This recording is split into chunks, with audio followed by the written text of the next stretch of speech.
Alright, welcome back to the stream. I realized I'd been procrastinating these a bunch for all sorts of reasons, but a lot of them boiled down to I haven't gotten to the concise and interesting part of the project yet, but really that's not the point of these streams especially. The streams are more because the concise and interesting parts of the project actually come pretty infrequently. That's where the really concise, edited together videos kind of try to sum it up, but there's a lot of meandering debugging in between that would get lonely without the streams. So it's nice to be able to share a lot of the work in progress stuff in a related but also kind of different format. So I'm also testing yet another tweak to the encoder setup. I'm still streaming on on YouTube, on scanlime / Micah Scott, and I'm also streaming on Twitch on Sanrio Labs, since I'm working on a Sanrio project with this voltage glitching. And I've got this relatively new transcode set up here that I think I've got all the bugs out of, but that's another reason for this stream. Looks like so far YouTube's encoder is happy. So, looks like things are good. I mean, things are good on the video encoder side. I'm actually having a whole slew of different problems here on the bench, which is part of why I'd been procrastinating the stream. So one of the things I was working on previously, I'd been trying to just drastically reduce the noise that I'm picking up that is not correlated to CPU execution. Because I'd kind of thrown up my hands at debugging a lot of that previously, because my old oscilloscope topped out at 100 megahertz, and the signals that I wanted to analyze actually on the fully running system would have been at 120 megahertz, but even with it slowed down to around 30 megahertz or so, I was having trouble distinguishing between stuff that was like actually correlated to that 30 megahertz signal and stuff that was more like uncorrelated noise at similar frequencies. And so now that's become much clearer, and I've been trying to knock down some of those uncorrelated noise sources. And actually the most recent one that I just took out was that low frequency noise that was like 10 hertz or something, very low. That was like a square wave waveform. That was coming from the battery charger. There's I had one of these little power banks, the little USB batteries, powering the Raspberry Pi in this circuit, so that this is when I was making an attempt to have this test setup be slightly more portable, so that when I unplugged the whole thing from the laptop I was running it off of, the Raspberry Pi wouldn't lose power and I could keep it running. And so this is sort of like an uninterruptible power supply for the Raspberry Pi, but apparently when it's charging, that 10 hertz-ish, square wave-ish thing, I think was the waveform that actually controls the charge current for the battery in here. And so even with the, let's see, what was the connection here? I think it was just connected through the grounds because in this test setup it's modified so that I don't have galvanic isolation on the Ethernet here. My Ethernet here is DC coupled. And so I have a ground to go with that. And I think just in that ground somehow I was getting, what was that? I think on the order of like 10 millivolts on my ground, which was like huge compared to some of the signals I'm looking for. So that was annoying, and I took that out and a lot of the noise went away, but now I'm just back to the point where I'm having trouble getting packets through reliably. Like, I've got a link and it's acting roughly correct when I reset it. Those LEDs are indicating the link is up, and when I go back over here you can see this is the Python script running on the Raspberry Pi. And so if I hold this and reset, link's down, link comes up nice and fast, but those TX lines are the Raspberry Pi side trying to send packets this way, and I'm just not getting a response.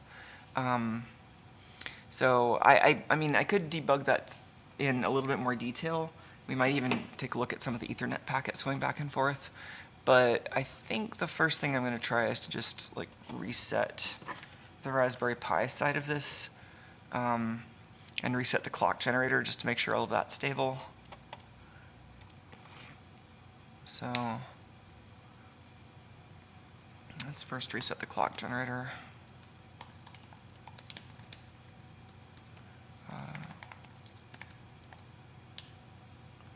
Yeah, and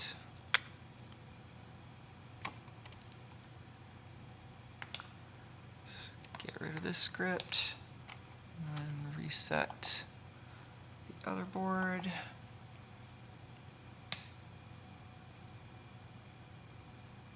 That looks, I thought I saw some RX there. Maybe I just saw a bunch of chatty TX. Let's see if we can ping.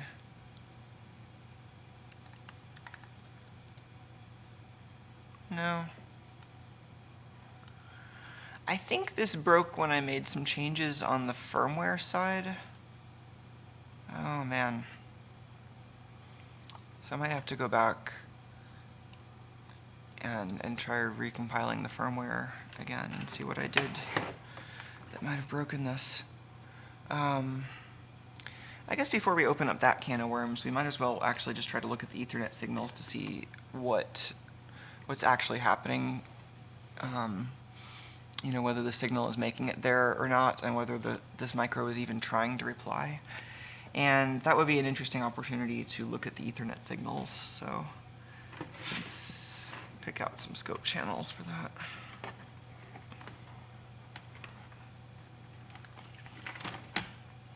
Until I found myself debugging the it doesn't work at all situation again. Well, so I had started down the path of kind of starting up, or starting to try to kind of do mixed signal capture on this. So I'd really like to kind of oops. Sorry.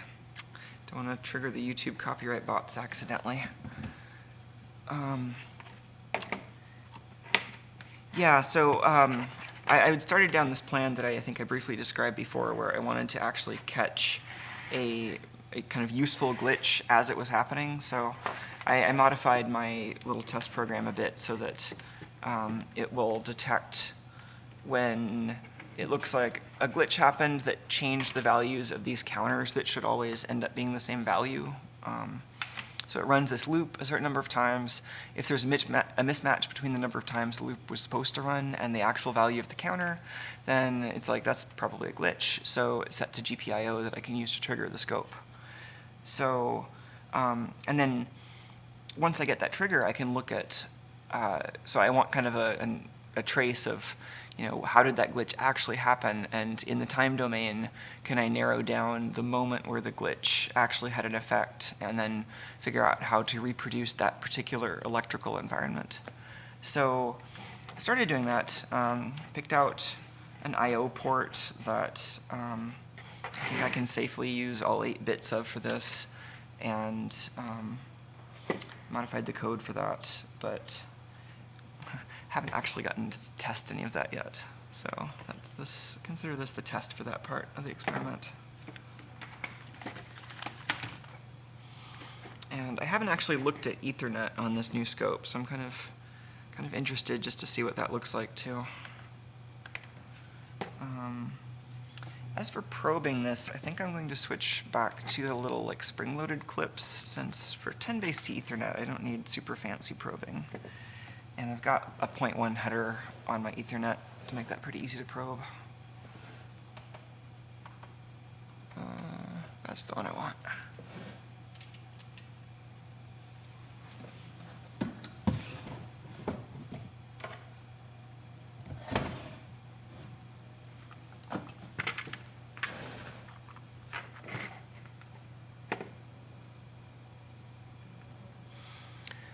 So yeah, that bottom purple trace on the scope is currently, it looks purple on that screen, I guess, but it was I was thinking of it as red. It looks red on the real scope. There's such a Rube Goldberg machine of video processing going on. It would be slightly nicer if the scope had a digital video output, but the scope's video output is analog, and of course, the digitizer has its own idea of what all the colors mean. So, yeah, the bottom trace is coming from this red coax that is sampling the core voltage on this processor, which is the waveform I've been analyzing with the chip whisperer too. And it's got a lot less noise on it now, so I'm looking at it on a different scale now, 5 millivolts. But like that stuff that I'm getting, well, you can't really see that because of the DC offset right now. There we go. So yeah, if like I hold the processor and reset, all of that stuff is still there. And I mean, those frequencies are, I think they're substantially higher than what I'm looking for in terms of stuff that's correlated with the processor. Yeah, it looks like that big one's at around 80 megahertz. So, I mean, this stuff is annoying. It may or may not actually be a problem. The lower frequency stuff that is closer to where the processor is operating seems to be quieter.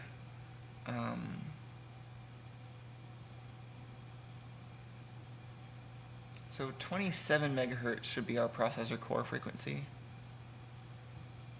And yeah, so I get a peak there when I let the processor at a reset. So that's pretty nice. Most of that other stuff is pretty constant, but then when the processor is running, I get that 27 megahertz peak. So yeah, not optimal, but probably something I can work with. Anyway, let's take a look at the Ethernet. Start with, let's turn these off for now.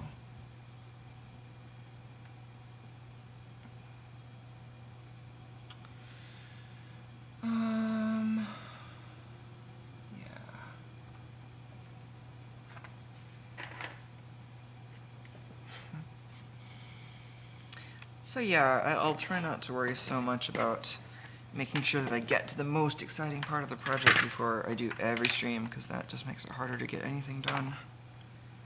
But,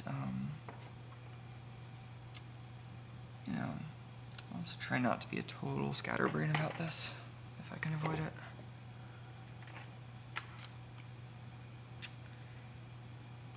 And I don't have great feelings about the little alligator clip leads on most scope probes, but as far as little alligator clip leads go, these are fairly good. Let's see if there's a better place for this camera.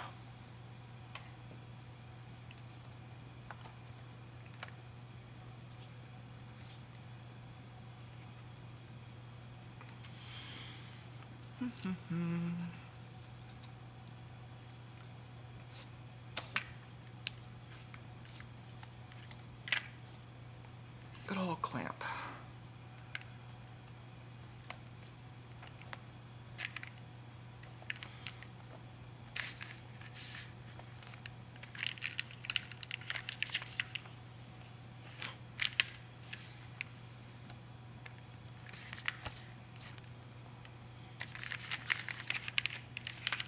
All right. I think that's an improvement.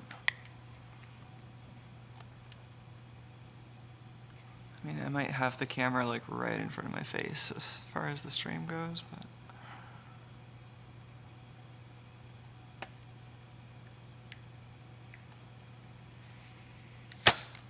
let's try that for a bit.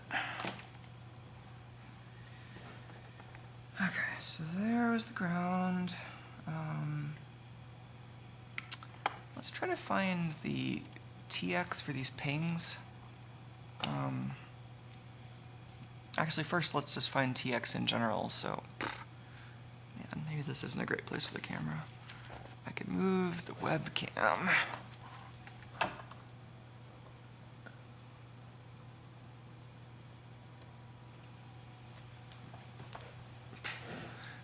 Other direction, maybe?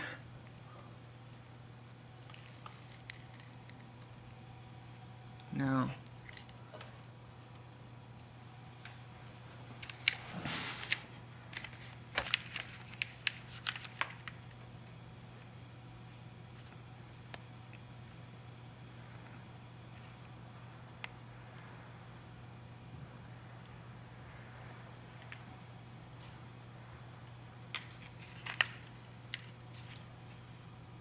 maybe up was a better strategy.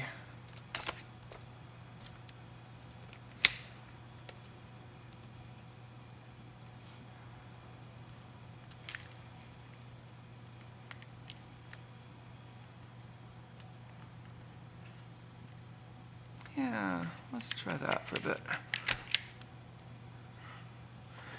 It's kind of blocking my view of the monitor, but it's fine. I can see enough. Okay. Blue channel. So right now I have the Ethernet unplugged, and this board that I'm attaching the probes to, the one on the Raspberry Pi, it's going to be sending out link integrity test pulses just to say, I'm here, is anyone else? So I'm going to look for those to find the transmit channel.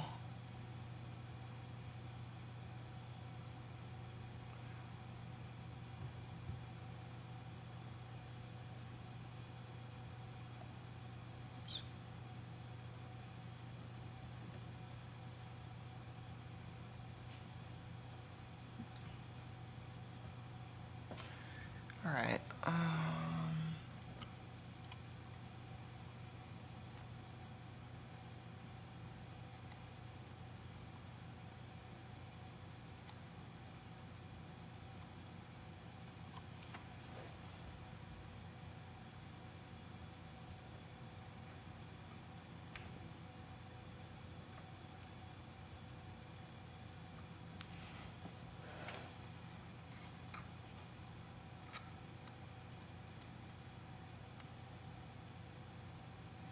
So I'm expecting to see on the transmit pair, I should see a little negative going pulse, you know, not super frequently, every couple hundred milliseconds probably.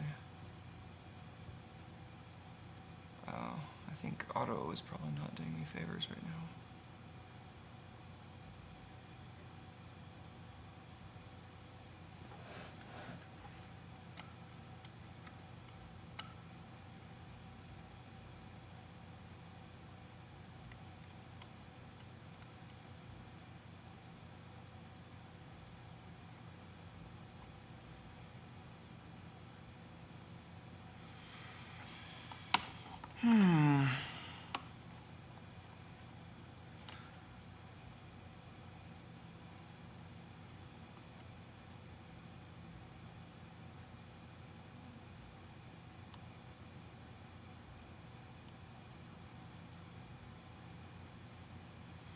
Yeah, something is not happy.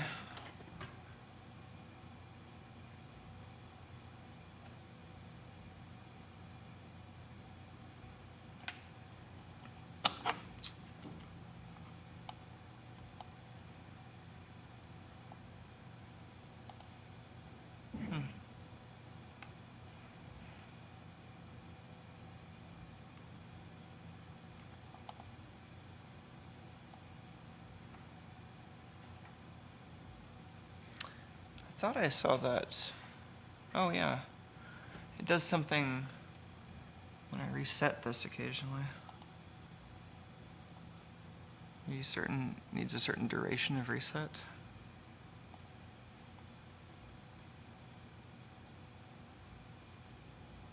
Anyway, that's not what I'm looking for. Let's try restarting this driver maybe.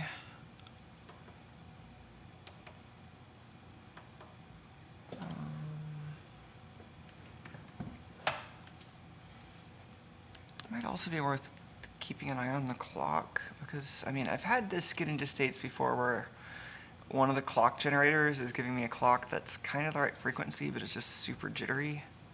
And then the thing appears to work, but I have crazy problems with the Ethernet. So yeah, maybe let's keep an eye on the clock signal too while we're looking at things.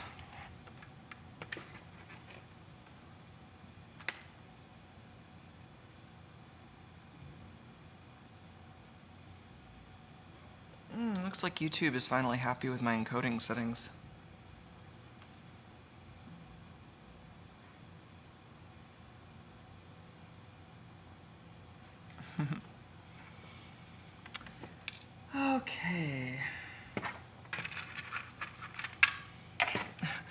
It's like the little spring clip probes work so well that I just want to use them for everything.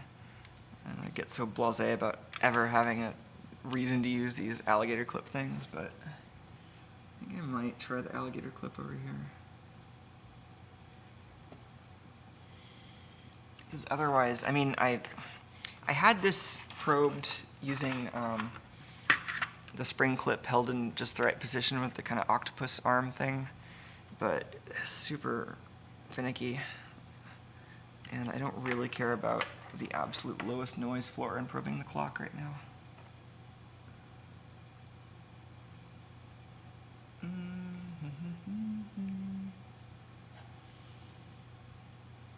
It is difficult to grab onto a nice ground, though. Trying to find one on the iStick board. Ideally, that's where I want to grab the clock, is kind of right near there. And there's room to grab a ground with a little spring clip, but not with a big old alligator.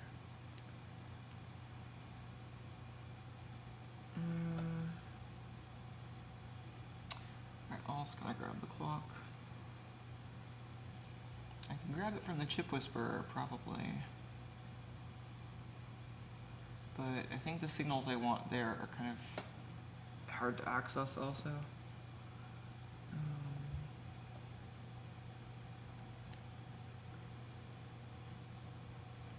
So I think I'm going to pull up a iStick board layout and see if there are any other grounds I can use that aren't already taken up and are nearby what I'm looking for.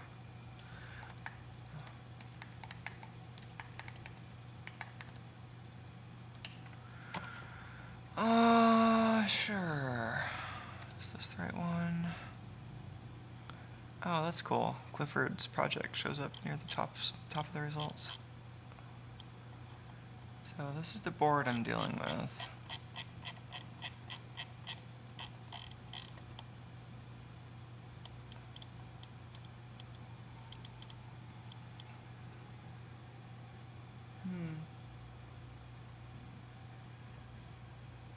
Okay. There's a... I think there's a way to get this ground.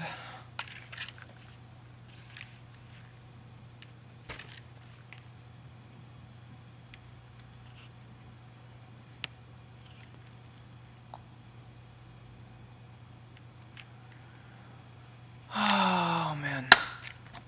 Oh man. That... I hate that noise that indicates that the bearings kind of slipped in this arm. I did actually take it apart and clean it and lube it, and that seems to have mostly fixed it. But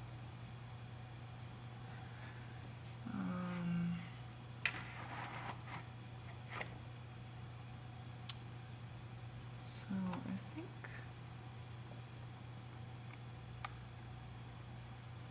it is a little ground here. I just don't know if I have enough room. I think that's good.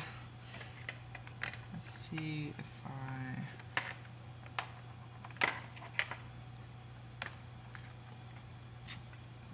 I can make this stick.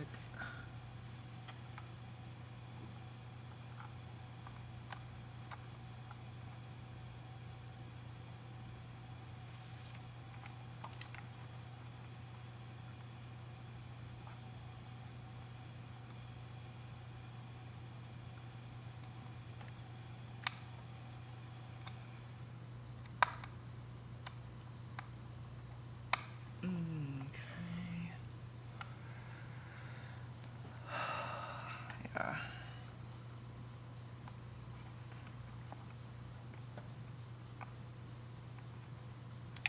That is kind of precarious, but not as precarious as I thought it was going to have to be.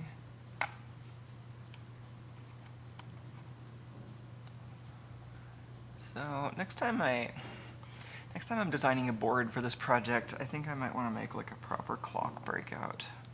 It has a bunch of nicely impedance matched SMA connectors and buffers. So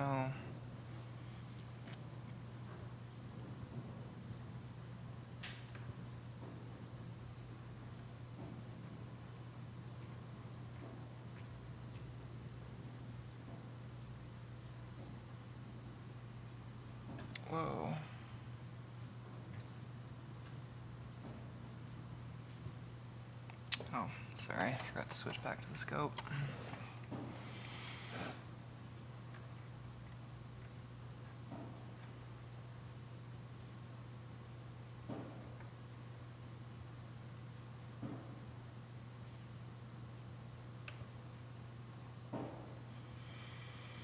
Okay. Well, now it's pretty easy to see the portion of the power noise that is correlated with this particular clock. Cool. Let's AC couple that too while we're at it. Well, I don't see any problems with that clock. Let's also measure the frequency just to be sure.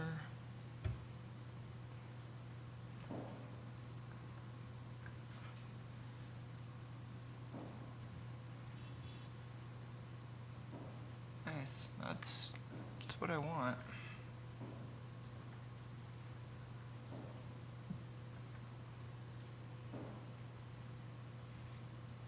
So this is the clock pretty much directly out of the chip whisperer. So this is really just its clock synthesizer, and that seems to be fine. Let's also take a look. I'm not going to set up like extensive probing for this, but maybe we can briefly look at the output from the clock synthesizer.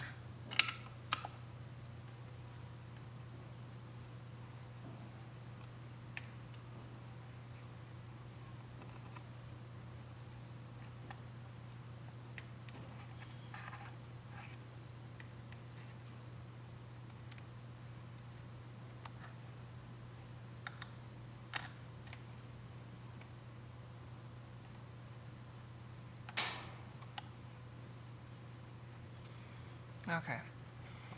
So the yellow trace now is coming out of the chip whisperer. The blue one is coming out of the clock multiplier and divider on the FPGA here. And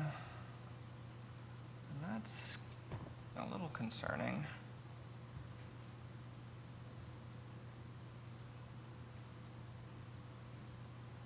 No, that's fine. I mean, so it's a little bit underdamped, or yeah, it's very underdamped. But where am I probing that anyway? I guess that's prior to a series termination resistor over here on this side. What does it look like after that resistor? Does it look any better? A little better.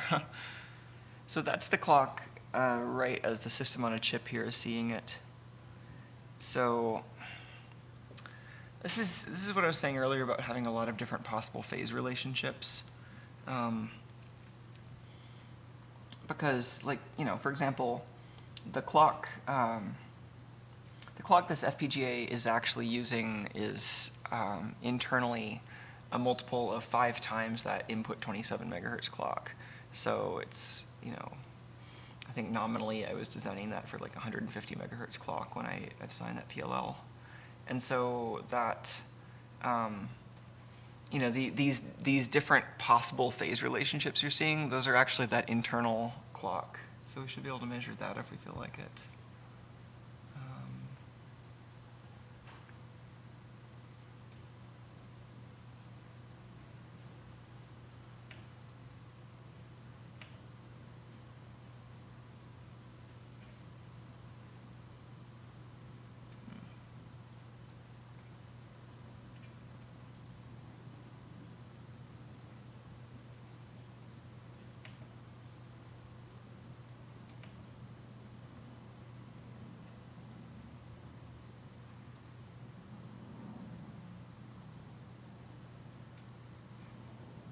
Yeah, so that's the internal frequency that we would be seeing in the FPGA if we had a probe in the middle of that multiplier and divider chain. And I think part of the problem is that frequency then is like invisible to all the sampling that happens in the chip whisperer. So, you know, depending on what the the phase relationship is, like what, you can think of it as there's a counter in the FPGA driven by this higher frequency clock, and it might have any value between 0 and its maximum when you start the experiment, and that creates an unknown phase relationship between the actual clock that the system on a chip is dealing with and the clock that the chip whisperer is using to time the glitches.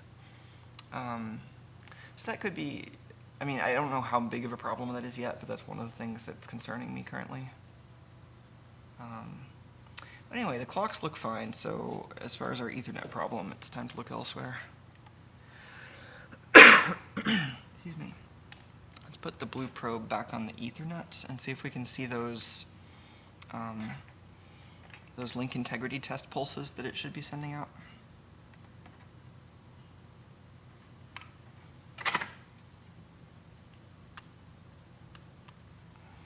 This camera is probably not in a great position.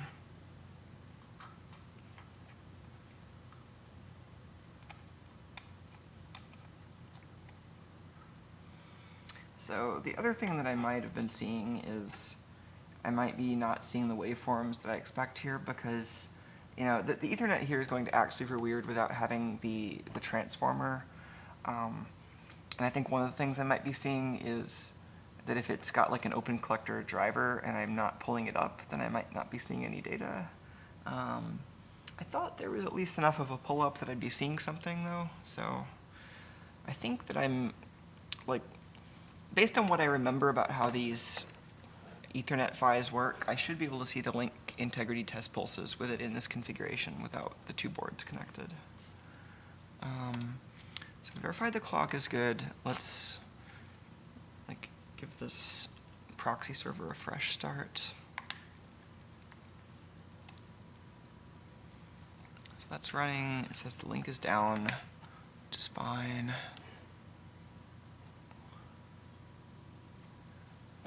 And now, so I'm seeing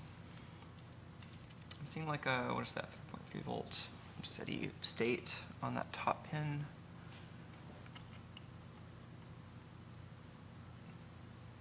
Another 3.3 volts. I would expect those to be transmit.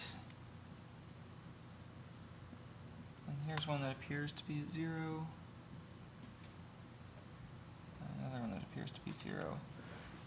But let's try triggering on that since I think the signals I'm looking for are pretty brief. It's already supposed to be triggering.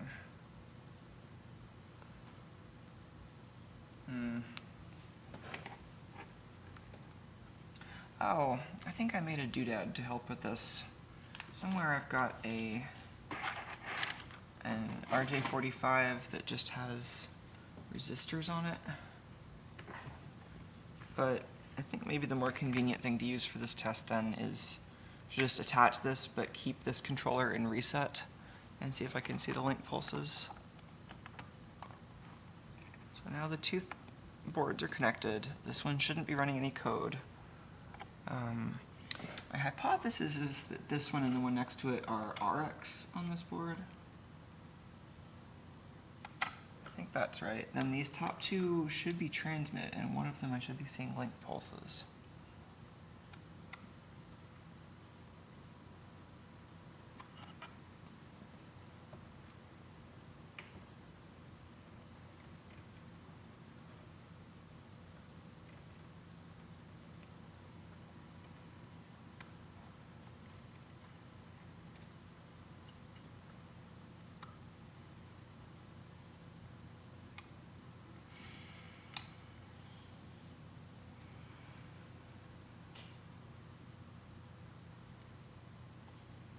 Ah, is this it?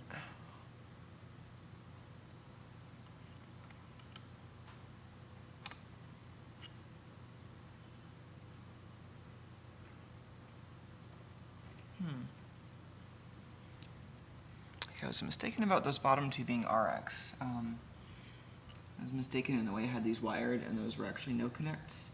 And the next two also seem to just be hanging out at around 3 volts. When this other board's in reset. take this back into the state where they're not even connected.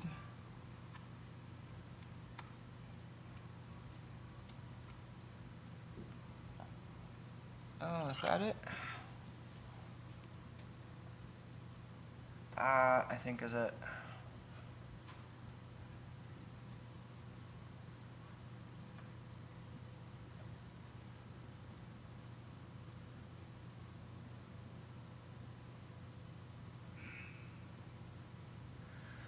Okay, great. So that's the signal I was looking for. That is without the two boards connected, just this board saying, I'm here. That's its link integrity test pulse. And it's nicely synchronized with this clock that we're generating.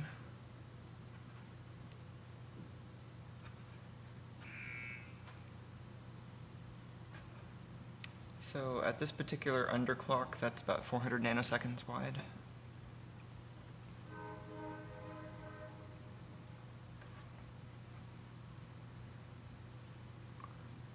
Let's do peak detect acquisition so we can actually see all of these. Yeah. This is going to exaggerate the noise, but it'll also help us catch these really brief signals.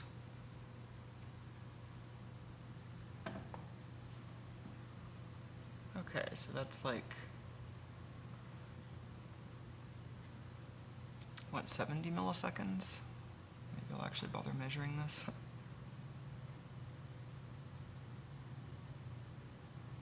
Yeah, 72 milliseconds between those.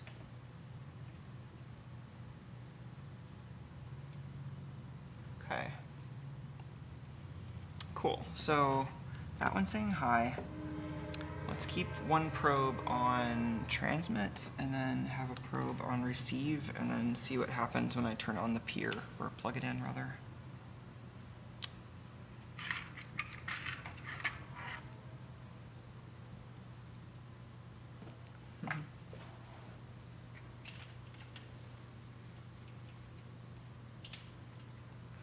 Tuco's hanging out over there.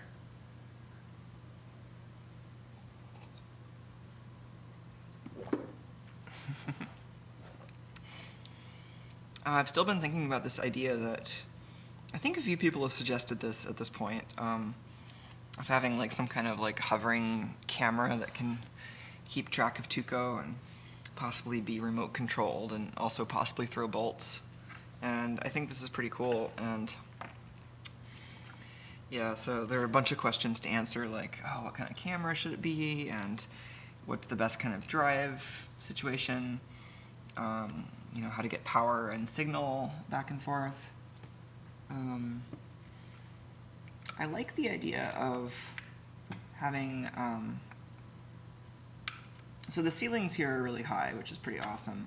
And one way I could use that is I could have, oh man, this camera is totally in the way. Let's reposition this again.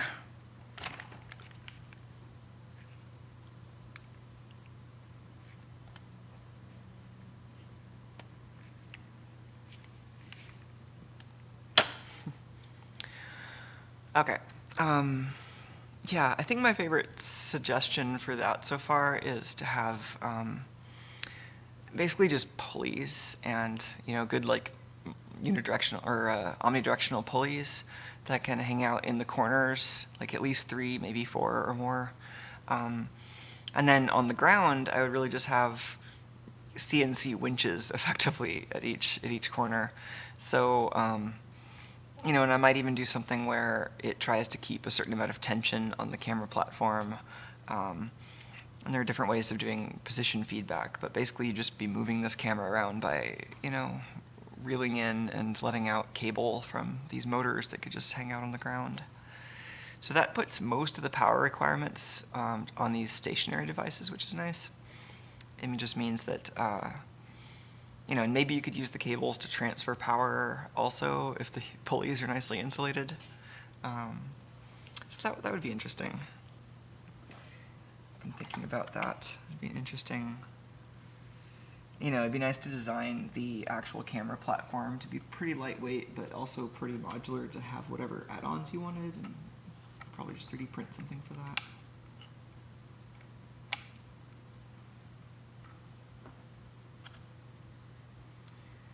always end up wanting more grounds on these boards. Oh, there's a ground I forgot about. Let's use that one.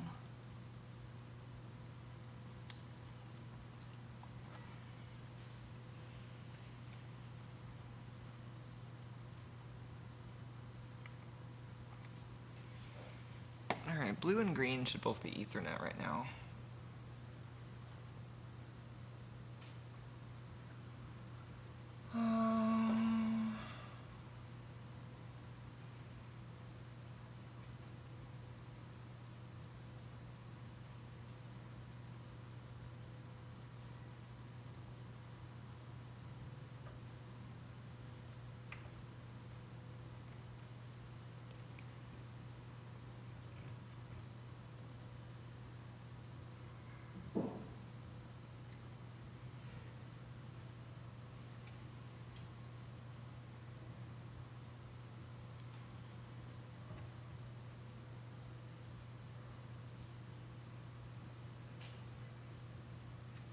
Go gadget scope trigger.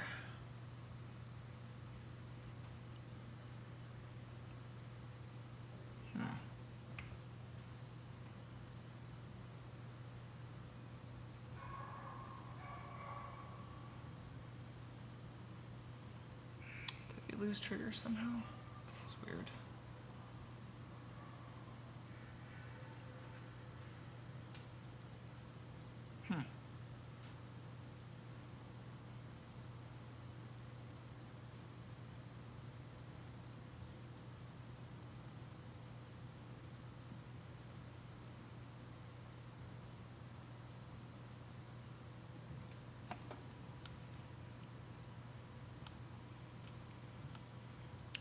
I thought I had those link pulses.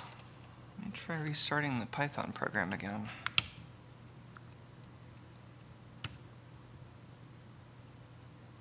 I don't think that helped.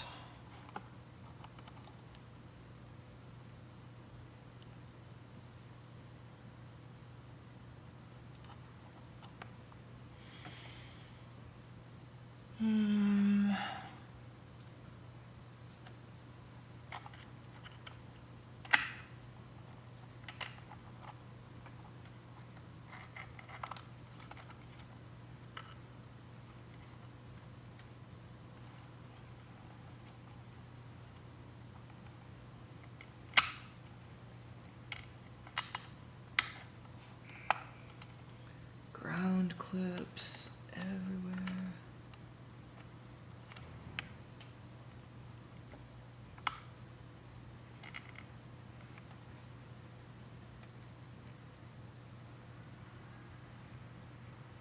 Whoa.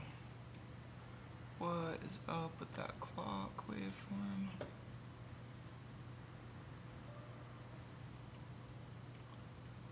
That's not great. What's going on there? That's coming from the chip whisperer. Oh, I think I lost a ground.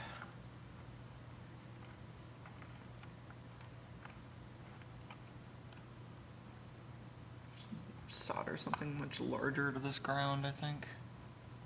There we go. Okay. Now, is my Ethernet gonna come back?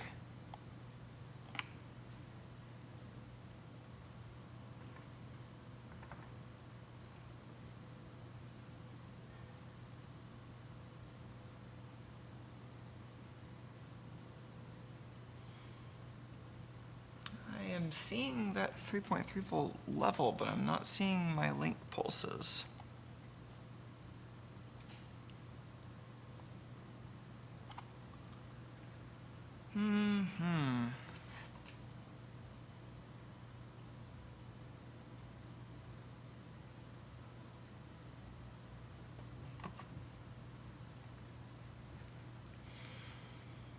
Just kind of like power cycle all of this stuff.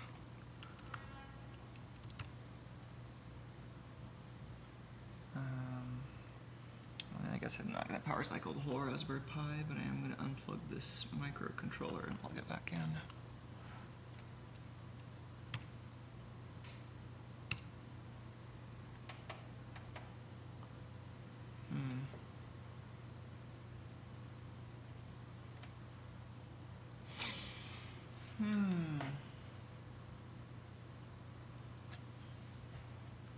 I'm seeing something on there.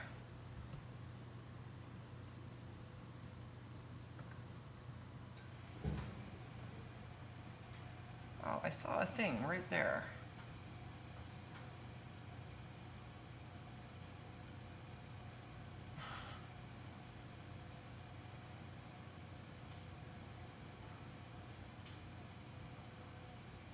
What is up with this?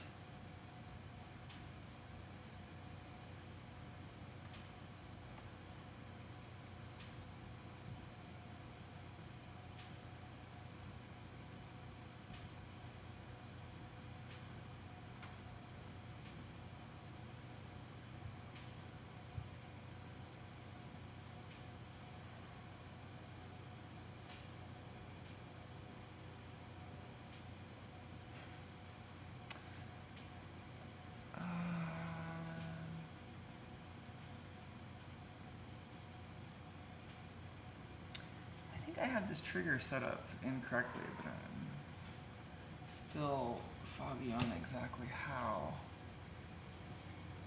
Because the signal is there, and in auto trigger I'm seeing it occasionally, and in normal mode it just seems to sometimes show up, but not nearly as much as I would expect it. Oh, is the trigger just not happy with that low of an amplitude? Okay. Maybe it's fine if I put it into a higher volt, or a lower volt per division. Okay, so that is back to the signal we're expecting. That is the Ethernet link pulse coming out of the top board in blue, and we should see responses from the bottom board in green. So now I'm plugging the board in. So now we're seeing actual packets coming out of the top board. Let's see if we can get anything to show up if we trigger on green.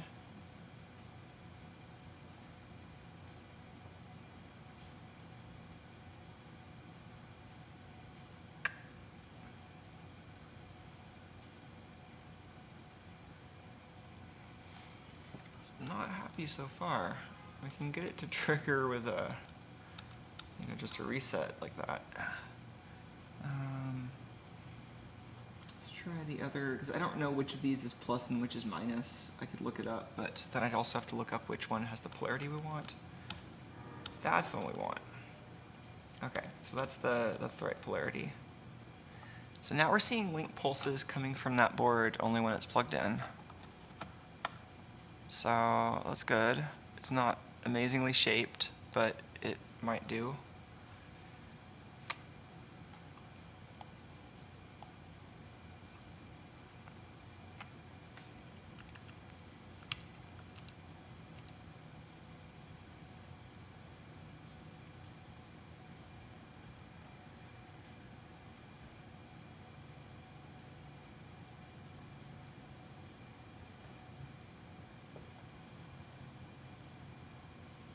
Okay, now we can see the link pulses coming from both boards.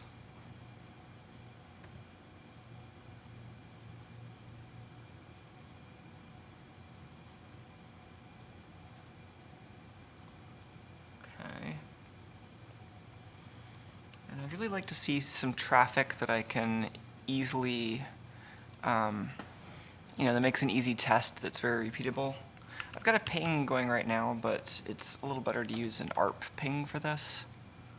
So I'm on the Raspberry Pi again. You can see these TXs occasionally where we're trying to send something. We could open up Wireshark or something and figure out what, but it's probably some ARP request that's still going in the background. We can do an explicit ARP with ARP ping to the other board. And this is something that should get a response really reliably, and we can send them out quickly. -W. Okay, so now we've got these TXs very frequently. And we're seeing those on the scope. Each of those should have a response from the microcontroller, but we're not getting anything. So maybe at this point, it looks like the peripheral is set up correctly, but something is probably just going wrong in its firmware. So I think let's switch over to the machine that code is on.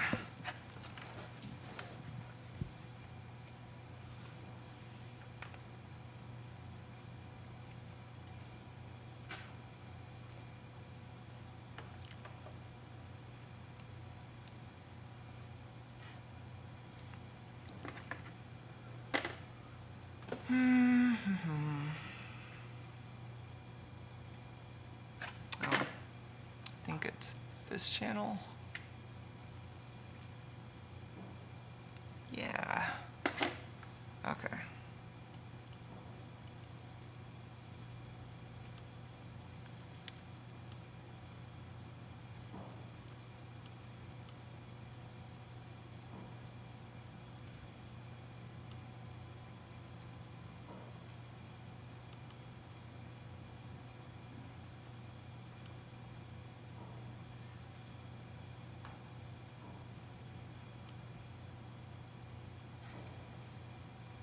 Okay, more virtual machines.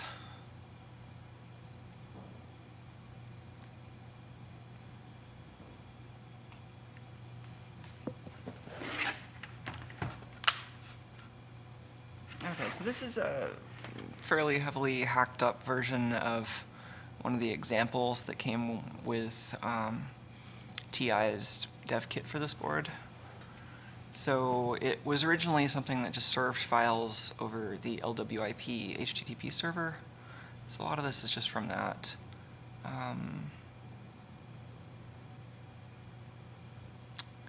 Then the main differences here are in, I mean, there's a little bit of setup here. I modified it to use the static IP, the same as, so this is 192.168.0.1 in hex. And it should give us this information back over serial. So I think I've got that going here. Yeah, so you can see the baud rate here is a little weird, 25,920 baud. That's because of the underclock again. That would normally be 115, 200. But here you can see if I reset this board, it's communicating at this weird baud rate and telling us what it thinks the IP address is. But when we do ART pings to that IP, we're not getting anything.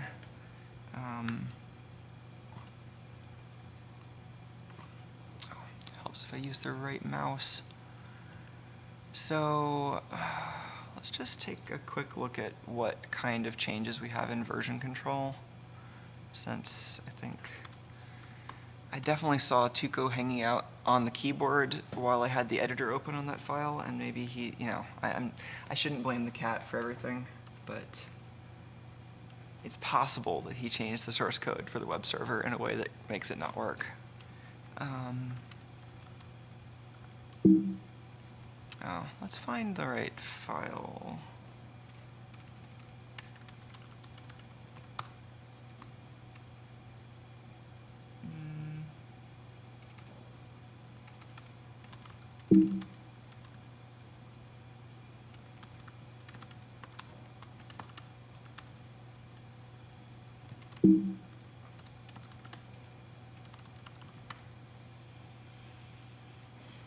Okay, finally the right location. So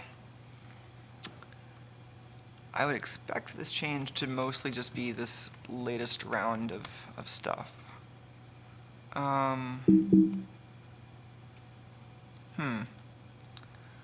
I think I'm going to blame this on the cat. I mean, this doesn't look like it would have broken anything, but this is not a comment that I think I would have written.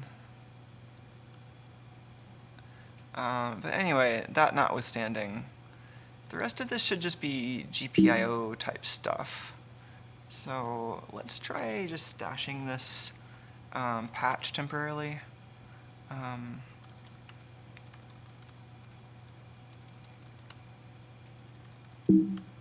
Yeah, how does this work? There's Do I have Quilt installed? I guess there's a basic version of Quilt built into Git. Okay, so I think if the shared folder properly reflects this change, I'm going to reopen this in the IDE just to make sure it gets my change. And then and let's rebuild this just to get back to a working baseline state. I feel like basically all of computers, but especially researching things, there's just this constant state of things being broken. And version control and automated testing and all the procedures you have are just this kind of dam that you're building up against this flood of brokenness. Okay, so this is the old version of this again. So this is something that should be working. It was working when I checked it into Git. So let's do a clean build. And yeah, I know some of you are probably going to complain about this particular build tool, and I'm right there with you. I don't like this program, but and in fact, I have like other projects for the same series of microcontrollers where I'm using the GCC toolchain and make files and all that, and I don't have to deal with this modified version of Eclipse. But this particular device under test, I wanted it to be as close as possible to the kind of, the easy example code that you just expect all the vendors would copy and modify, because that's what I'm trying to develop a technique to get code out of. So that's why the experimental victims in this case are all built with TI's toolchain, with TI's examples, only very slightly modified. And so this is actually using their compiler. I don't really know what the lineage is of that compiler. I haven't looked into it a lot, but at least the output files it generates are ELF, so I've been able to analyze them with like objdump, so I haven't had to learn their tools that deep of an extent. I can just use their example build scripts and everything and IDE files with minimal modifications, and then just disassemble the results if I need to.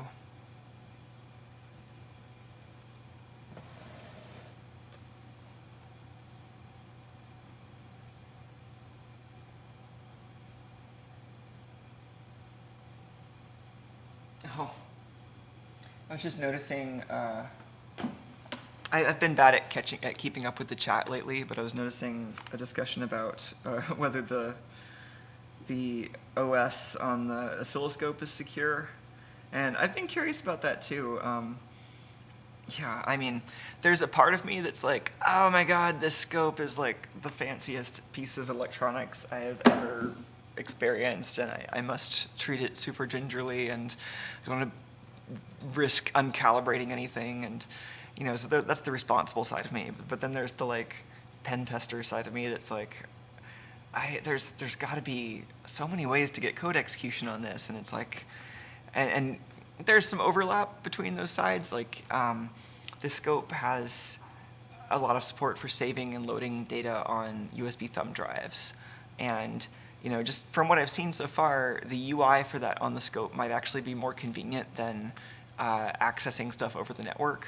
So it's actually kind of tempting to do something with the face dancer or one of its derivatives to make like a USB thumb drive emulator that the scope can load and save data files with.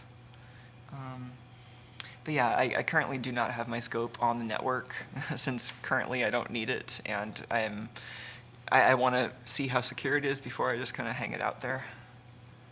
But this is not one of the scopes that runs Windows 7, so, and that also makes me curious, like what, there are a handful of open source licenses in the documentation for stuff that, like MDNS responder, that makes me assume that maybe it runs like embedded Linux, but they could also run that on pretty much any other embedded OS.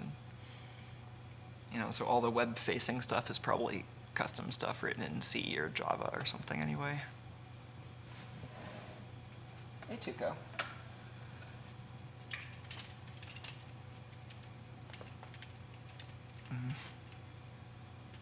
All right, this build is done. And I also have not yet waded through this UI to figure out what the easiest way is to just take the build file and load it on the micro without connecting the debugger or halting it or anything. But if you just hit the debug option, then it'll program the micro and then put it in debug mode. Hey, Tuco.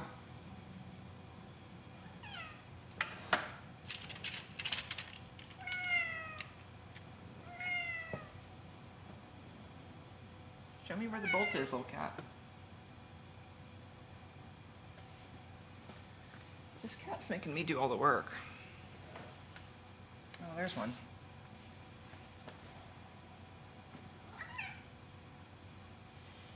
Okay, I mean, speaking of things that I can do to procrastinate, I was realizing I wanted to show these videos of snow from the trip to Portland recently, and I tried to at the beginning of like a couple streams ago, but totally failed.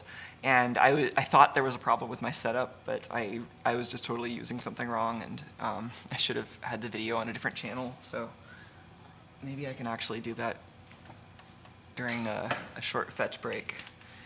Bring that video up, and then I can switch to it.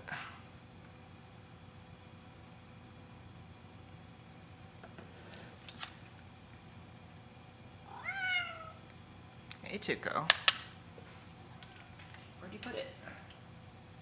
There it is.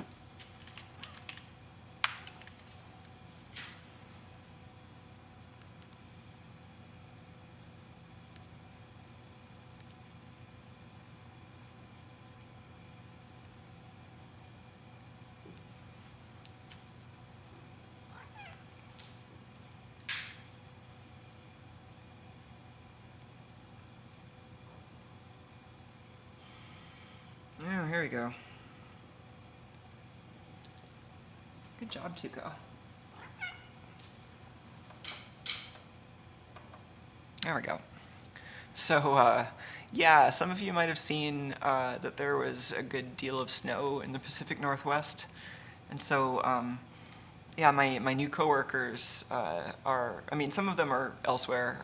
My kind of main research coworkers in Boston, and some of my coworkers on the kind of web development team are all in Argentina.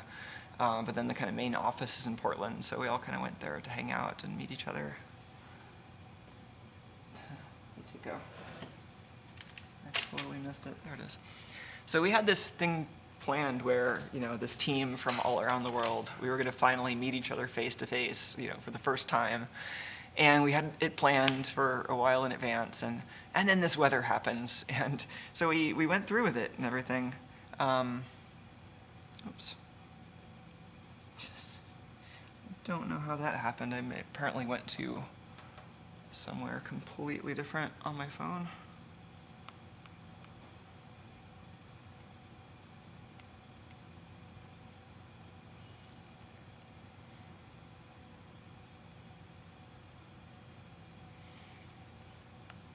All right.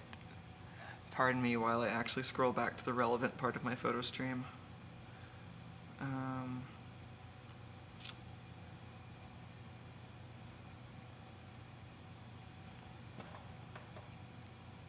Yeah. Okay. The Photos app in iOS is super weird because I have this in screen mirroring mode, but when you just open the photo browser, instead of mirroring it normally, it like sends the photo full screen, which is like kind of helpful, but also super unexpected, or at least I found it super unintuitive. But anyway,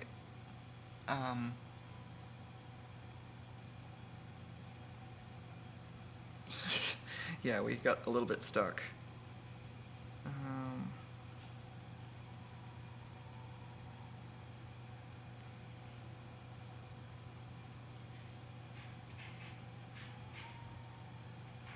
Oh yeah, that's the Winter Wonderland stuff I was trying to show off. There was one really good one that has, it's just like tracking a tree as it moves really slowly past. Is it this one? Yeah, that's my favorite.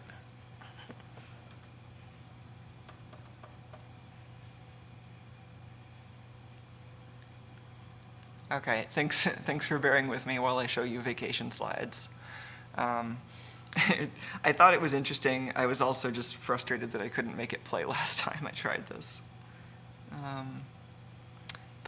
Yeah, that's the important news that everyone needed to see.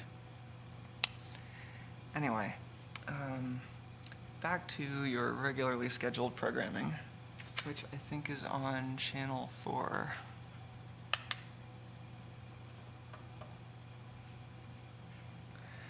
All right, so that is downloaded to the microcontroller, and it is currently halted.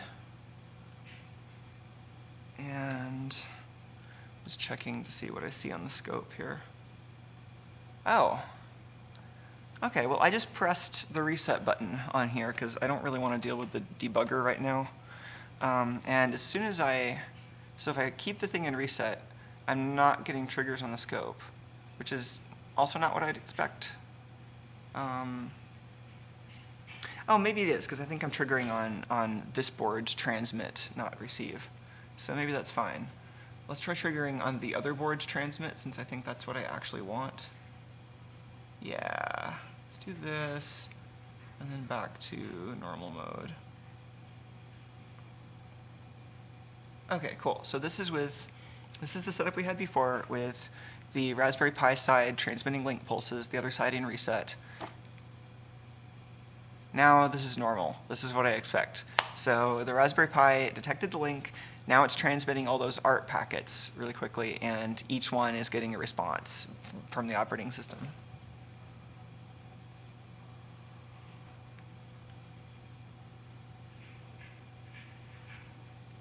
Nice. So yeah, some of these are short, you can see, because those are just the link detect pulses. But then the nice bulky ones are actual Ethernet frames. I can try regular mode.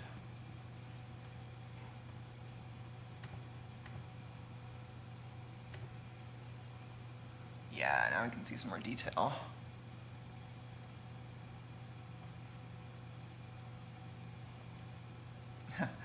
So the other nice thing about these ART packets is they're just the same every time. There's nothing unique about them.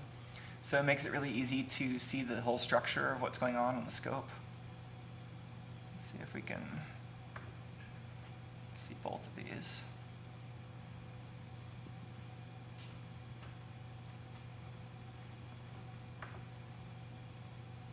Yeah, great.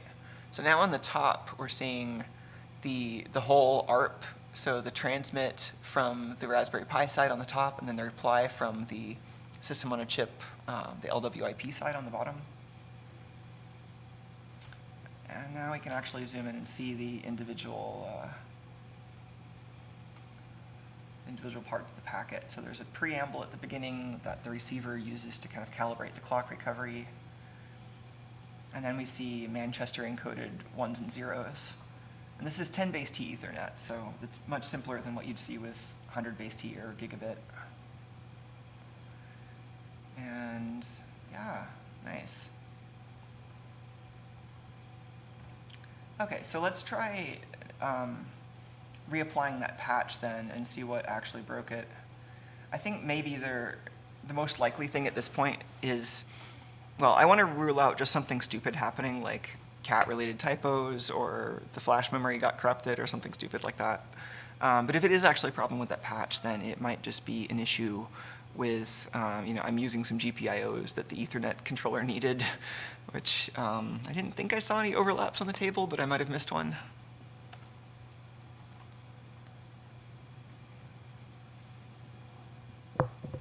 What do you still want to play?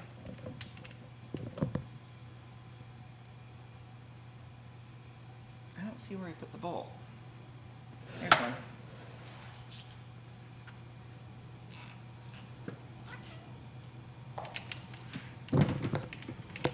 Oh, this cat.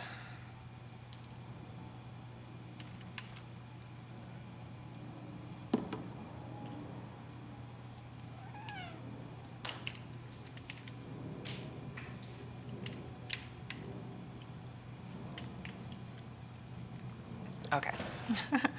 I think the cat is happy enough for now.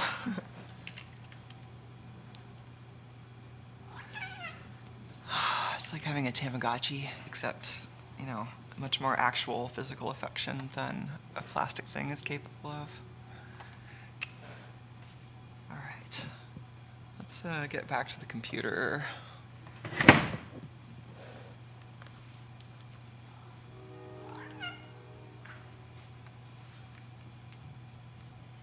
Oh, YouTube is still happy with the streaming.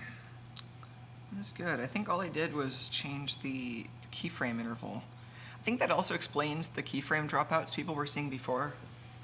Because once I tracked things down, I think what was going on, I think the Twitch stream last time was good, because I think the local transcode I was doing to 3,500 kilobits was pretty much fine all around.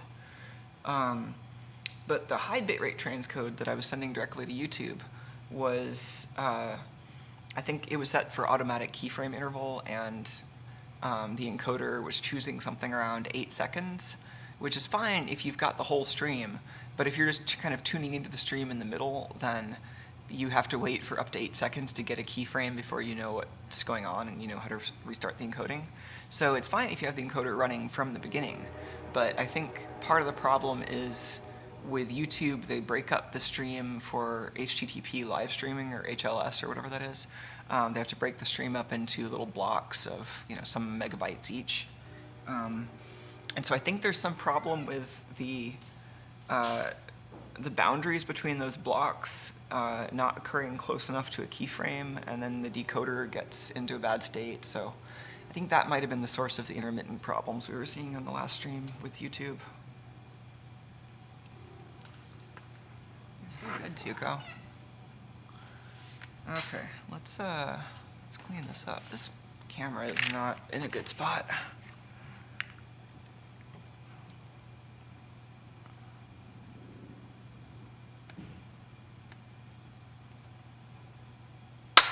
Not a good noise.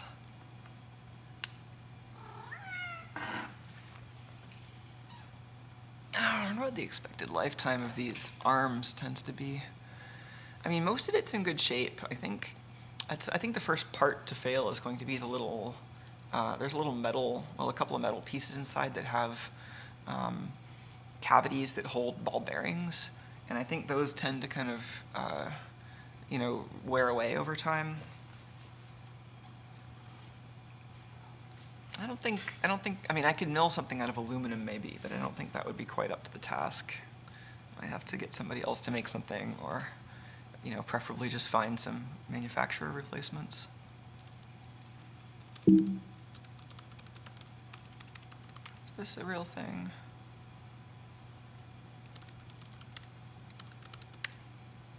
Okay. I used to use the, man, I guess it wasn't even the actual quilt tool. I don't know how many people watching are aficionados of various old school version control technologies, but before Git was popular, a lot of people developed their own tools that that were basically just managers for stacks of patches that people would email back and forth. And so there was a version of that. So one of those tools was called Quilt. And then I had a coworker at the time at VMware who, I don't even know exactly what he liked and didn't like about Quilt, but he had strong opinions about Quilt such that he didn't use it. He wrote his own version of it.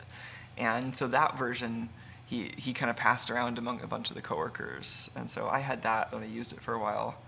And so now it's like I'm in this weird universe where I remember a lot of things that apply to actual Quilt, but I don't actually, you know, I've never actually used Quilt, and I think some of the things I remember might be like his weird customizations. And then now Git has its own flavor of that built in, which I think probably also has its own differences versus actual Quilt. So, oh, now I have to remember which text editors I have on this machine, but I think I actually have Sublime Text, which is nice.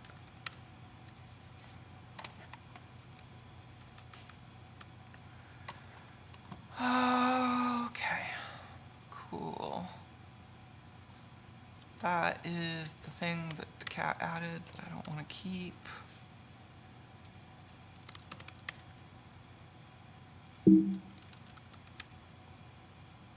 And I think the rest of this...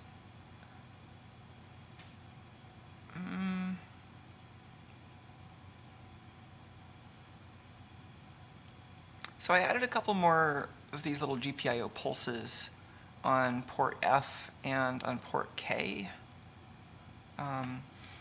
So it looked like it was okay to take over all of port K, and then I grabbed a couple more pins on port F, but let's actually verify that and see if it matches reality.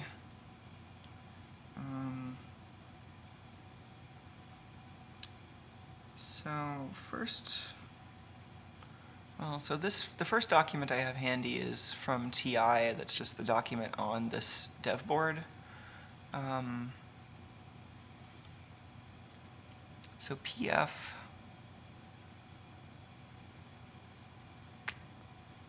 I have to remember what these are, TR, D0, TR clock, but these seem to be free. They're mostly PWM pins and this SPI port, SPI3.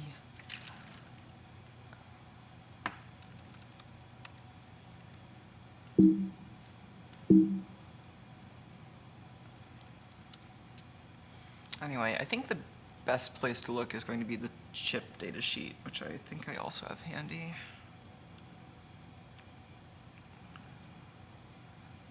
Yeah.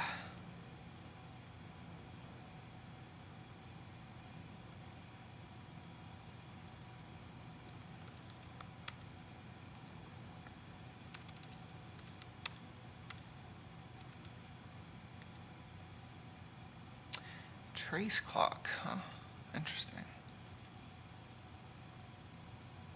That is, I think, an optional feature that I don't care about. Yeah, that's like some kind of fancy debug port, trace port of some kind of 4-bit parallel thing. But that one should be fine. And the other port I was using was like all of port K. See if that has any like weird functionality that I was not aware of.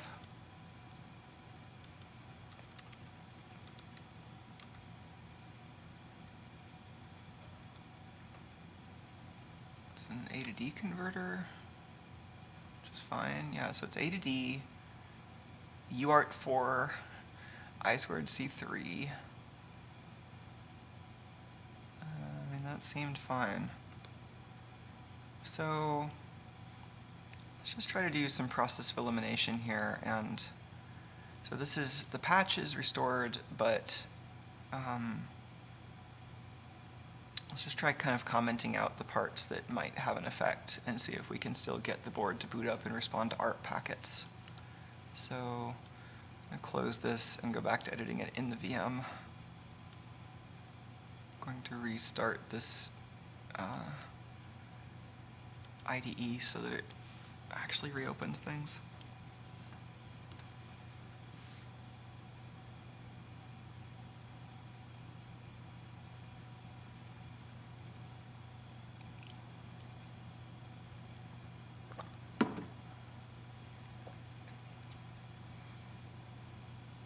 Okay, so the actual experiment should be over here in enetfs.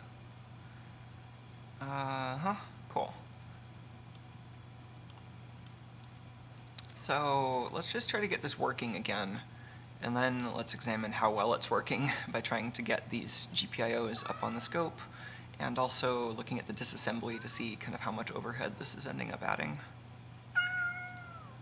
Since I don't know whether these functions actually turn into library code or whether this turns into some kind of inline. And if this doesn't get inlined, then I probably want to fix that. But that also kind of comes back to the trade-off between how robust this code is when it gets glitched versus how much of it is targetable by the glitches. Hey, Duke.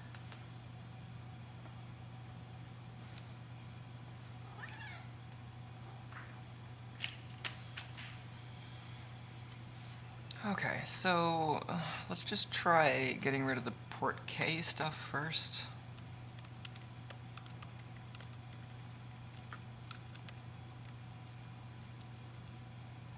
Since I was already generating pulses on these port F pins, and I wouldn't really expect that change to...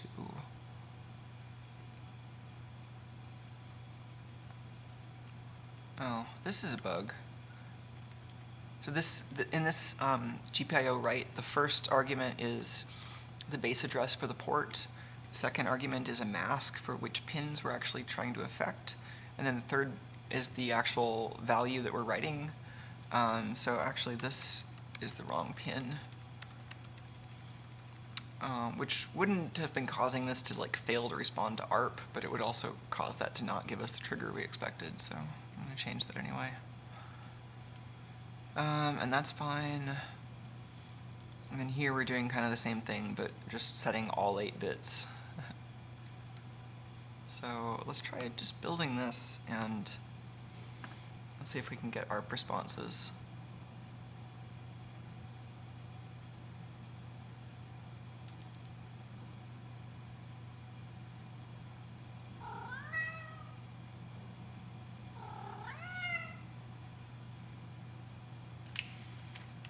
I would be really surprised if any of these compile warnings are things that are my fault. I think a lot of them are just in the example code to begin with. Okay, so right now the scope is showing nothing. And when I press run here, the link is up, but I'm not responding to ARP packets.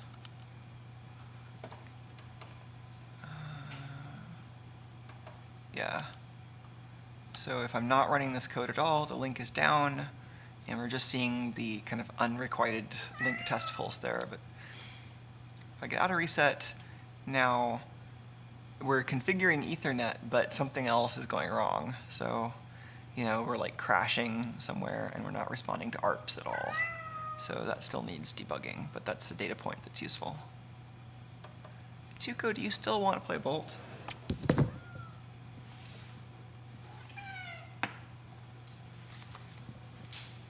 What a cat.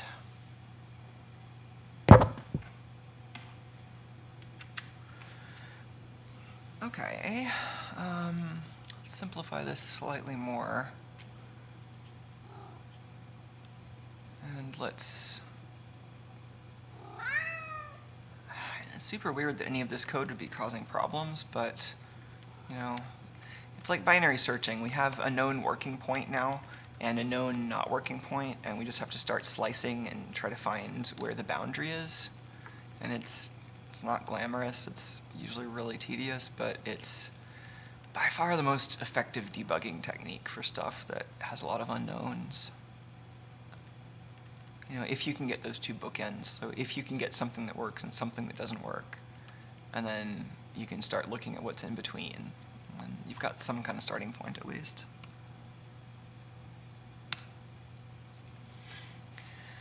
I think that the processor seems happy to just kind of keep running with the debugger, thinking that it's attached, but actually not attached because I reset it. But then the debugger still needs to actually go through the motions of disconnecting. So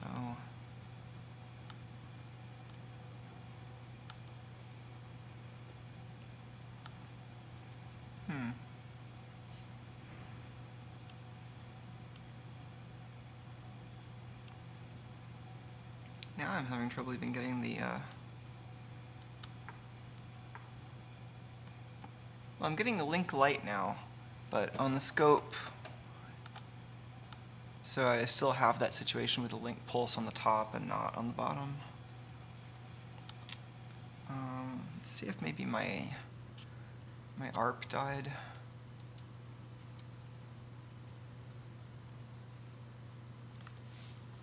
I was on the other computer. I hear you, Tuco.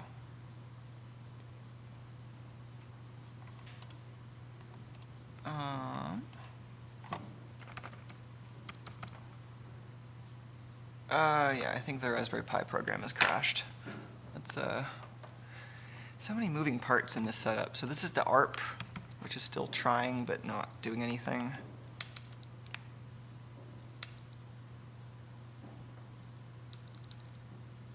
Oh, I think I probably filled up somebody's buffer.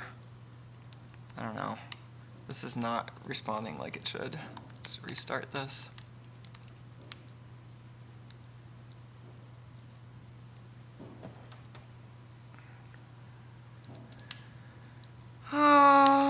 Is this kind of slower than it should be?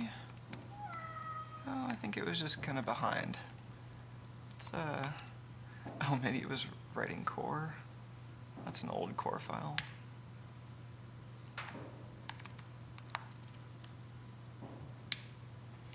Yeah, part of what makes this a little annoying is that often when when something breaks, it breaks really, into lots of messy pieces, and so I end up with like old GDB processes lingering around.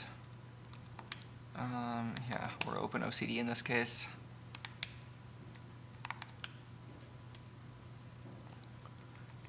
Is this an unkillable OpenOCD process? No? Okay.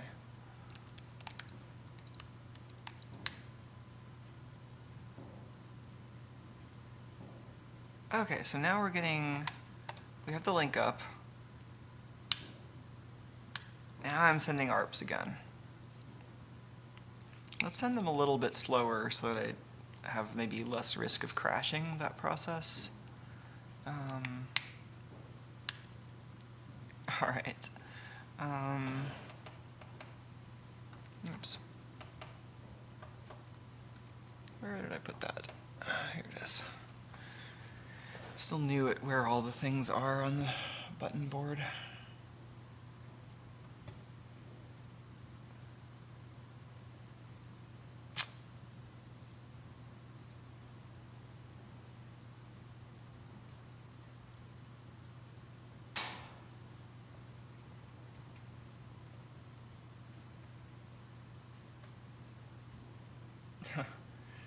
Got some little bursts of packets there. Oh, I think what's going on is the Python program operates in these cycles where it pulls to, kind of grabs a bunch of packets from the operating system, and then it goes and, goes into a loop, kind of writing them into the buffer. But it has this kind of long back and forth because every time it goes through one of these polling cycles, it kind of loops on a breakpoint in the device, or not the device under test, but the thing its debugger is attached to, so like this peer device up at top, the one that's off camera right now. So yeah, this device is going into these cycles of kind of waiting on a breakpoint and then waking up and then going back to sleep, and so I think that's why the burstiness. That's interesting. And then it's very faint, but on the bottom you can see link integrity pulses. So that's how the link is staying up. But yeah, we're still not getting ARP responses. So that is interesting. Oh ho ho. I just like banged on the reset button. And now it's not working again. Okay, if I reset it, now I'm getting getting a lot of responses. Not all the responses, but a lot of them. Let's maybe slow this down a bit more just to see if this is just the Python script not keeping up.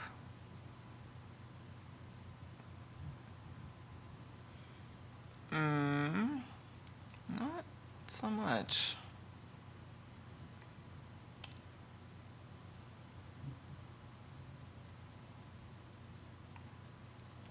That's interesting. Still quite a substantial number of timeouts. So now this actually has me wondering if maybe the problem is on the microcontroller side, if it's just like going out to lunch every so often and not responding. Because that's kind of what we're seeing on the O-scope now.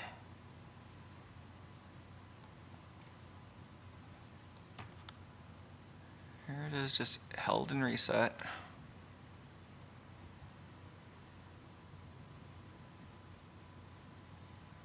Huh.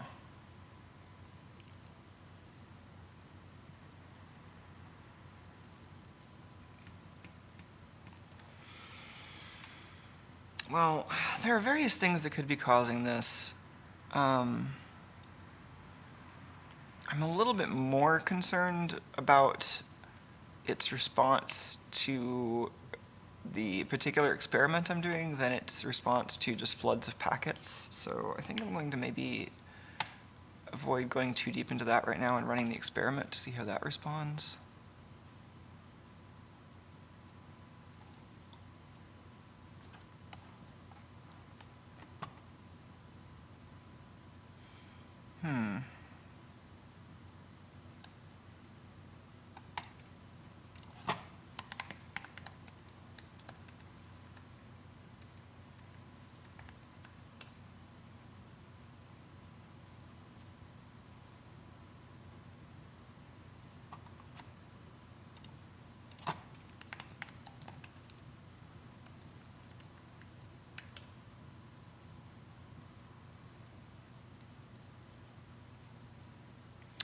Yeah, I think there's something wrong with this. Firmware. So this is the ARP I was doing before from the Raspberry Pi, where, depending on kind of resetting this, I occasionally get packets through.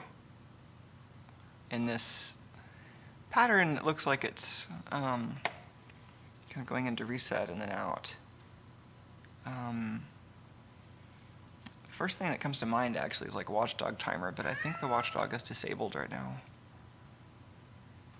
The other thing I was seeing was also from the Raspberry Pi. I should be able to do just a curl on its web server to get, oh, that's not what I was getting before. I was getting a timeout just a second ago, but then I did a bunch of resets and now it's working again. You know, I wonder if I can blame this on the debug interface. What is this like if I just unplug the debug interface entirely rather than just assuming it's not going to interfere?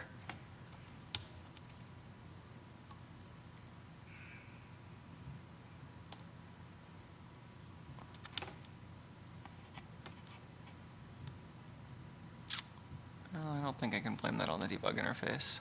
That still seems to be about the same behavior.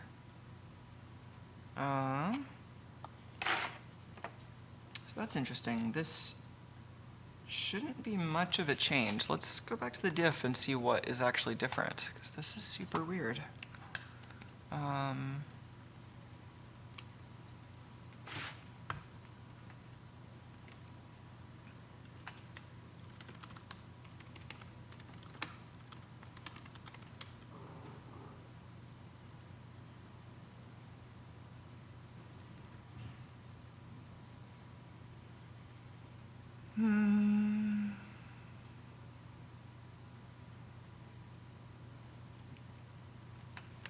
don't see any changes that should be meaningful between this and the case where it was working. So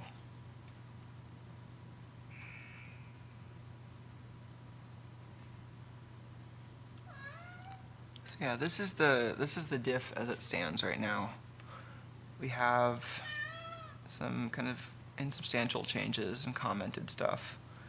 We have the actual glitch loop is currently commented out, so we were getting zeros, but the response was coming through. So that part is as expected. The thing that isn't as expected is that we're getting such an intermittent response to these ARP packets. That part is unusual and concerning. And the fact that it often just doesn't work until I reset it a bunch, that is also not so great.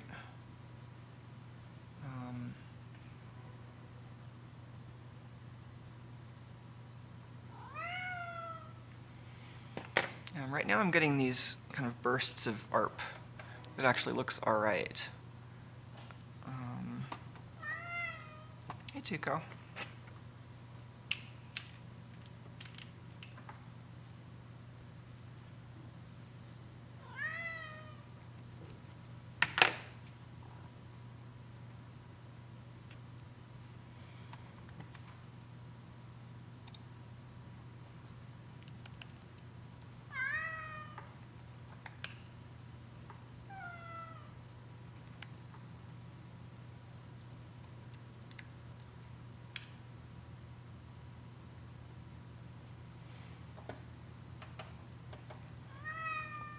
So even when I ARP ping with a pretty long interval, this is like 100 milliseconds, a lot of them are fine, but then I just get these periodic kind of holes where the device under test isn't responding at all. Let's just make sure my reset line is clear and I'm not getting like reset noise, because that would be silly.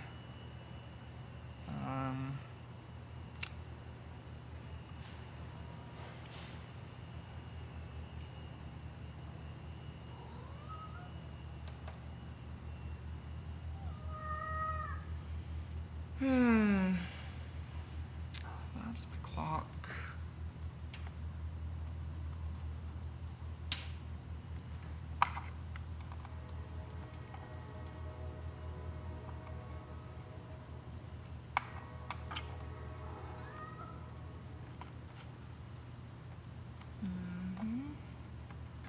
I hear you, Tuco.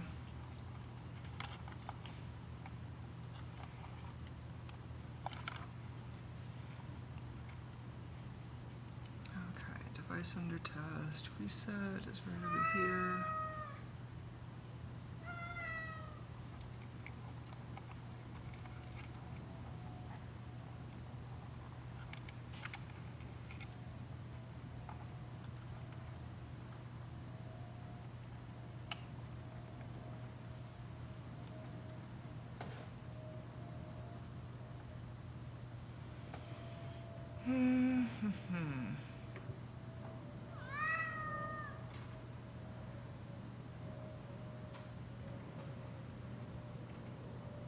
Ooh, what's that? That's not good, right? The heck is that? Whoa, geez, Tuco, what are you doing?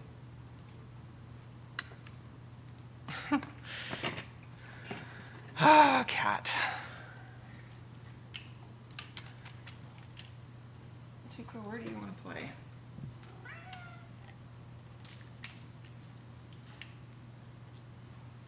Okay, let's see if I can track down that and if it seems correlated with the ARP problems here.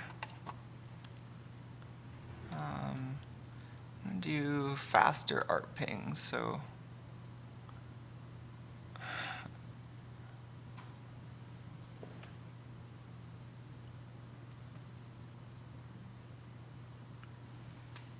Yeah, that's not reset related.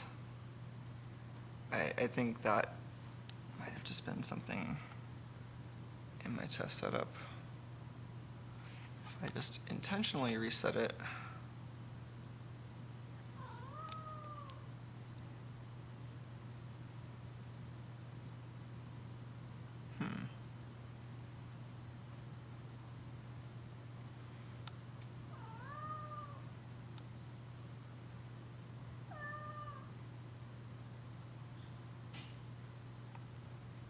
Oh, okay. So that that bursting pattern is definitely coming from the Python script.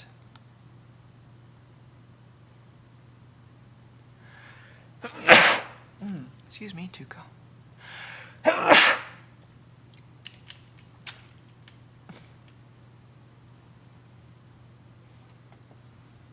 Tuco.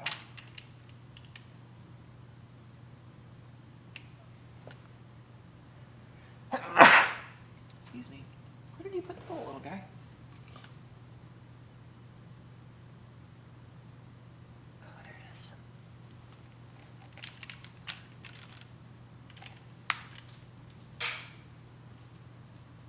Okay.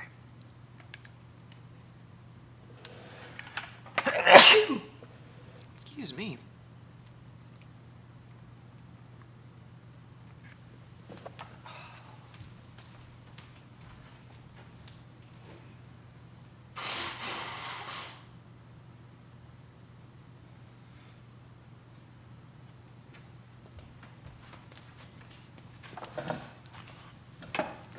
Okay.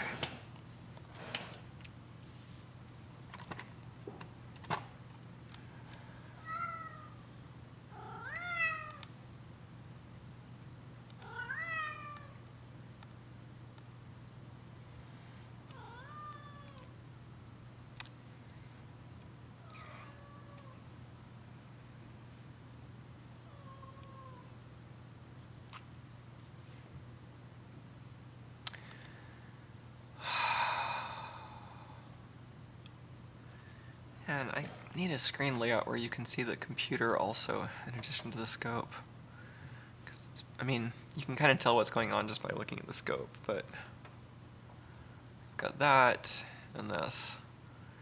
So those gaps seemed explainable by the polling, but I don't think that's actually what's going on, because I mean, that would not be giving us timeouts like this. That would, I mean, if it was the polling pattern, it would be buffering packets, not losing them.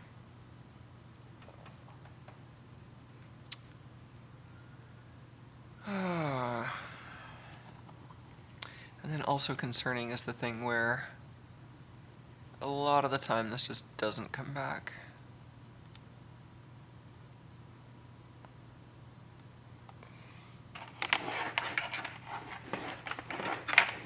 Can we still reproduce, like, we had a state where this was working that should not be substantially different from this. Can we get back into that state?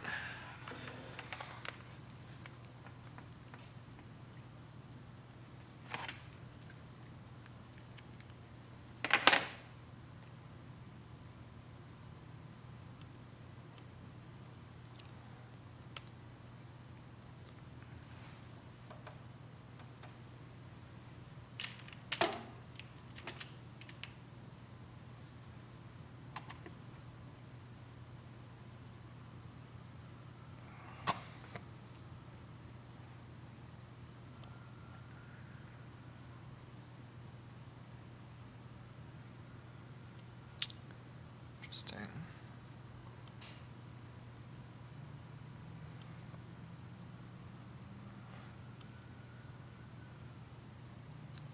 Hey, Tuco.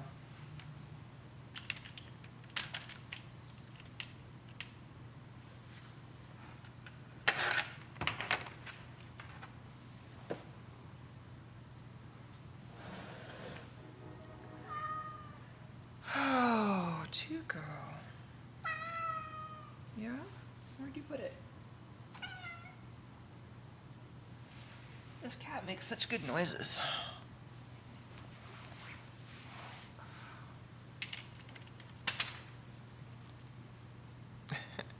Tail.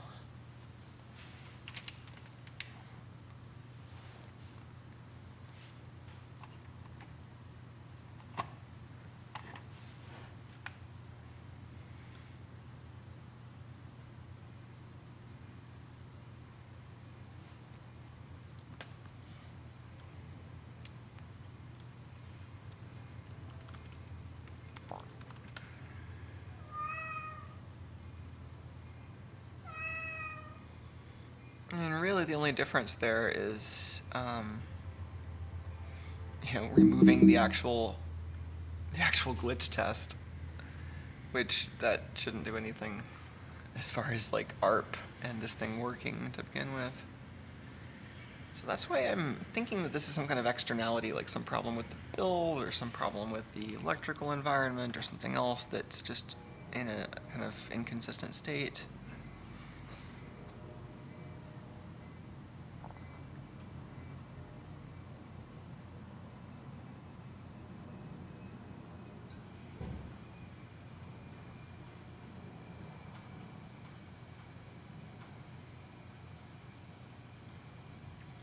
I mean, this is also the kind of weird thing that could be like a clocking or power related problem. Okay, so now this is running in the debugger, but still seeing this behavior over here. And poke reset. Not responding. Responding, but still with occasional timeouts. So I'm going to do the thing again where I stash this patch to Git and recompile, but I would be really, I mean, I don't know. I'm running out of rational explanations for what's going on, so that'll give me some more information, but I think I also just need to run some more experiments that tell me what might actually be causing this.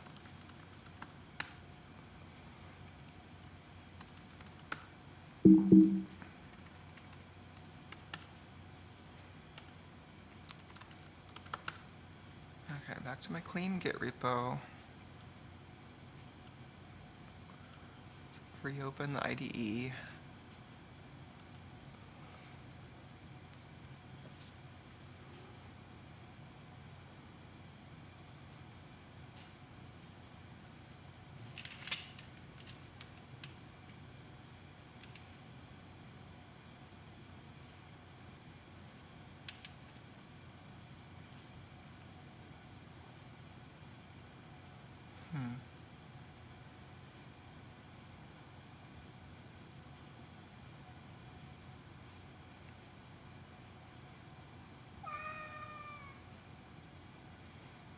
Okay. It's hard to tell what state this UI is in. I think I just need to press F11.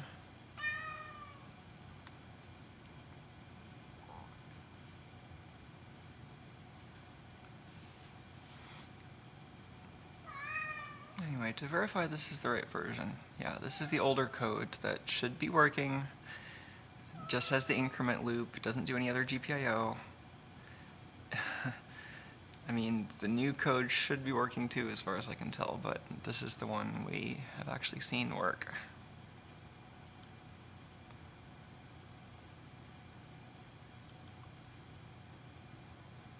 Yeah, this is all stuff from the, well, I guess the SN printf is my fault.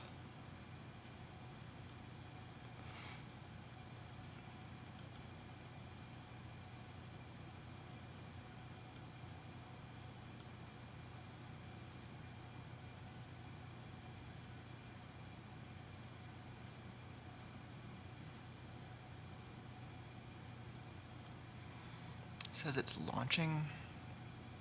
It'd be cool if I had more details on what this actually meant. I wonder if this would benefit from an unplug of the USB adapter and a something or othering.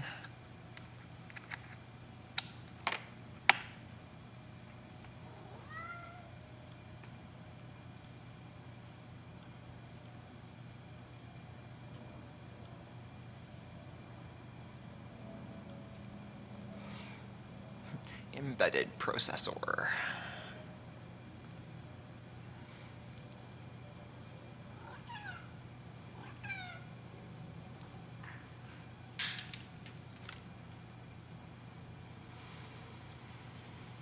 Oh yeah, sure, composing some code.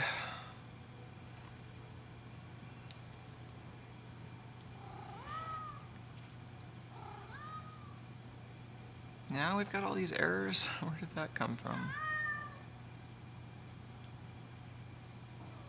Maybe these aren't real.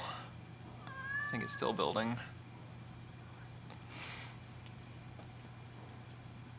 Okay, now it's loading the program again.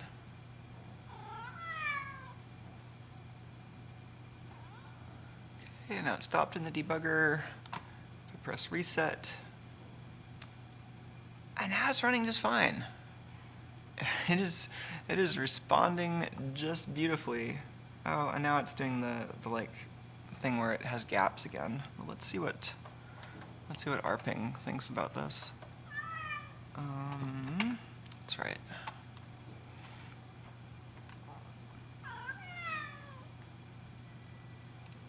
Oh, it's doing this thing.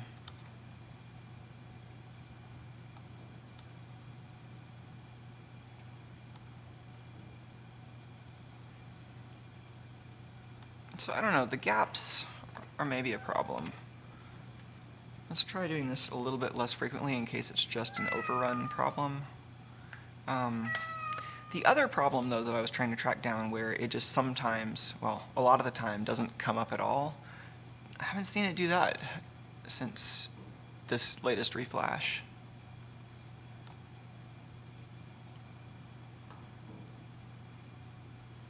That seems fine.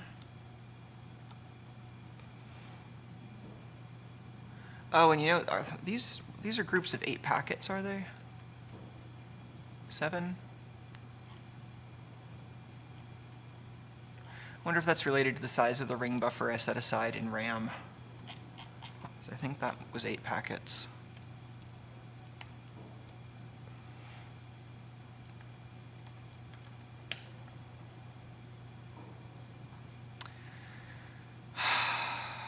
That is still, I mean, so you can see the timeouts. You can also see the latency varying a lot and maybe even kind of climbing like that. Let's see if we can actually look at this on the O-scope. So, I mean, I'm concerned about this timeout issue, but I'm also noticing that this is coming up every time I reset it. So I don't know why that is different after just removing those loops from the firmware. You know, I mean, that could be something weird, like a bug that depends on the exact placement of things in memory, but that's doesn't seem like the most likely explanation.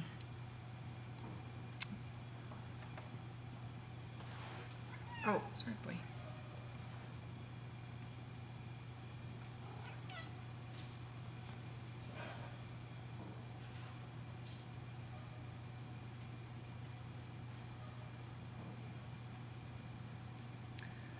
Oh, let's see if I can trigger on something that is not just a link pulse, but is actually a full packet.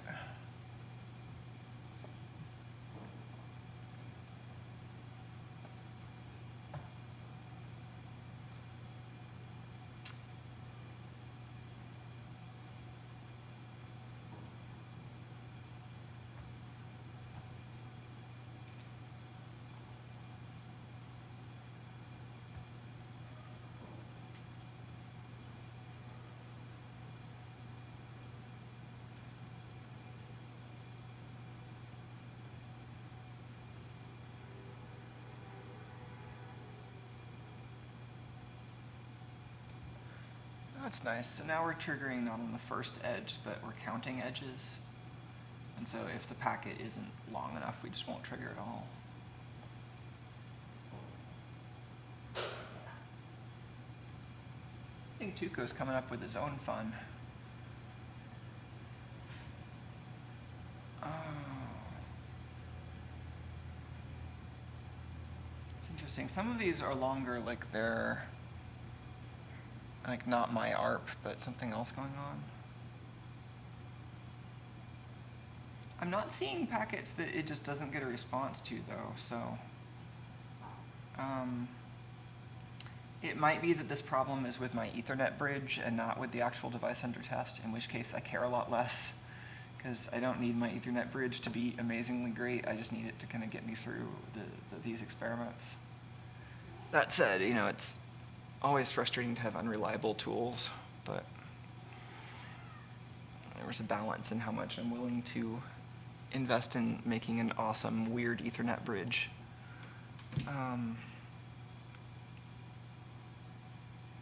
It could also just be that the packets are, like, we're not actually losing any packets, but ARP ping is just not waiting long enough. Let's actually see if there's an option for that.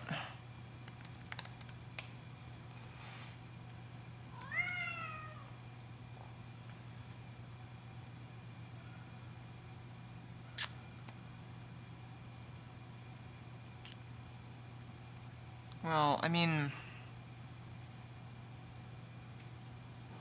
we've been changing the delay between sending ARPs, or sending ARP requests.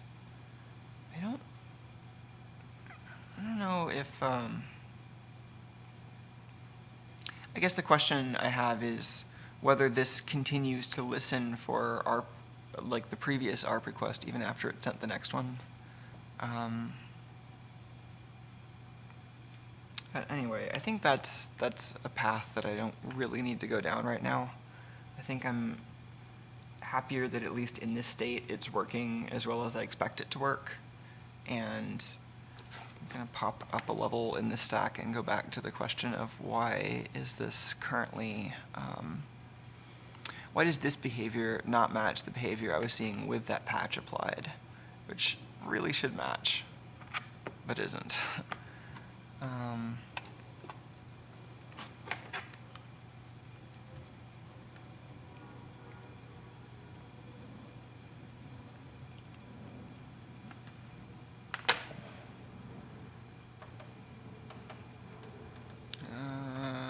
this one, yes.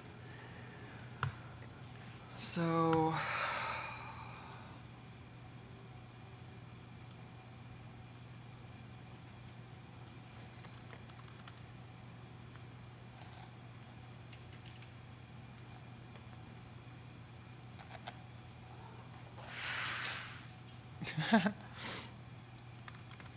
okay, right now, nothing on the repo. Now it is this thing. I mean,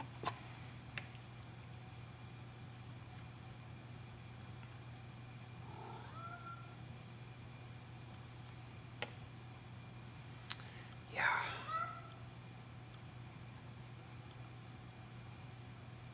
Okay, cool. This automatically reloaded. Don't need to exit the thing paranoid like.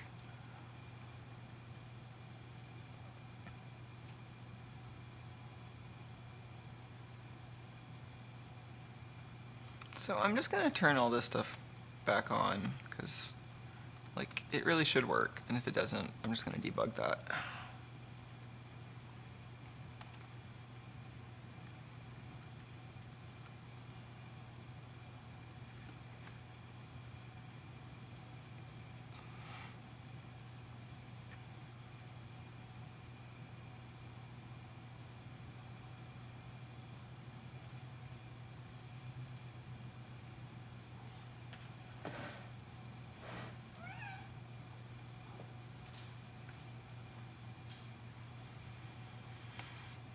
Alright, that thinks it's running.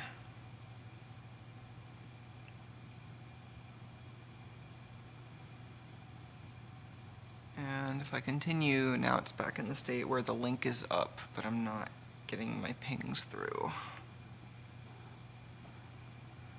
Let's SSH into the Raspberry Pi from this computer so I don't have to keep changing inputs on the HDMI switch.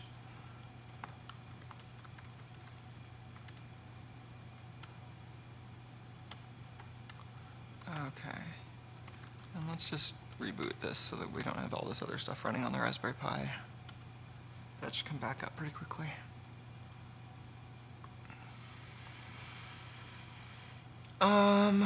Let's also just maybe disassemble what's going on in this loop, just to see what this tool chain, what it hath wrought. So that would be here, experimental victims, LWIP increment loop.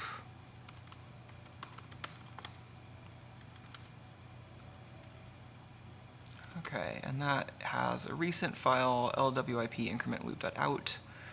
Those .out files are actually ELF, so I can disassemble them with a regular ARM disassemble.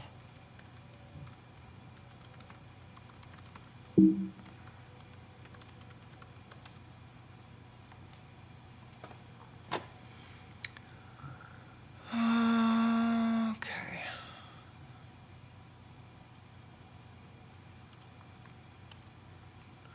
So main. It's not quite what we want. We want, I think, fs open.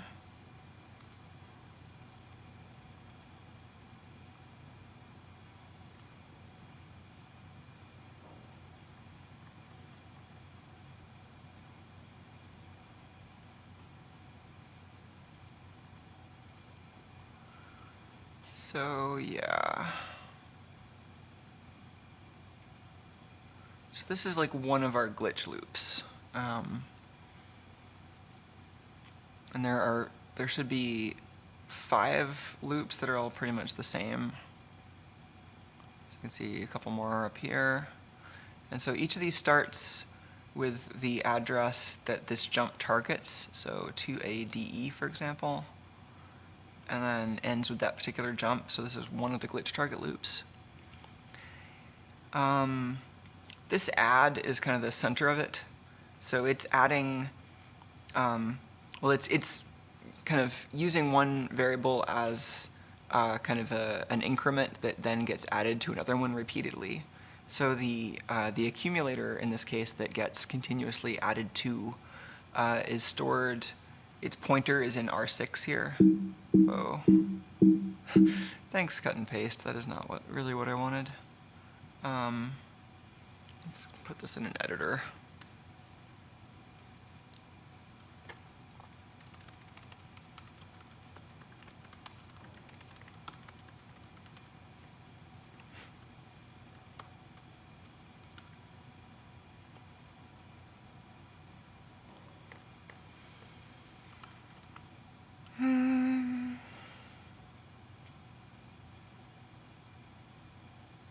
Actually, I'm curious if there are strings from the particular compiler in here, since it's just such a novelty having a compiler that isn't either, GCC or LLVM, but still produces ELF files. A lot of that stuff I put there, but there's LWIP stuff. Ooh, TI, ARM, C++ code gen. Been working on it from 1996 through 2015. They sure do include a lot of copies of that in their ROM image. I mean, this is a debug build, but still. Okay, I've satisfied my curiosity. So back to this loop, or collection of loops, rather.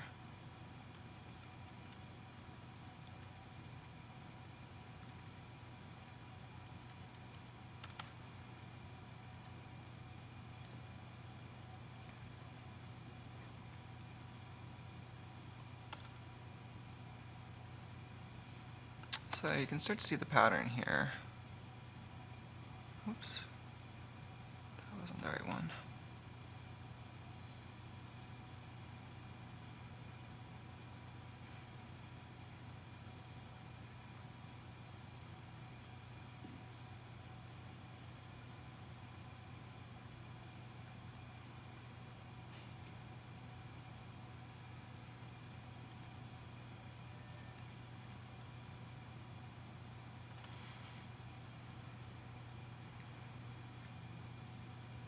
So this isn't quite a perfect repeat because some of the loads and stores for the registers change, but so this is a pretty good example of what's going on in this section here. So this loop here that ends with BNE, that's the loop that should run for 100,000 iterations, and it's counting using R5, subtracting 1 each time. This is actually part of the setup up here. So this, we can check this value, but that's probably our actual loop count, the 100,000, and it gets reloaded, every time, I guess. Doesn't have to, but that register just, hey, Tuco, don't do that.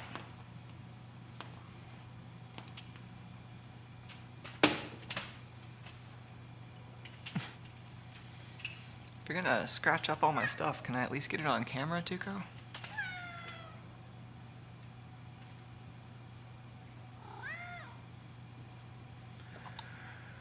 All right. So anyway, a lot of this is similar to what we had before.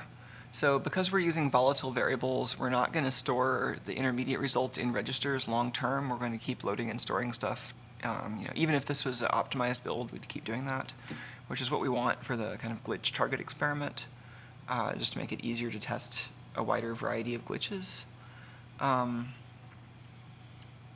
then some of this down here is actually invoking the function to write to the GPIOs, through the GPIO library. So that is maybe not what we want to do here. This is like looking up a function pointer for the currently active device library, I think. So we probably want to change that. That shouldn't crash or anything though, not while while we aren't glitching it at least.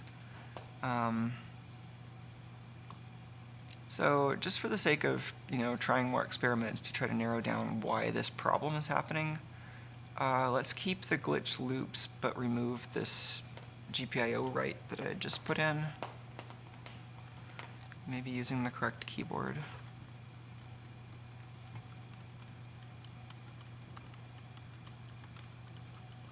So this is C code for the exactly what we were just looking at. And I'm going to take this out. Well, actually, no, I'm going to take this out because it's kind of complicated. I mean, all of this stuff seems like it should work, but just for the sake of narrowing this down, let's have just this new GPIO write, this new direction set so that more of port F is output, and then, I mean, let's actually just combine these.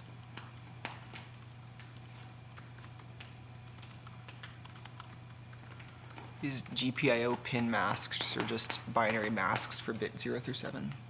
Hey, Tuco.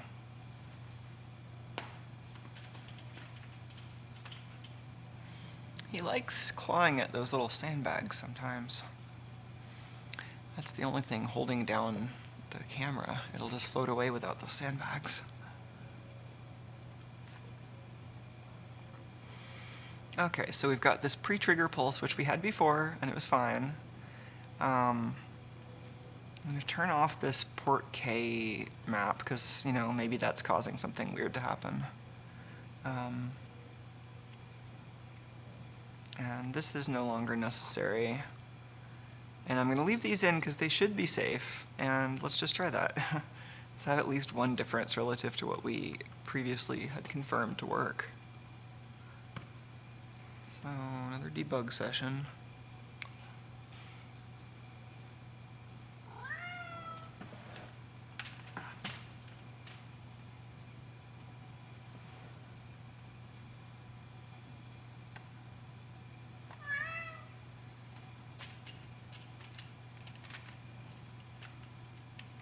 Hey, Tuco, where's your bolt?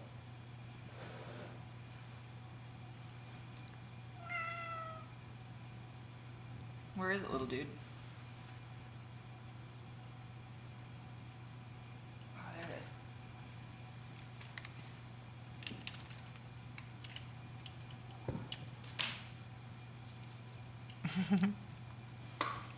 All right. So, running that, just pound the reset button a little bit, and oops, I didn't mean to do that. Let's go over here and try to talk to it on the Raspberry Pi now.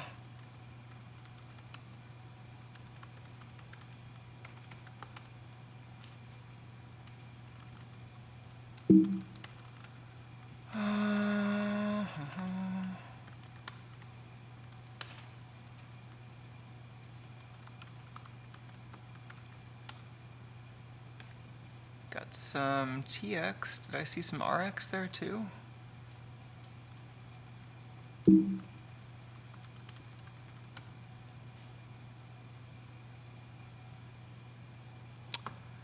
Oh, what does it take to get a ping through around here?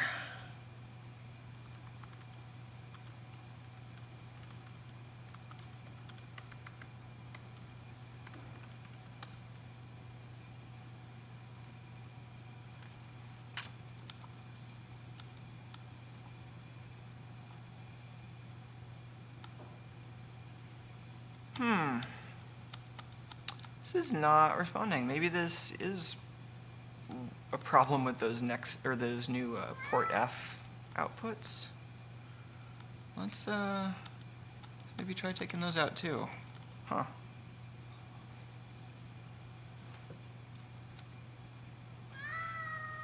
Hey, Tuco. Needy little tiger. Just want to play all the time. Tuco, I'll throw a bolt for you when it's convenient.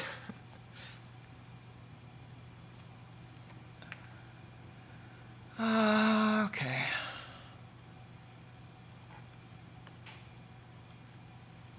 So let's try taking this out. And let's just take all of this out. Not be doing GPIO stuff, just be doing Ethernet stuff.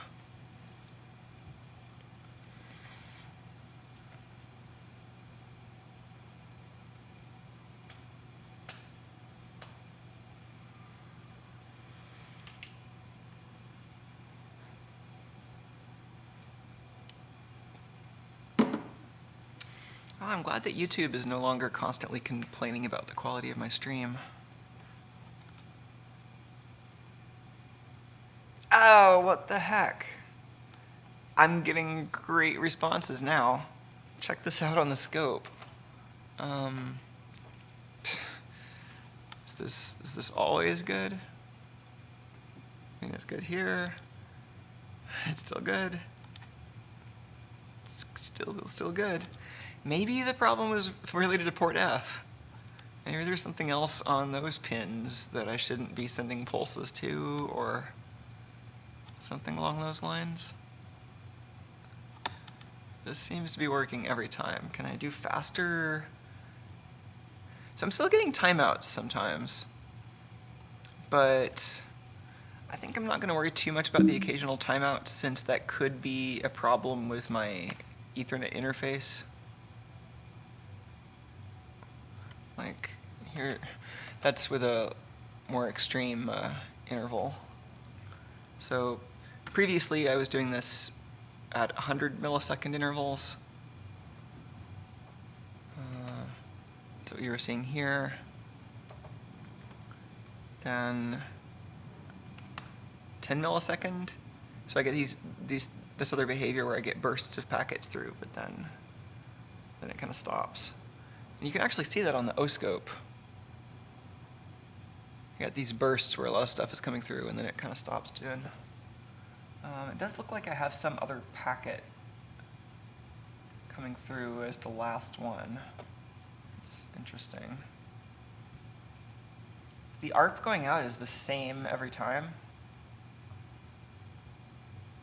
but then you can see the different jitter in the response here. So it's like there are some windows that the response might fit into, and sometimes it hits one and sometimes it hits a different one.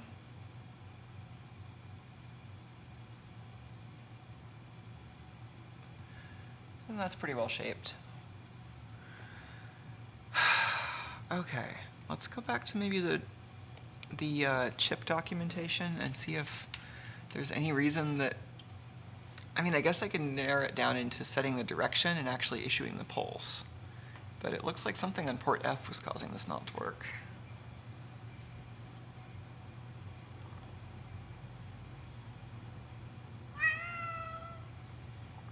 Like, I'm going to try not changing anything else, but just, I'm just going to set the direction on these 3 pins on port F.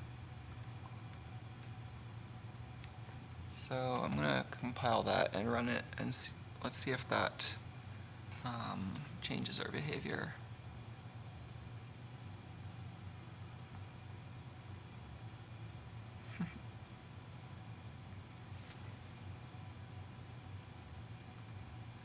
Downloading code.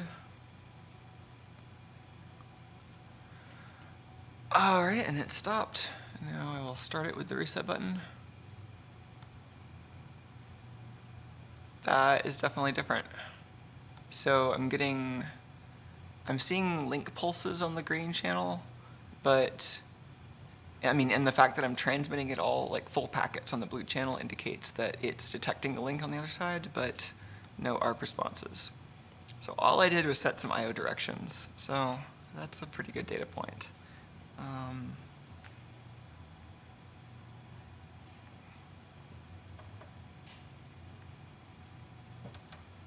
Oops.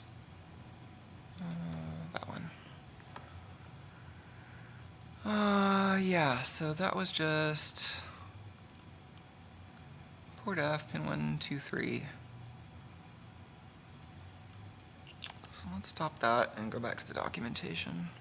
Oops.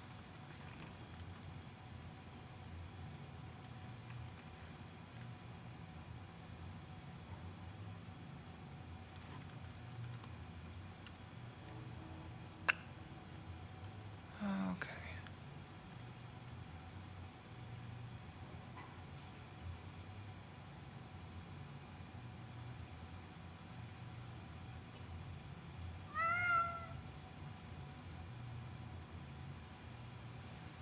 Oh, are these Ethernet LEDs?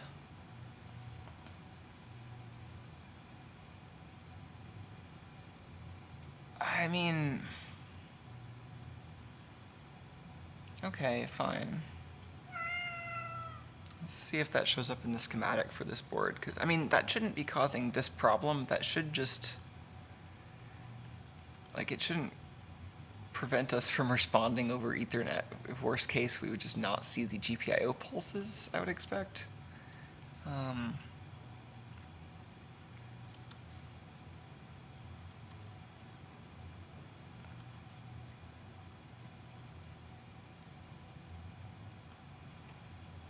So that's PF.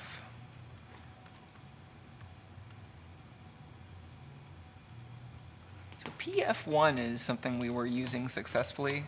I've been using PF1 to trigger the Trip Whisperer's glitches before, and that seemed fine. We're not using them as debug ports in this case.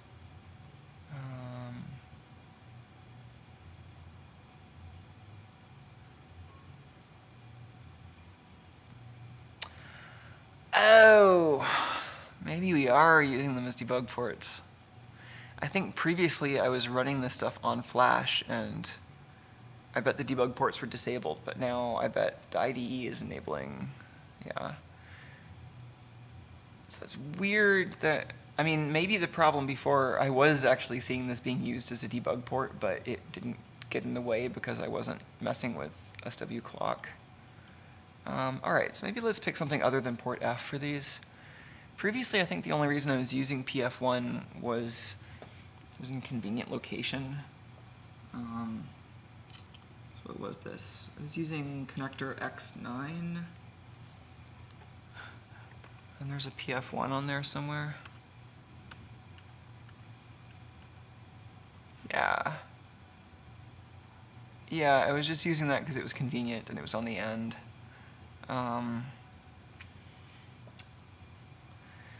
I mean, I'm going to need to add some more connectors to this board. Since the other port that I was interested in using, I think was port K.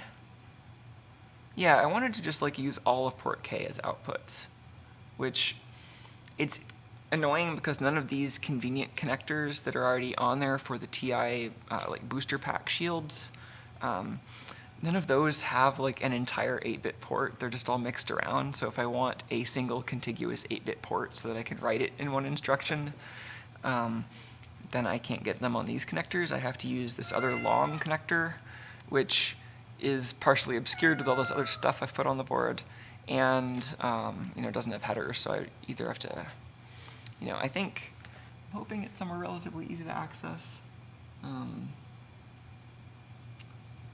Yeah, I'm actually noticing these have silk-screened pin numbers on them. So it looks like pin 1's over here, and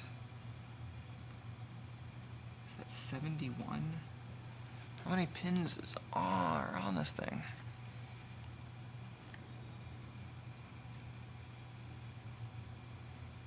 $98. Okay. So the high numbered side is kind of hard to get to. Yeah, unfortunately, it includes some stuff that I care about, like PK4.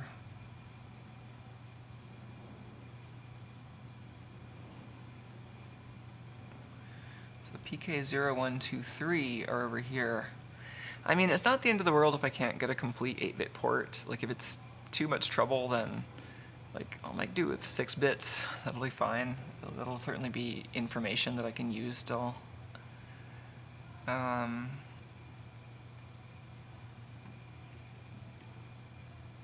Port E over here is kind of tempting too, because that is 6 bits where I can easily access them.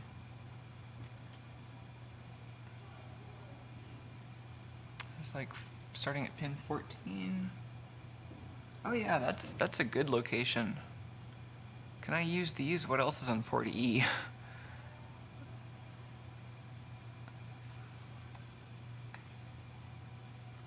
Yeah, I'm not gonna hold out for full 8 bits at this point.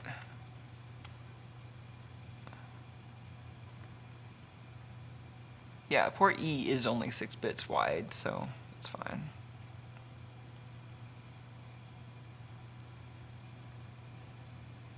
Analog and a UART. That's fine. And it's on the expansion port. 0, 1, 2, 3. That's PF. Man, this is super annoying when, like, the only way you can tell this is PF versus PE is that lack of a little gray stripe there.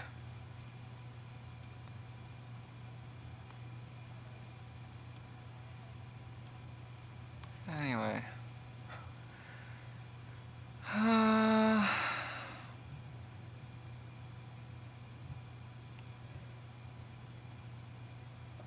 So this is tempting also.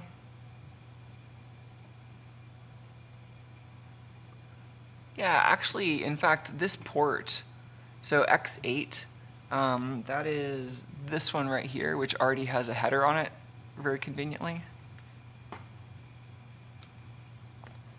So if I'm content with my 6-bit port E, then I just don't have, oh yeah, that is everything I want. That's E0, 1, 2, 3, 4, 5. So that might be nice. So I think I can use that for my, like, in place of what I've been using port K for here. I mean, I don't think I have a problem with port K. It's just hard to get to because it's under where my glitching board is attached. Whereas port E kind of goes a little further out before coming to a connector. So purely mechanical convenience there. But then if I'm going to use this connector anyway, maybe I use C4, 5, and 6 as trigger pins. Let's see what those look like as far as the chip and the schematic goes.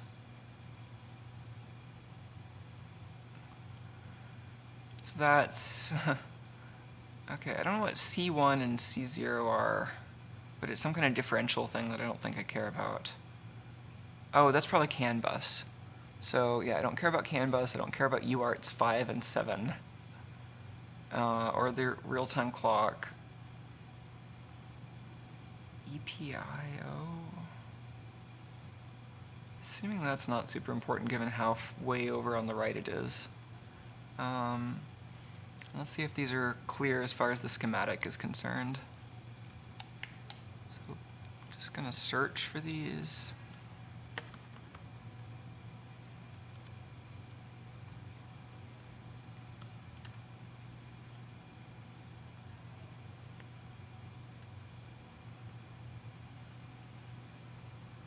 I think PC 4, 5, and 6 are pretty clear. Cool, let's try doing that. And see if that fixes these crashes. So we want port C for triggering. 4, 5, and 6.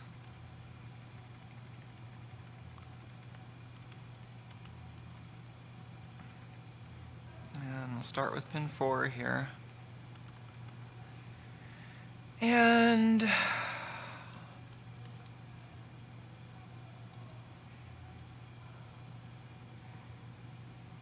port E was the other one, I think.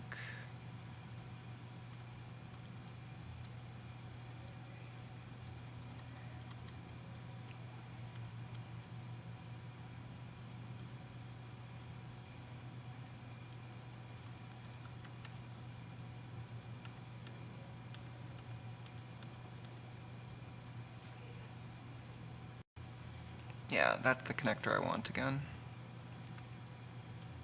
So PE for that whole thing.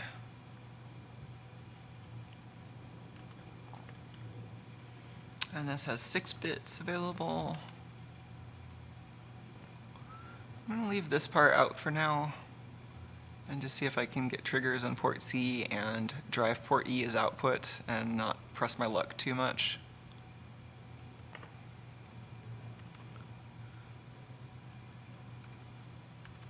So let's make that port C PC6, I guess.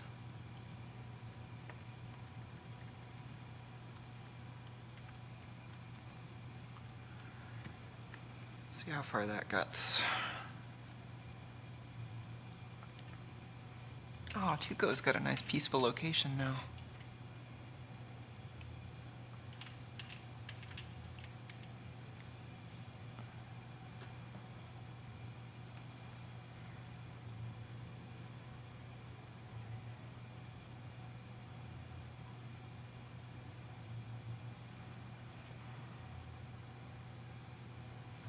All right.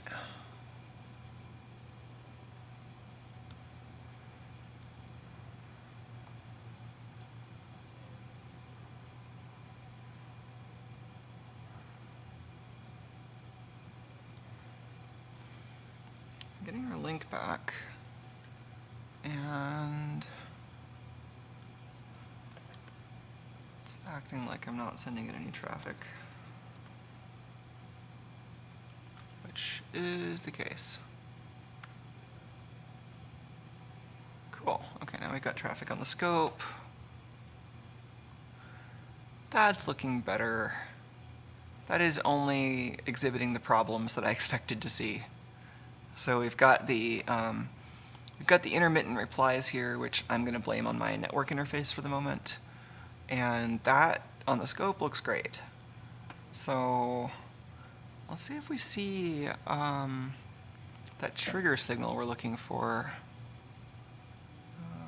Where should I grab that? Yellow.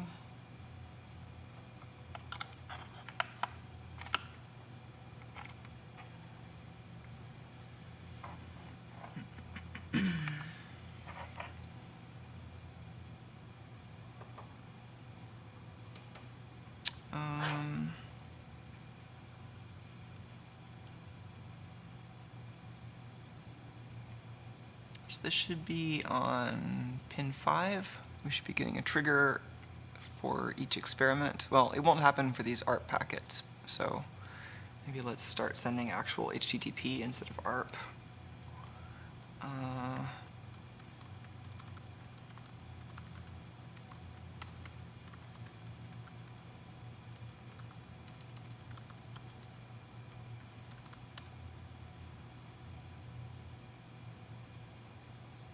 think we can do that a little faster.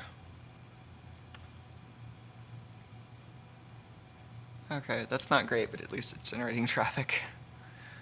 And so it's running that experiment, which is giving us the results we expect for no glitches. Got a bunch of packets happening kind of slowly. Got those packets happening on the scope too, which is nice. So now we should be able to see that trigger signal. So pin 5, right?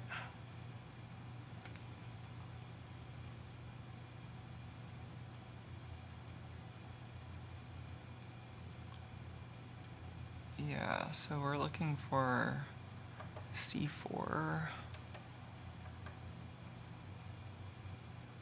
C4 is pin 5.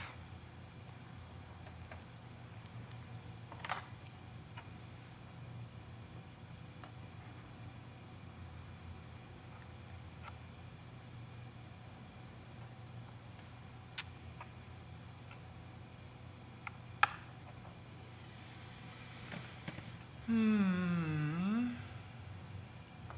don't know whether there's no signal or I'm just not triggering on anything useful.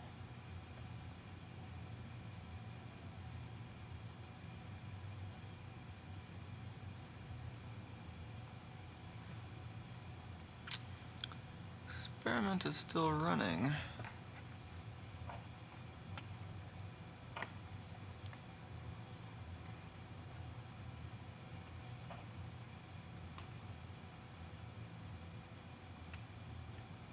Possible, I have no idea which one's actually pin 1, but I thought the marking was kind of clear.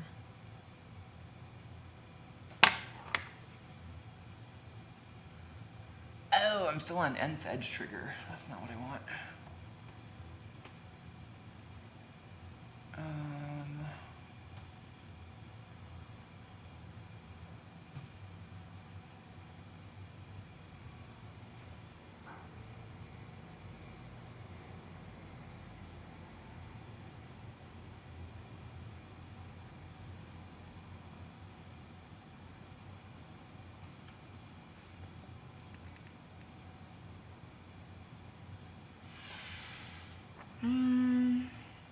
That's the right pin.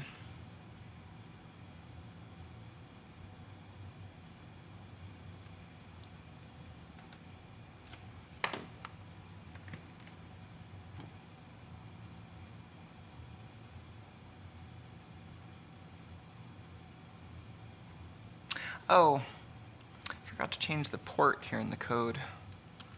It would help if I wrote to the correct address instead of to a peripheral that is not listening at all.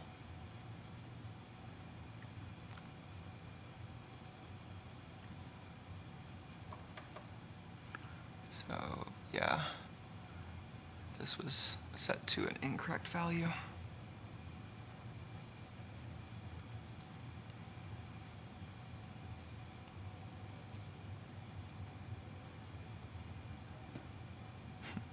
Macro expansion.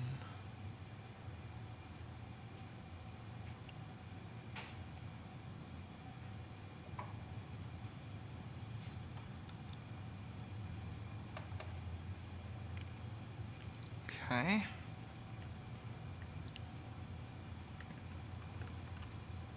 Experiment is running, and let's see if I can trigger.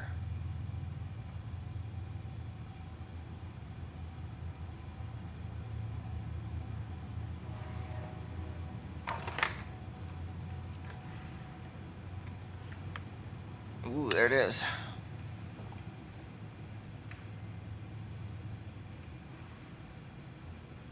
Ah, nice microsecond wide pulse. Cool.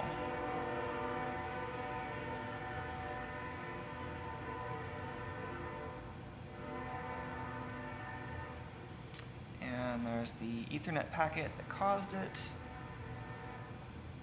You can see a little bit of kind of side-to-side wobble as, it's like when the Ethernet packet comes in, it'll have to kind of pick it up on the next iteration through the main loop. So that's kind of what we're seeing there. Actually, at that time scale, it's hard to tell whether it's main loop or something happening in the Ethernet MAC. But I think that's slow enough, I'd probably blame the software stack. Anyway, after that, we should see a response.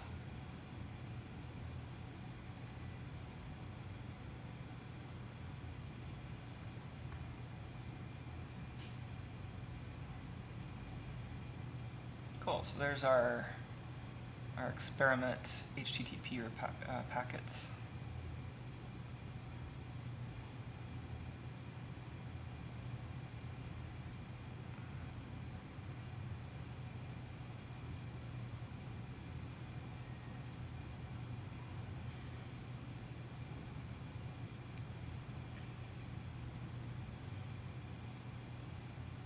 Okay, well, let's see if we can turn on the rest of these IOs now. This is looking better.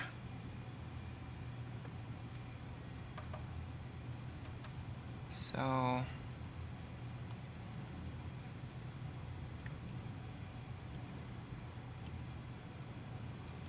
let's try just putting these back. This will ignore the higher bits.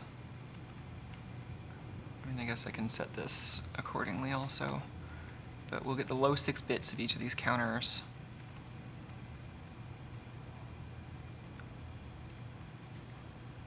And we want that to go to port E.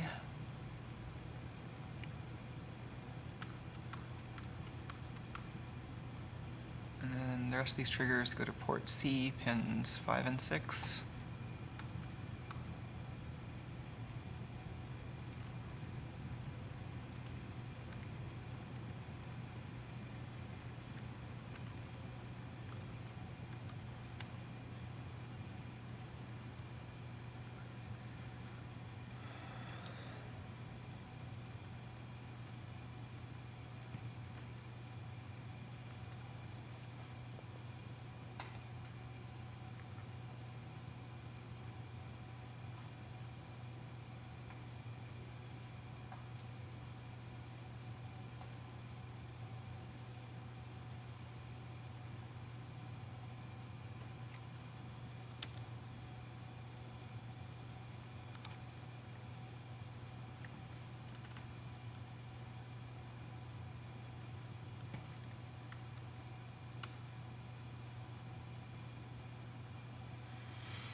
That's not so happy.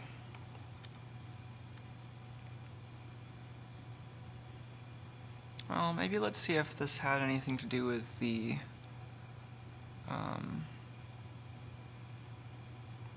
the right to port E inside the loop. That seemed the most likely to be a problem.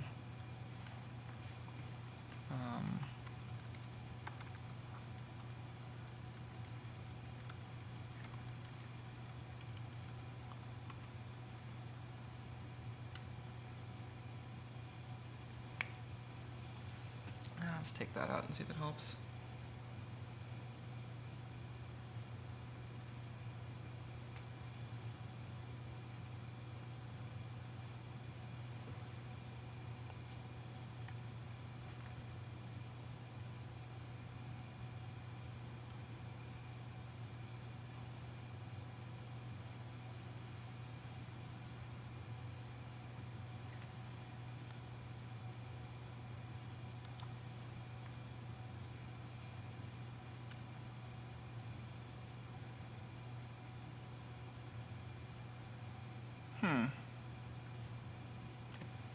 I just need to restart the Ethernet side of this, or the Raspberry Pi side of the network interface.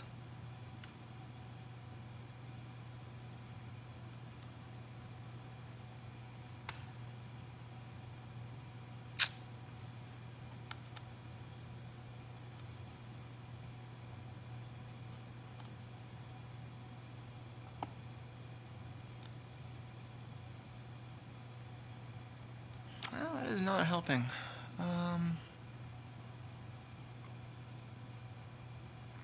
Okay, maybe it was related to this code somehow. It's port C, pin 5 and 6.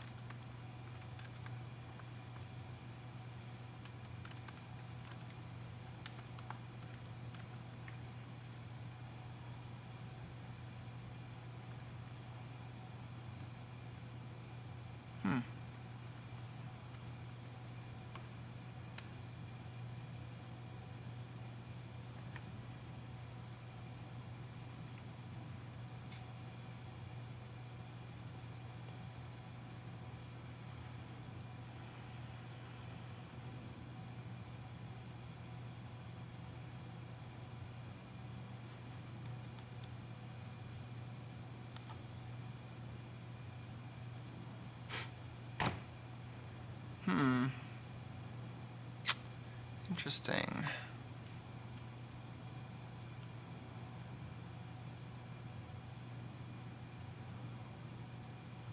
So, which of these two was it? Just to continue the binary search a little bit.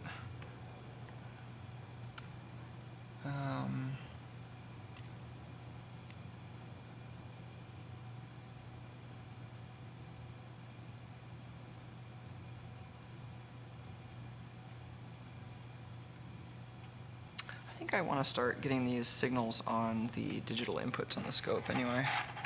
So I don't want to be using analog inputs for all these.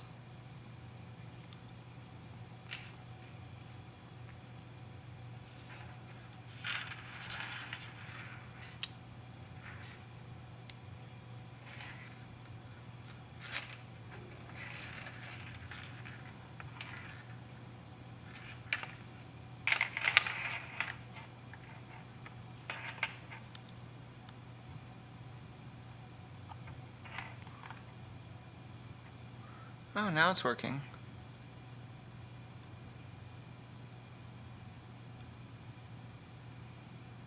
So it's either something weird with port C pin 5, or it's this test itself is generating some code that's messing with the operation of the rest of this thing.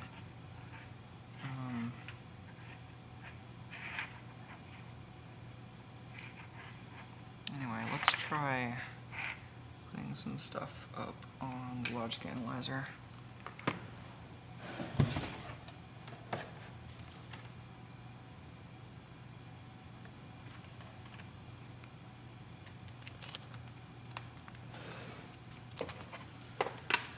Oh, fresh micro grabbers.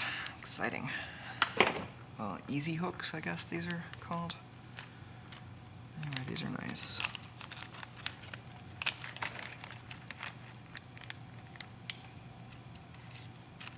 I actually need these for the signals with the posts, but I think I'll use one of these for the grounds at first.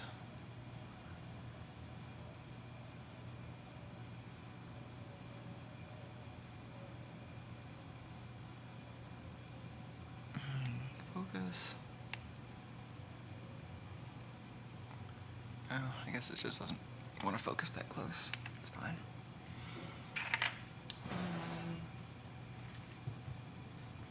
I think these are the ground leads for this analyzer.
Ooh, cute.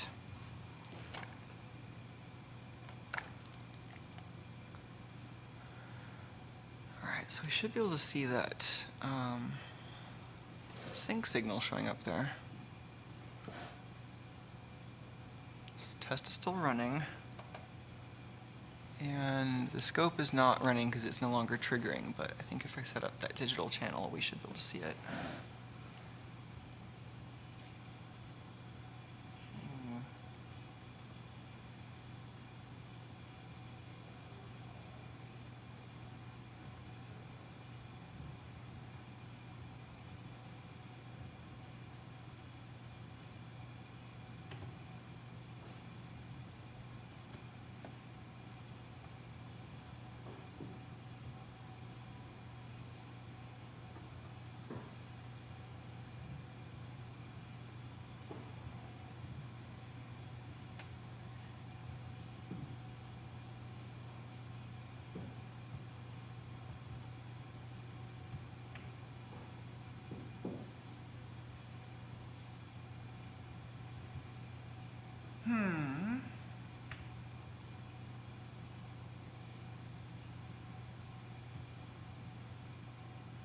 Ah.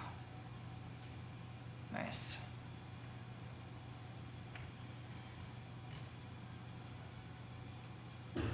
Yay.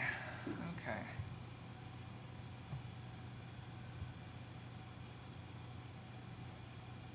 Great. So that's one of our sync signals. Let's put two more on there and then make sure they're operating properly. I mean, one of them is commented out right now, but looks like we can at least get them all on the screen.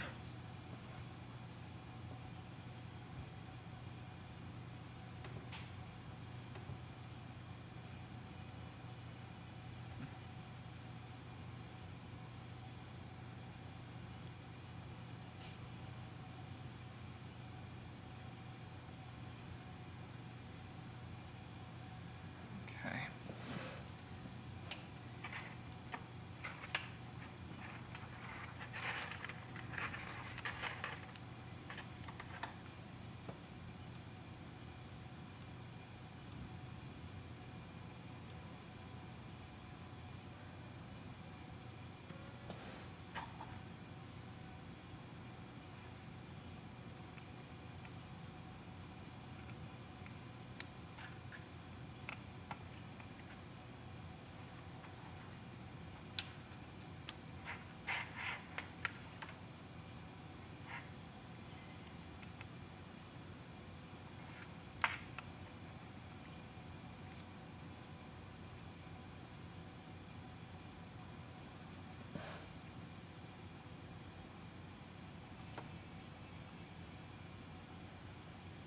That little doodad on the bottom of the screen is showing the channels with activity. That's nice. Ooh, it's way over there.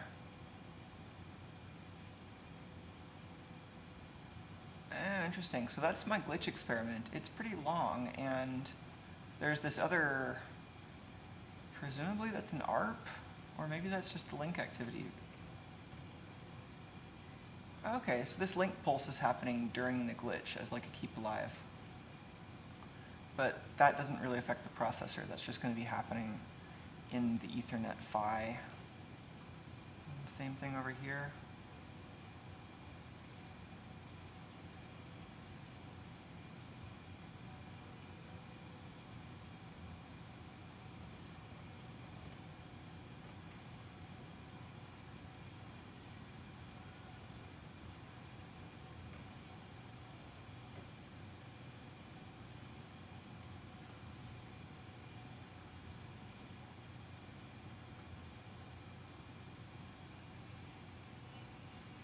Yeah, this is not a packet.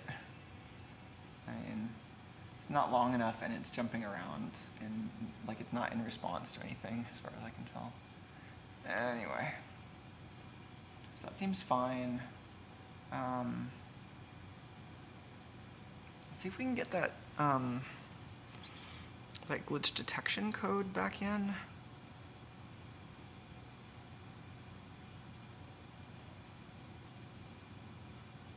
I mean, it shouldn't be something the compiler will, like, I mean, if the compiler was smart enough and I hadn't declared any of these variables volatile, it could just optimize out this test entirely.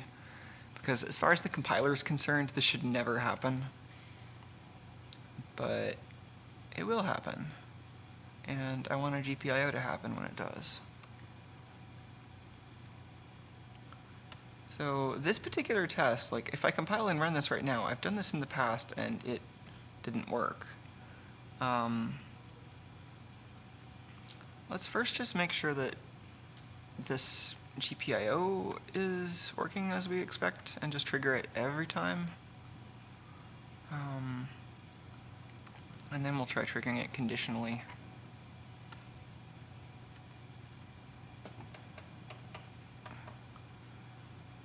Yeah, that's the code I just commented out. Sorry, I forgot to switch screens. So, yeah, poking port C pin 5 and 6 unconditionally.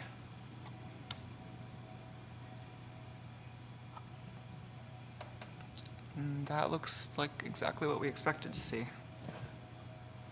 So there's the trigger, and then over here are the end of the experiment pulses, and then sending out the response.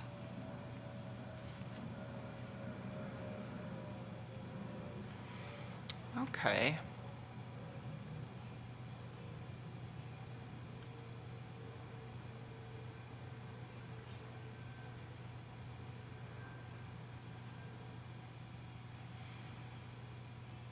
It's interesting that all this stuff is still failing. Let's see what this looks like if we actually put this loop back around.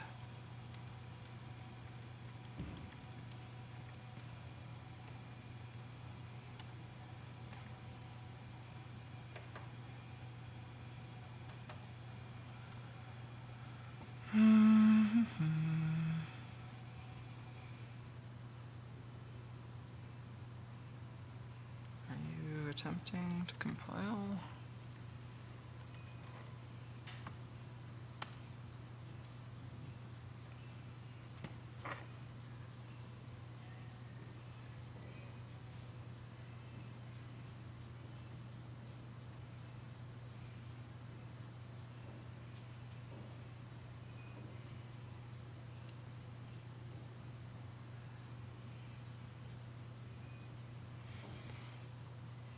Oh, I'm seeing some comments in the chat about mapping port E instead of port C, but I'm using both port C and port E for different purposes. And so I want them both. I've been trying to kind of binary search this problem to see where I'm actually getting failures that prevent this thing from just working as intended.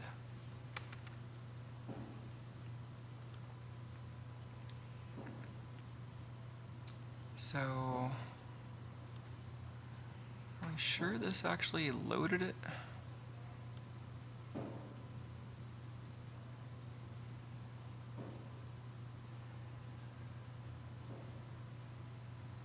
Here it is loading. And here it is stopped. And here I'm starting it again. So processor should be running. Let's restart this.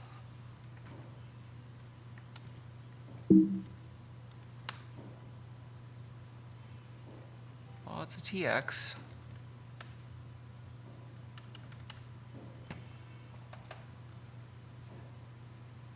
Yeah, I'd say this isn't working.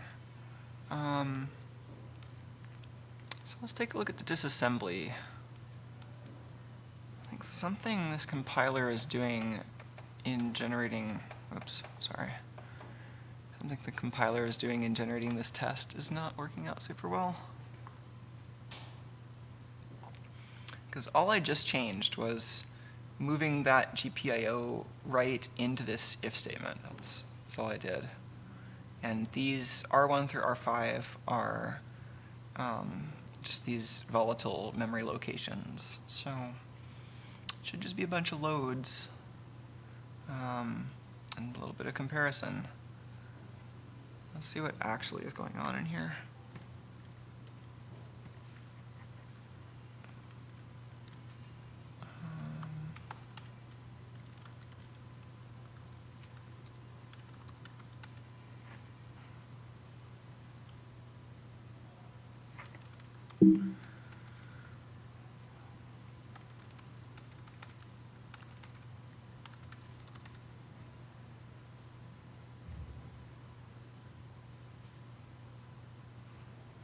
All right, here's the current ELF file that the tool chain just generated. Let's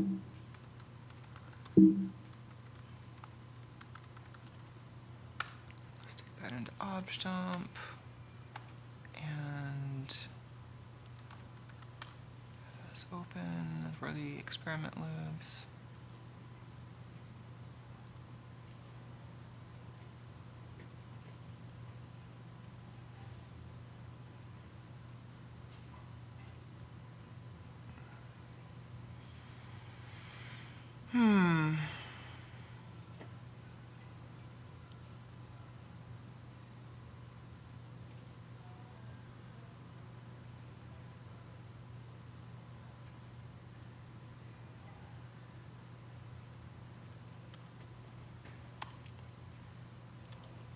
This might be a little bit more convenient to go through in IDA, which I actually have pretty handy, so let's just use that.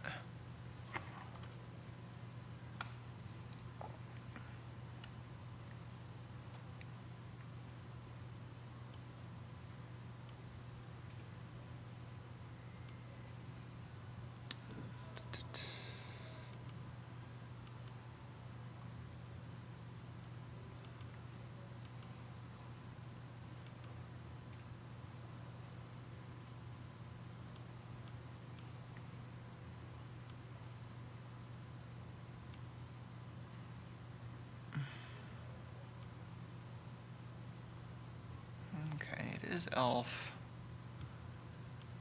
We have to select ARM. And this is a Cortex M4F. So that'll be fine.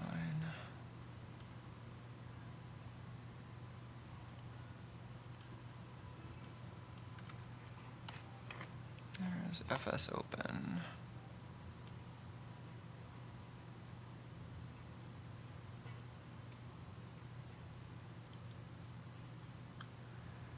This is not the FS open I want.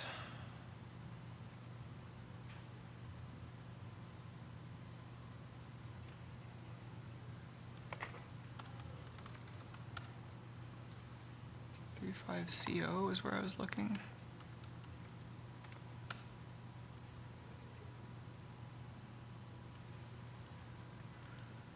Oh, this is confused. It thinks something in memfree doesn't return.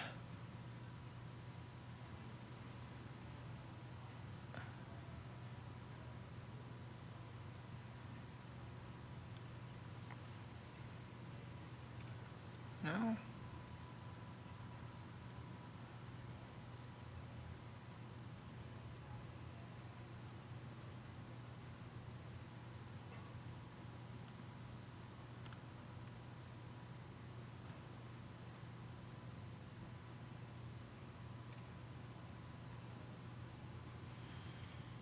Sure is identifying a lot of things as subroutines that don't need to be.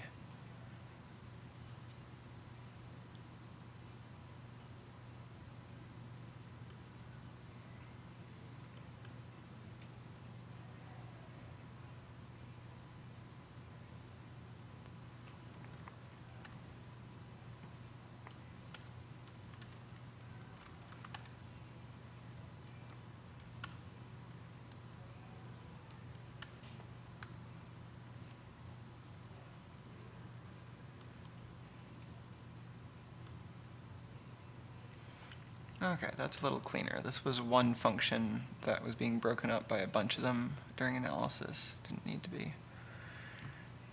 So it's called fsopen because normally this is something that reads from the file system for the web server, but I have my experiment here because it's an ASCII hack, and that was easy. And it's a debug build, so I've got plenty of symbols. This, I think, is the base address of the GPIO that we're working with. These little loops are the actual glitch targets. So I have this add here that's actually producing the result that I'm glitching. So either this add or the loads and stores on the same path will affect the value that I end up with. Glitches to the counter here, this subtract, could change the number of times this loop is run. This is with the GPIO code disabled, so that's not in there. Now, I think this is the comparison that I just added that seems to have broke things. So we're reading, so these registers here have memory locations.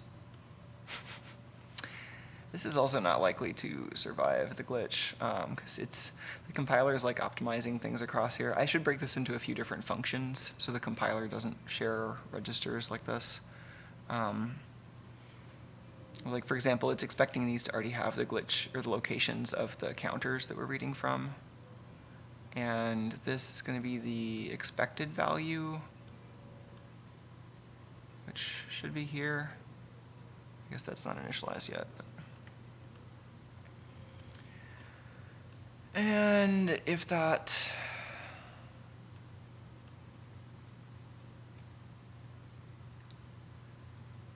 if any of those match, then this code happens. So, I mean, I'm looking at this from a couple different angles. I'm thinking about my experiment, and this code is actually not great for the experiment, so I think I want to change it to be more self-contained, such that if glitches occur that end up corrupting registers that the compiler has filled before the glitch experiment, I don't want to be relying on those afterwards, so I want to have some barriers there. But I don't think that's related to the current problem. That's just a future problem I'm trying not to stumble over too badly. As for the current problem, I'm not seeing anything yet.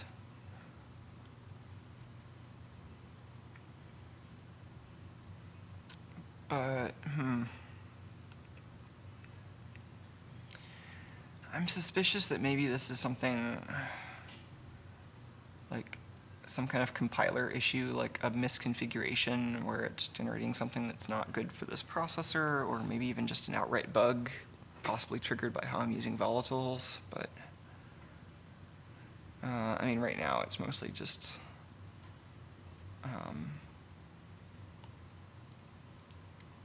acting like a complicated failure. I wonder if I can see what's going on. As much as I don't especially like single-stepping in debuggers in hardware, because usually I'm operating on software that introduces more side effects than it helps with. Maybe in this case that would help. And since we have the debugger right there, I'm curious if we can actually see this function fail.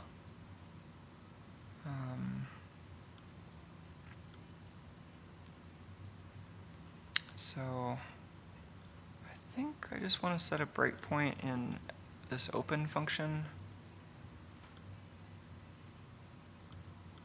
And restart it.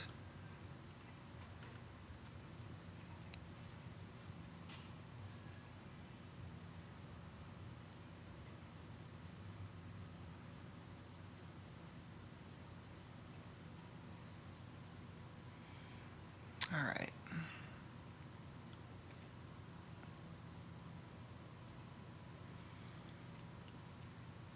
So the debugger thinks that's running. And over on this side, still kind of trying to transmit packets.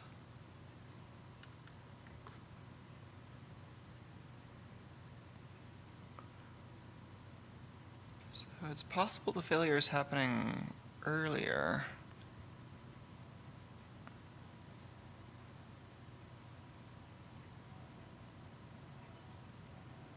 Let's also set something like right around here, maybe.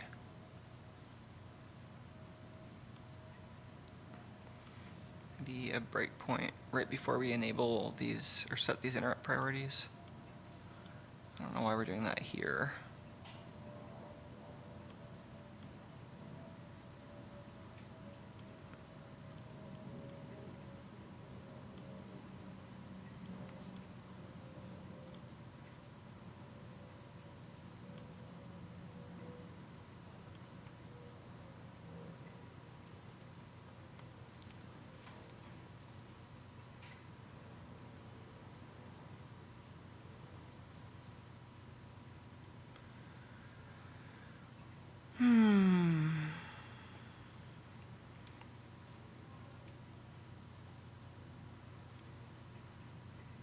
Okay, so it's at the beginning of the program.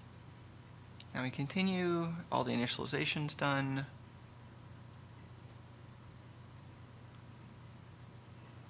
So now it's just running and not hitting our other breakpoint. Which makes sense, because like in the earlier instances of this particular breakage, I was seeing it not responding to ARP packets, and so if something is going wrong that causes us not to get ARP, then I'm also going to expect that we don't get to the point of actually processing an HTTP request. So I wonder if maybe this is just like a code size issue, or like maybe this part has some bad flash on it that I'm hitting.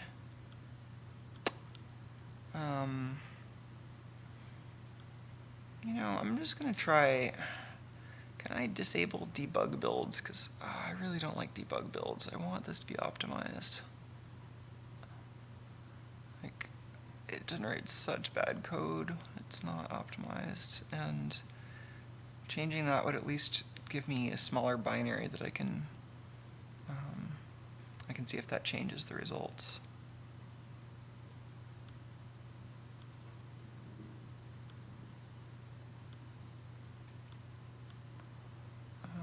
How do I change that configuration?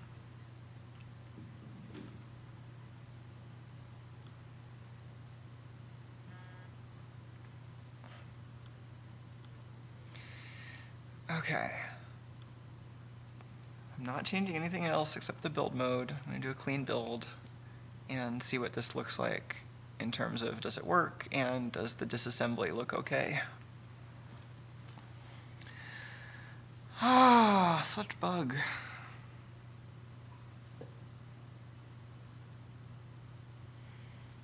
Oh, there's a question in the chat about what the context is for all of this, for all the glitching. And this is still doing an experiment to try to develop a technique for doing firmware dumps.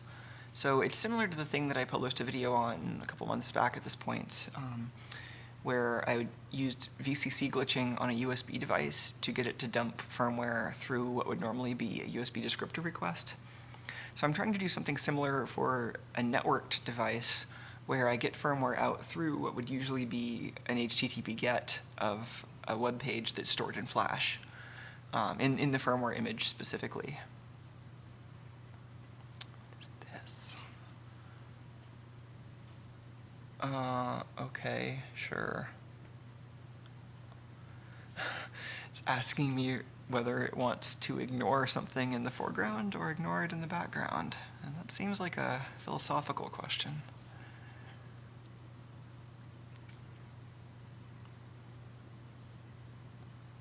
Okay, so that should be my clean build.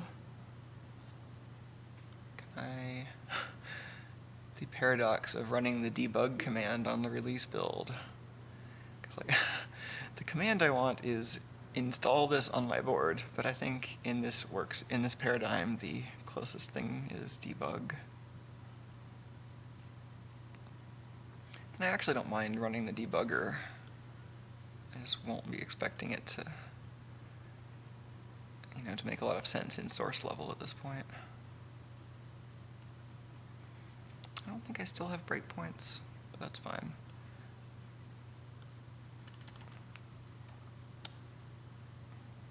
So no link, still no packets. Okay. So I'm not getting a different response based on the debug versus release builds, it looks like.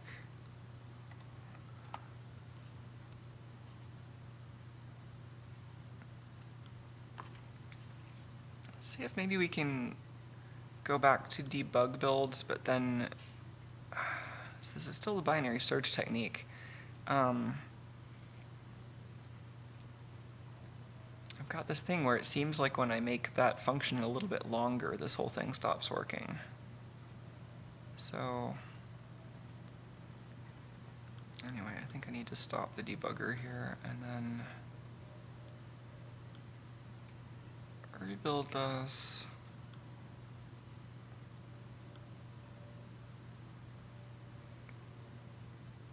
And then I'm going to verify that this build does not work, which is what I expect. But I'm going to save a copy of it, like all the outputs. And I'm going to try just ticking out that test, which should give me a build that does work. And then I want to look in some detail at the differences between those, since I think that the difference that's actually causing this, like the code that I changed shouldn't even get a chance to run, so this is probably some kind of other side effect involving where things end up in memory.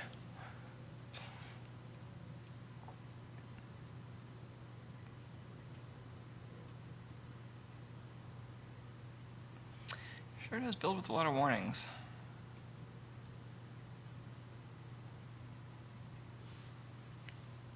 Their compiler has some interesting, like, lint kind of error checking tools built in, I think. Like, don't just spin in a loop, use a hardware timer.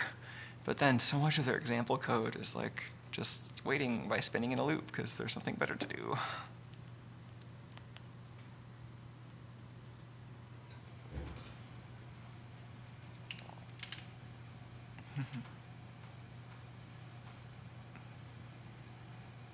Okay, we can load this on the board, verify that it does not work.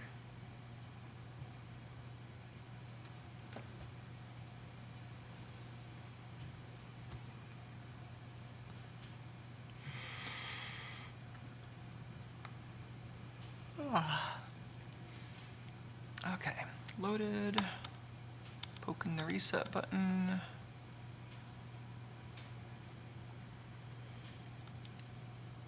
And so the verification that it does not work involves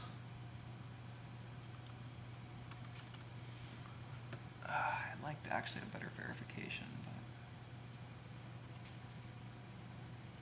but verifying that you've correctly achieved a particular non-working state is always a hard problem. But I'm getting... Yeah, I think that's right. I'm getting, like, the link is up, but it's not responding to any packets, which is the non-working state that I'm trying to debug. So that's good. Let's make a copy of this.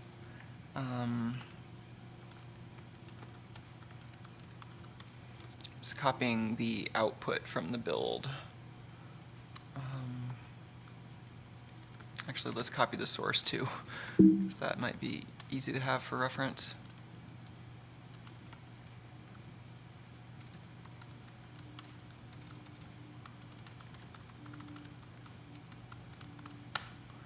that's the non-working version of the experiment. Now, the working version, I think, just involved removing this. Let's see if I can make a working version that just replaces this with a 1. I mean, the compiler should do something substantially similar, but just for the sake of consistency, let's see if I can make that work.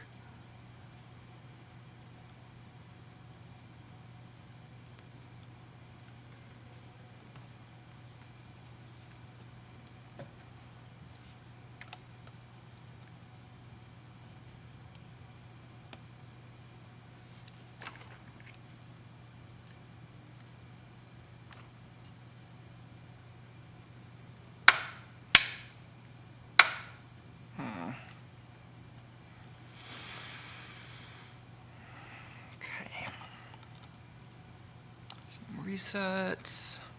And now the experiment is fully running. Oh man, yeah, the thing with binary searching weird Heisenbugs like this is they always just make you feel so dumb. It's like, I've just made this completely meaningless change, and that seems to have an effect.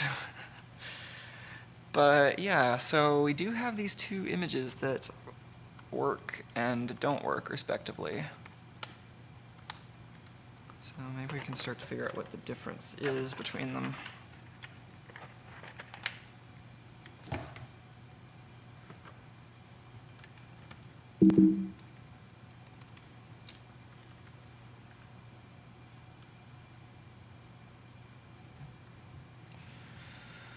Okay.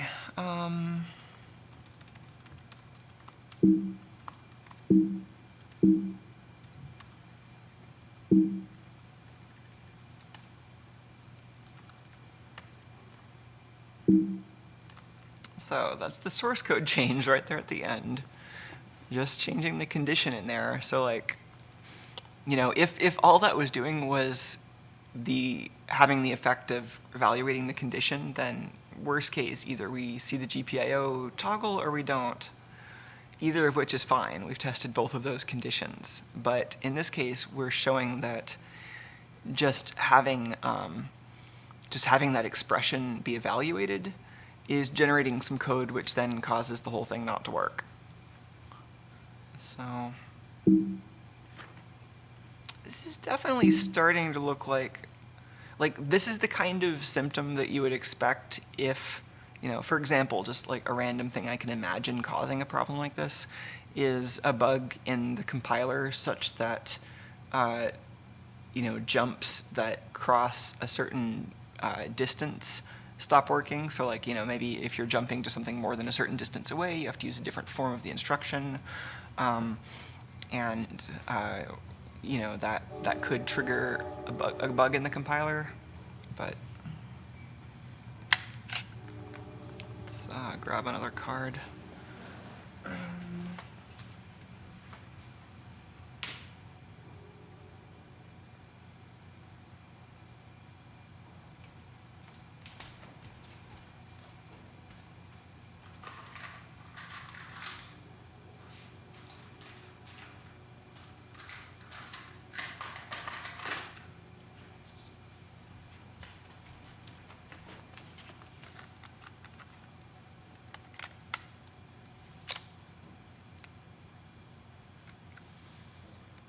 I need to make some little stickers or something for labeling memory cards so it's easy to tell which ones are in what state, like which ones are needing import. I mean, I generally try to import them as soon as I can, but sometimes I can't, and so I end up like putting a sticky note on my desk that's like, import me, and then having a stack of SD cards on there.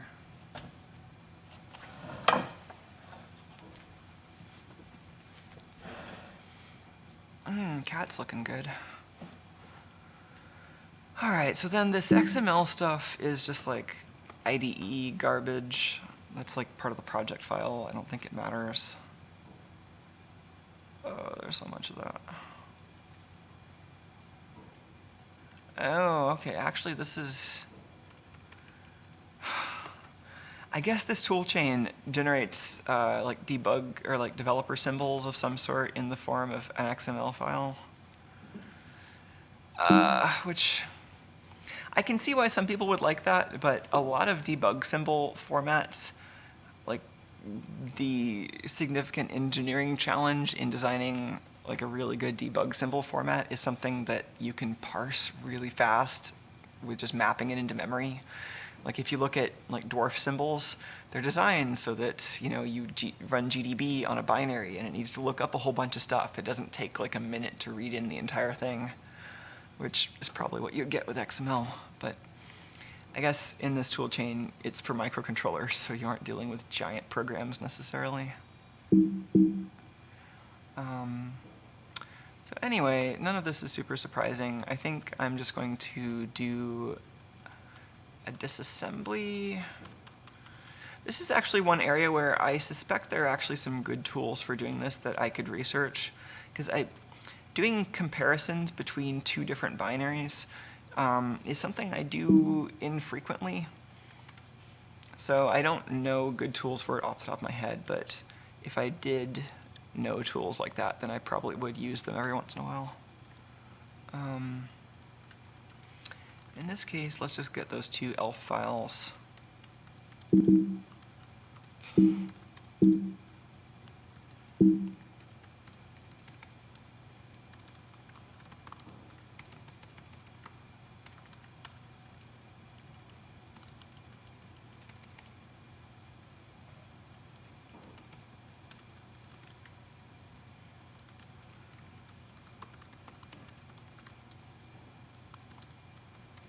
Let's have a little directory for this.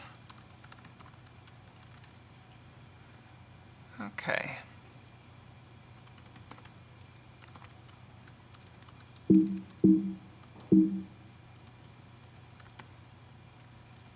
there any options that might help with this, like disassembling without any addresses or something?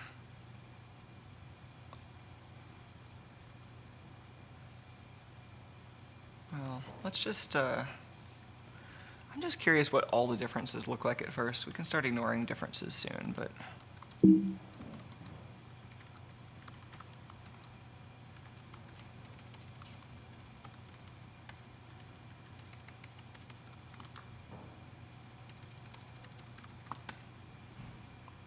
Okay, so we got a couple of those.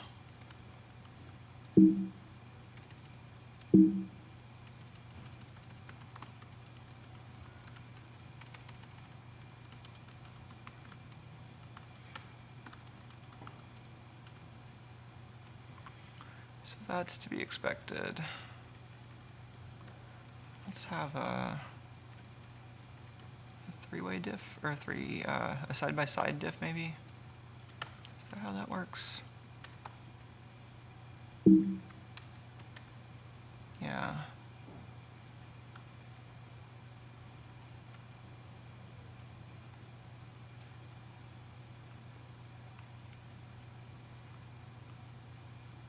So most of what we're seeing are just these occasional blips from addresses that are different. But here's something different. So it looks like, at the very least, some functions are in a different order. So this is the non-working side on the right, and the working side's on the left. So yeah, UDP input is over here versus before.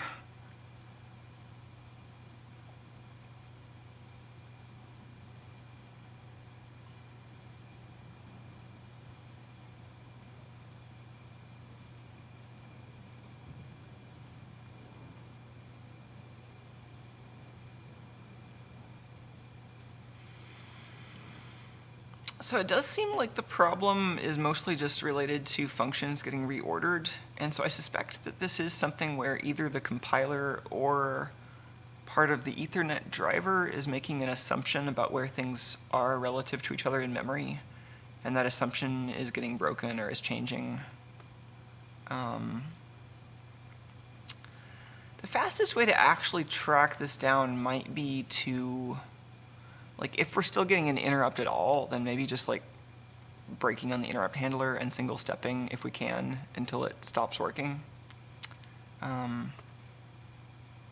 I think I'd have to go through this code again to refresh myself on where the lowest level that we care about is, but I think we just want the interrupt handler, and we can start stepping through there. So I need a slight break to get some tea and to use the restroom, but I think that's the order of business when I return. Let me adjust the Tuco cam before I leave.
Tuco fill light.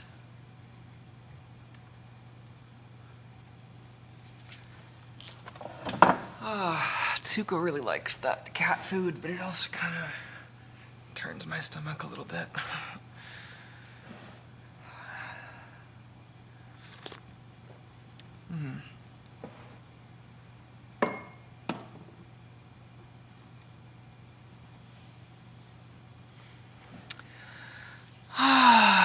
Okay. So, debugging. So, we want this back in the non-working configuration, which is with this code uncommented.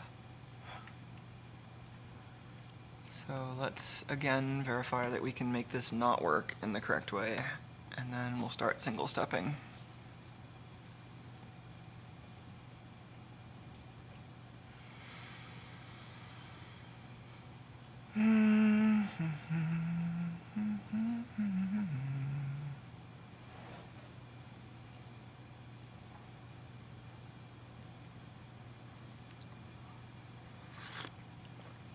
wonder if I can get Tuco cam closer to the ground.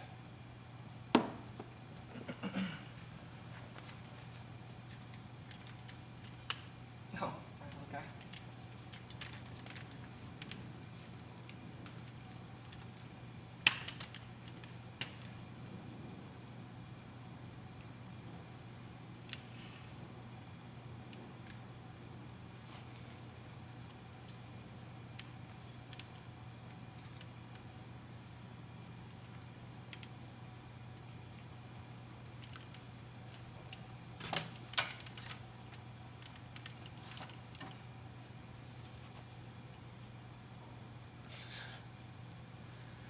There we go.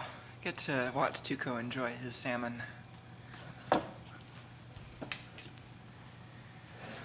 Okay. Let's keep this in the debugger, but just run it for now. So...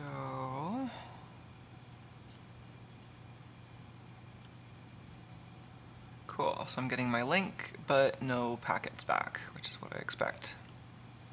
So now I'm going to stop this and try adding a breakpoint in the interrupt handler. Which I've got to go remember where that is.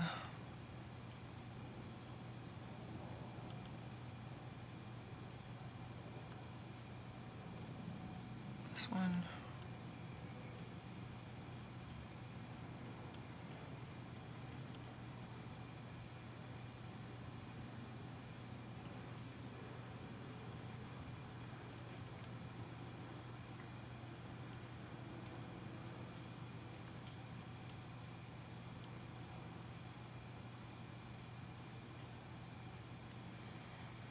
I think that's a breakpoint early in the Ethernet interrupt.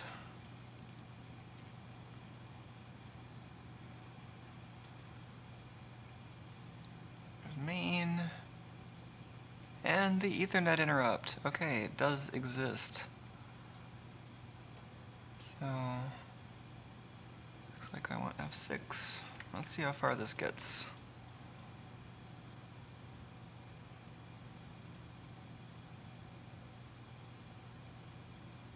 Yeah, that's not super helpful.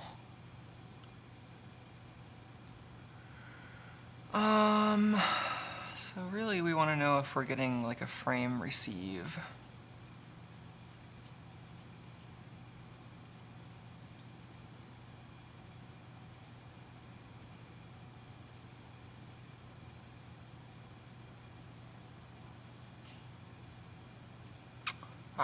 Tiva IF interrupt is what I want.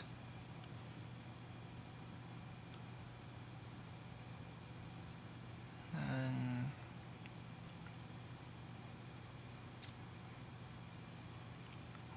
Tiva IF receive.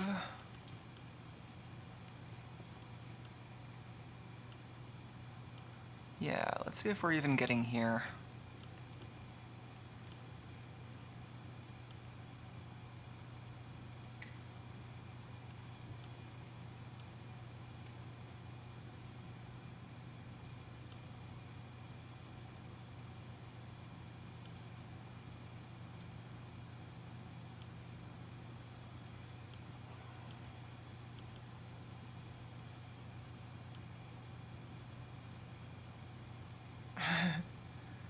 Hey, Tiger. We are hitting this receive interrupt, I think. Oh, no, maybe we're not. Let's try restarting the debugger. We've got a hardware breakpoint in Tiva IF receive.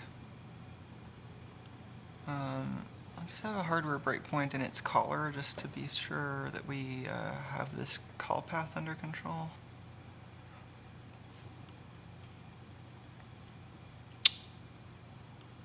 Whoa, does that work? That's kind of handy. Okay, let's breakpoint right here where we're deciding whether or not to make that call.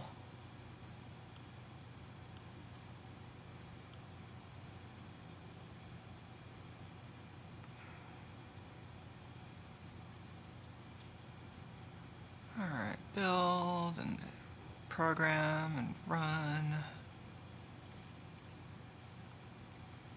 Main. Okay, so we're in the interrupt handler and deciding whether or not to call the receive function. Let's see what our status is. Why is that in decimal?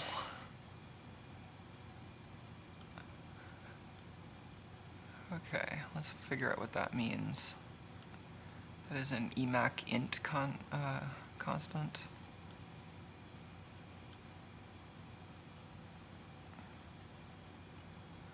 That's a phi interrupt, which probably means that the connection was established or something along those lines. So that's fine. Let's keep going. Another phi interrupt.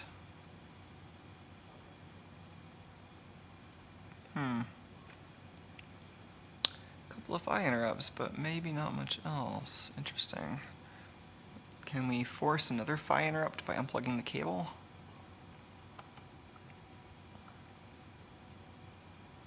Looks like a yes. That was a pair of phi interrupts. There's another one after plugging the cable in, and a second one after plugging the cable in. Okay.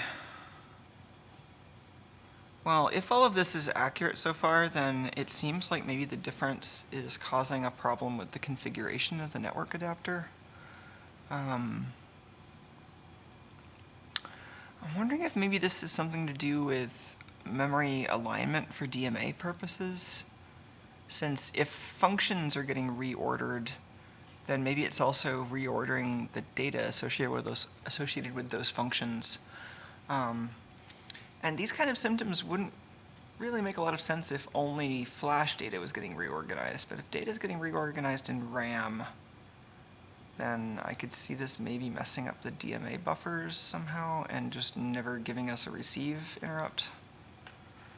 So that's maybe something.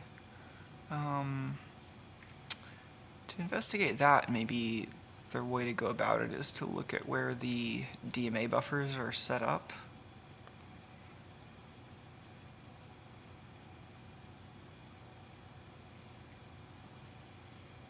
Yeah, those are the phi interrupts from earlier. So this Ethernet adapter has this concept of a descriptor list in RAM. So when it's trying to figure out what to do, it'll either have some data that it needs to write somewhere, or it'll be checking to see if there's some data in RAM that needs to go out. And in either case, there's a descriptor list structure that specifies blocks of memory to use for that. And so before it even gets to the point of reading or writing data in those actual memory blocks, it has to figure out where the blocks are using the list itself. And that has various requirements in terms of like where the buffers can be and their alignment. Oh, geez, Tuco, that was a jump.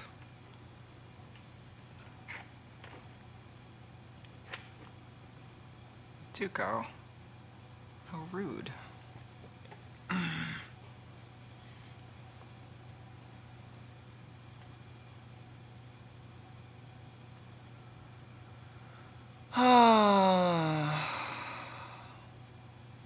I guess there's probably a button that opens web browsers.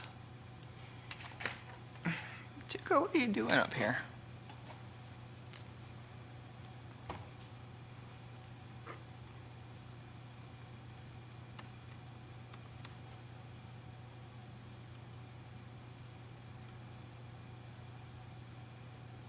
Let's browse the code on something that has an editor I like better.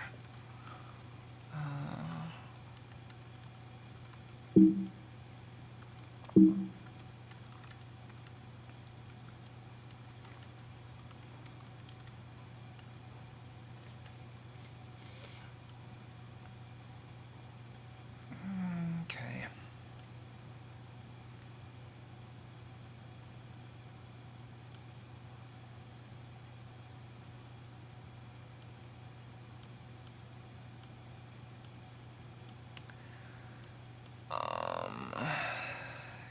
is actually not even in the directory for this project, but it's in like a common directory that has the glue between TI's driver libraries and the LWIP network stack.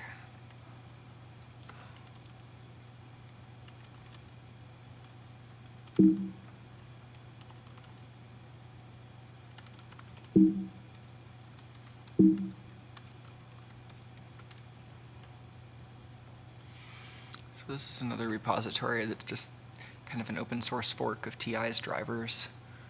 And so it's been useful to compile stuff against, but it's also been just a nice reference to have around. It's a little better organized than the stuff that TI actually ships.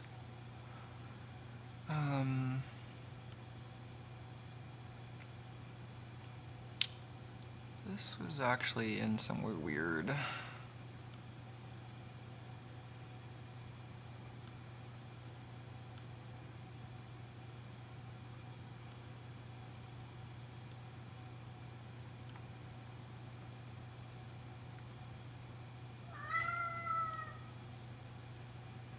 Yeah, so they're just like using include to stitch together all these LWIP source files plus a bunch of their own stuff. Oh man, C gives people so much rope to hang themselves with, or to rather hang their customers with. I think this is where the descriptors are set up. I had to go through this a while ago when I was setting up that GDB network bridge thing, because it's got Python code that's basically doing all the same stuff, but I ended up looking at how their implementation works.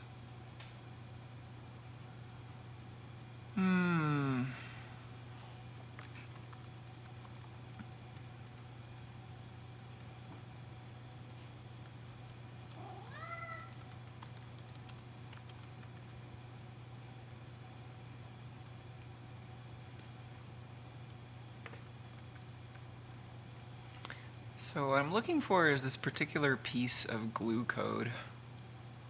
There are just a lot of different places where it might live. So there are these board-specific support, well, sort of board-specific locations for both example code and board-specific support code. I don't think it was in there. And there's the actual driver library, but I think that's a little lower level than this. Okay, so this Emac driver library is probably, that's what the thing we're looking for is layered on top of. So let's see who's using this Emac DMA descriptor data structure, because I think that's what we actually want. It's the UIP version. We want the LWIP version. There's also another version just for the bootloader, which was an interesting reference.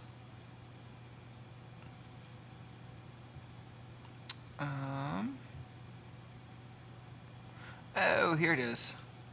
So yeah, it's in their. So there's like that glue file that like instantiates the LWIP network stack and kind of connects it to the platform. But then there's also another kind of glue where inside LWIP there are plugins for different network adapters, and so they wrote one of those to talk to their network interface. But it's like necessary for that, but not sufficient. Like it's not a standalone driver. It's just part of a driver that fits into the driver-shaped hole that exists in LWIP.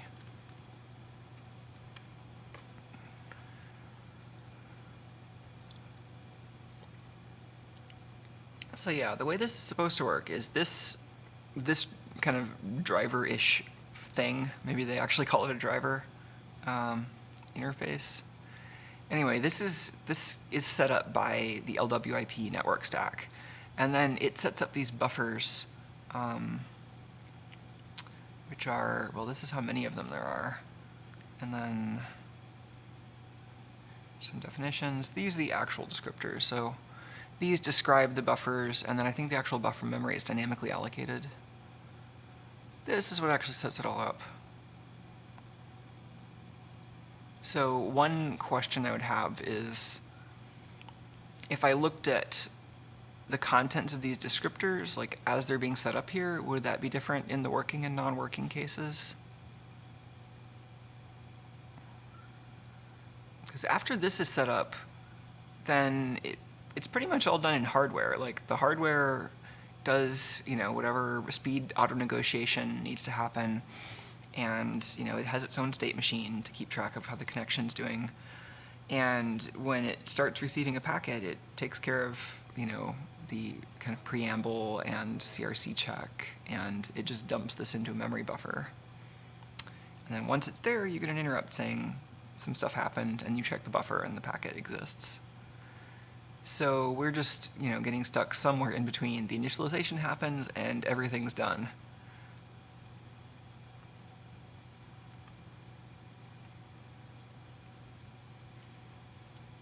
And I mean, it's always interesting because there's the transmit path and the receive path, and usually I have this set up so that it's responding to something that it receives with a transmit, so I don't even get to test the transmit path until receive works. And I could change this program to be the initiator, but that involves a lot of changes that don't necessarily help me. Tuco.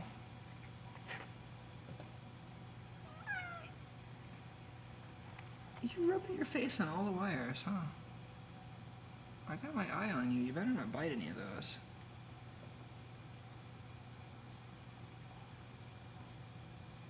You just want to sit on it, though. You're such a cat.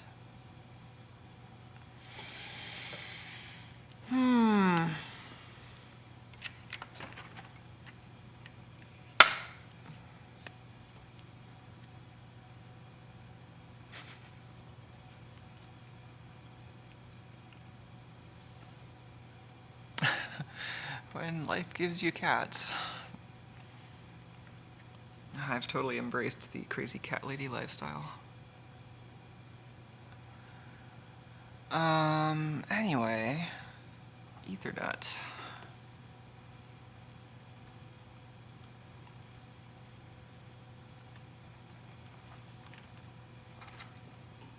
Tuco, what are you doing? Are you walking very carefully? Hey, cat.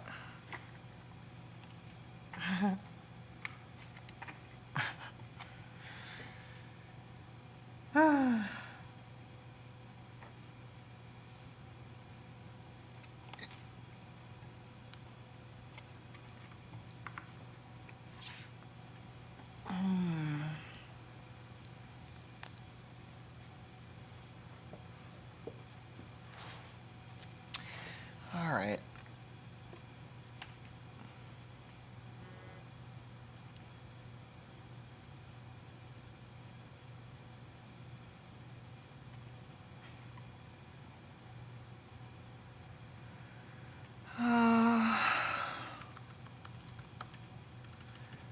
Okay, so much cat-related distraction here.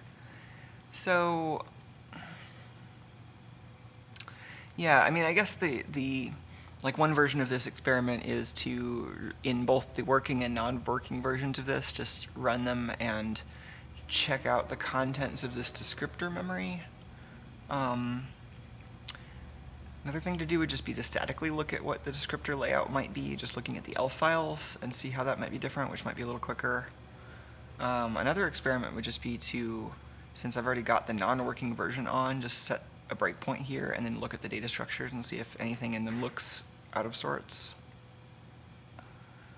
So I might do that last one first just because it seems easiest.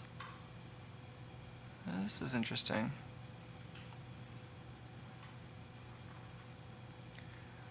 That's right. So if I remember right, there's a lot of code in here to actually check out these DMA pointers, and if, so like it's saying there's a safe range for pointers that that are in the memory region that the DMA can access.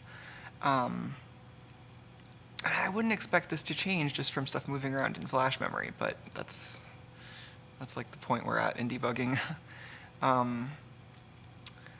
But even a problem like that, if it were to occur, shouldn't cause this to fail to receive, because this whole driver has like a bounce buffer that it can use. So if it needs to DMA to something that isn't in the reachable memory, it'll just use a temporary buffer. So that shouldn't even cause the problem we're looking at right now.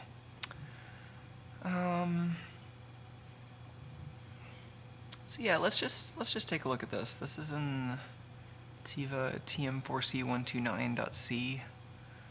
Oh, where even is this? LWIP ports. All right. Oh, I guess this is already the right file.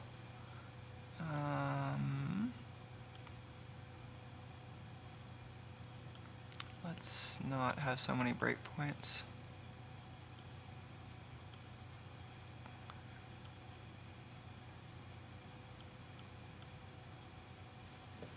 Oh, cat.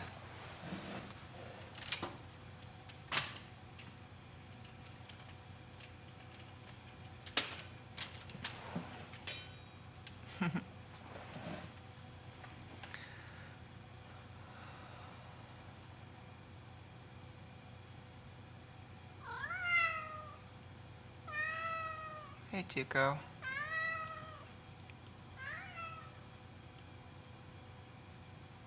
Okay, let's see if we can get to that point.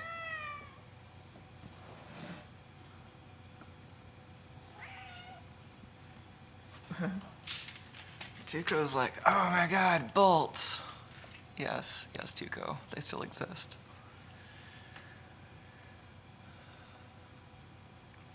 Okay, well, we're reaching it. I'm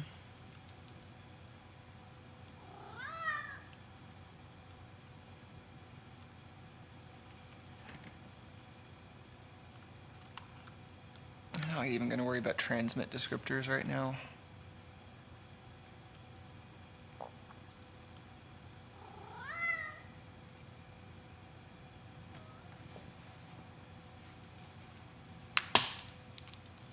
That one came back too fast.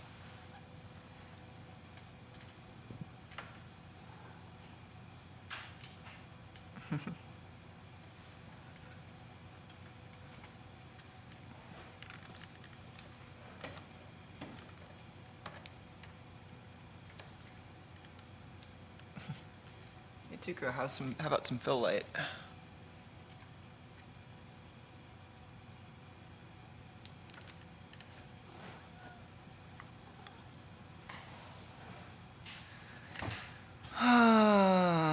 Okay.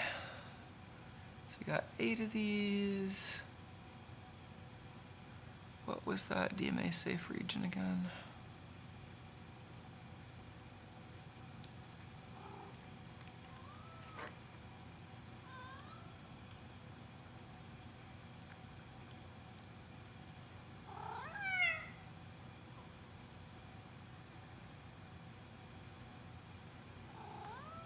That's fine. That's like well within the RAM region that we care about.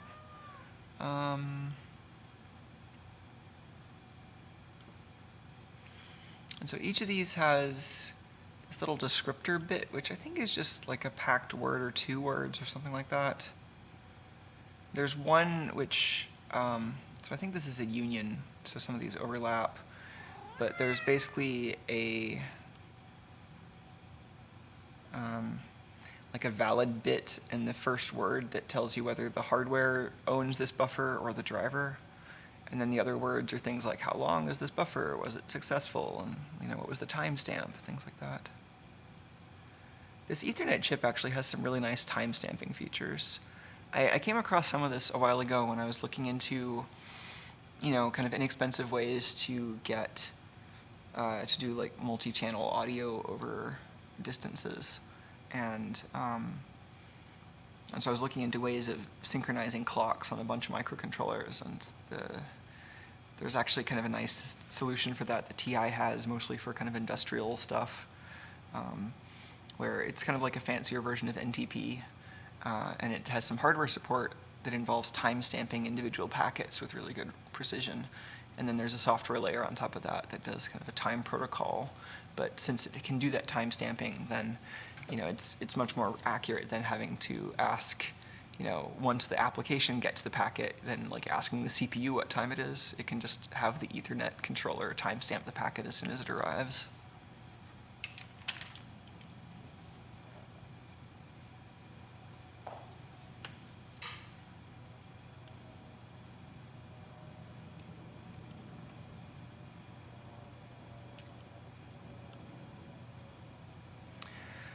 Oh, I really like this to be a command line debugger, so I can just print this and copy and paste it. This doesn't have any kind of... No, of course not. 'Cause, yeah, I would like to just be able to copy this structure and compare it to the other firmware.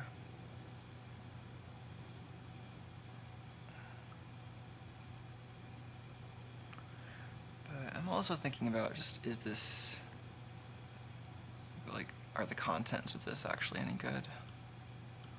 So I think we only actually care about the first couple, which they're probably all going to look identical because none of them have been used yet. They're just going to have different buffer pointers. So yeah, let's just look at the first one. Why is this in decimal? Why is any of this in decimal? This is a debugger.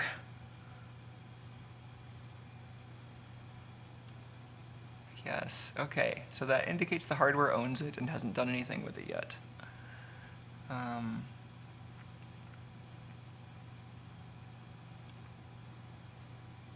And that, I think, is related to the size of the buffer.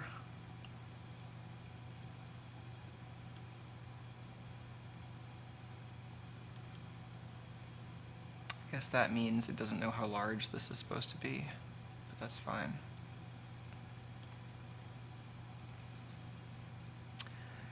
That's all seeming pretty all right. I'm going to, I guess, screenshot this.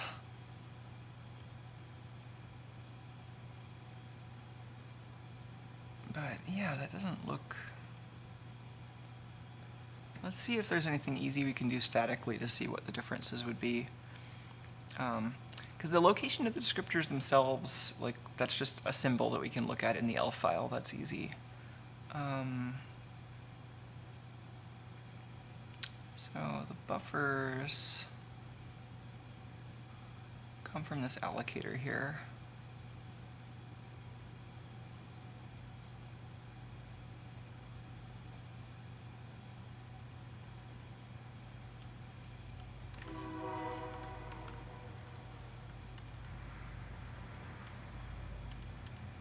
I'm curious where this pbuff stuff gets allocated.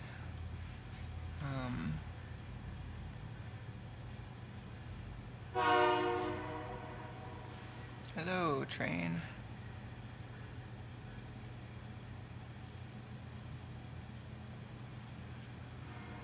Various levels of dynamic allocation happening here. So this has got its own pool that's specialized for network packets, but then that's allocating it on top of this. It looks like it's got a malloc wrapper.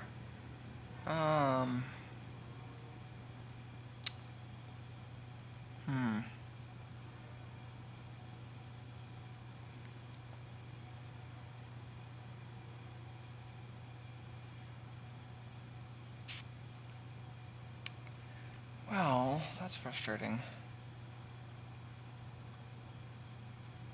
I don't see any reasons why this wouldn't be working, but let's see. I'm curious what the context around this is. Like, where is this called? What else nearby might be failing that would be easier to observe?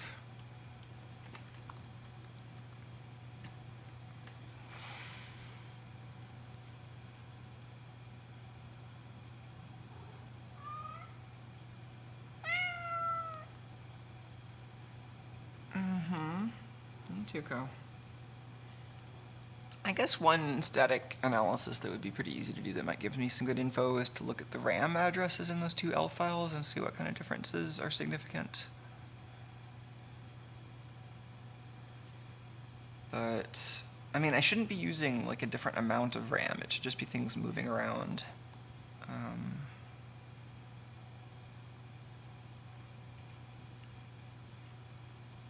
This is also one of those Heisenbugs that I could probably step around, since one of the things that I want to change anyway is to break up the test function into a couple different pieces, like separate functions that have optimization boundaries between them, so that I don't have like register corruptions during the glitch causing problems with the immediate aftermath of the glitch. So some of those changes might end up hiding whatever bug is causing this. This bug may or may not actually be important, but it's definitely a bug somewhere that might end up being annoying in the future.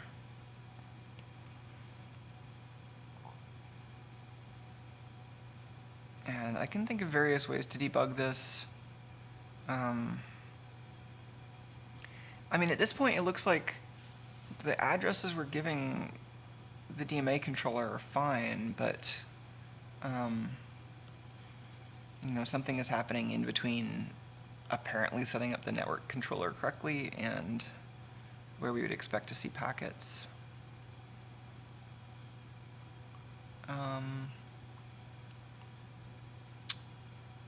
Well, let's maybe put the working version of this back on and see what we see that might be different. Let's make sure I've got a screenshot of that structure that I just looked at.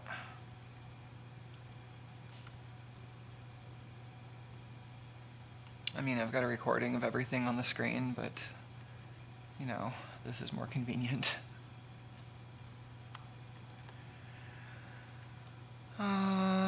Okay, and back to the other state where this was a constant.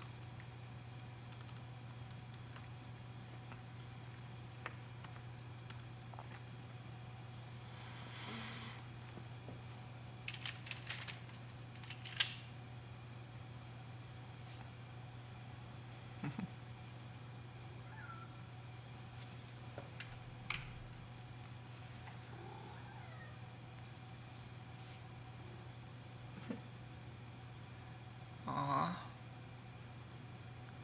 Oh, there's the bolt. I can see it on the camera. There it is.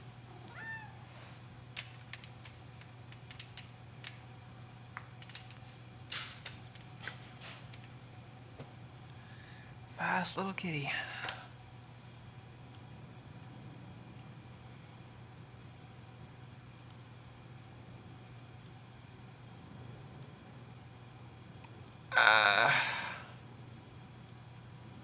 Go away.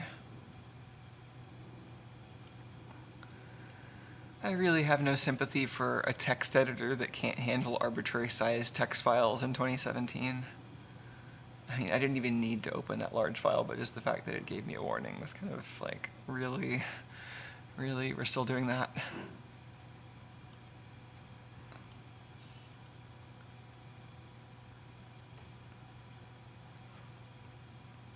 Well, it looks pretty similar.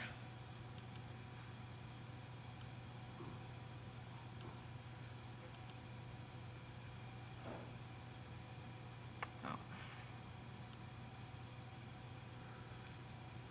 So owned by hardware, that's the size, that's the buffer location. Same exact buffer location here.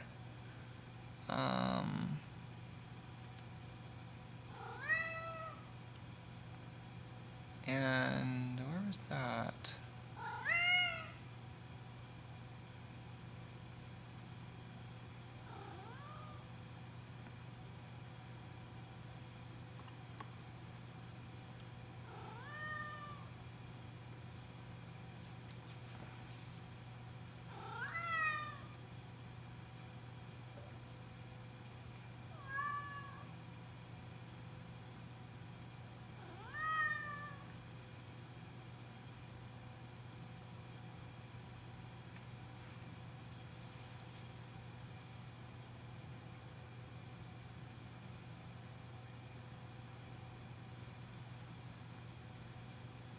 I don't see anything different. So if I just continue this, then is that real or is that old?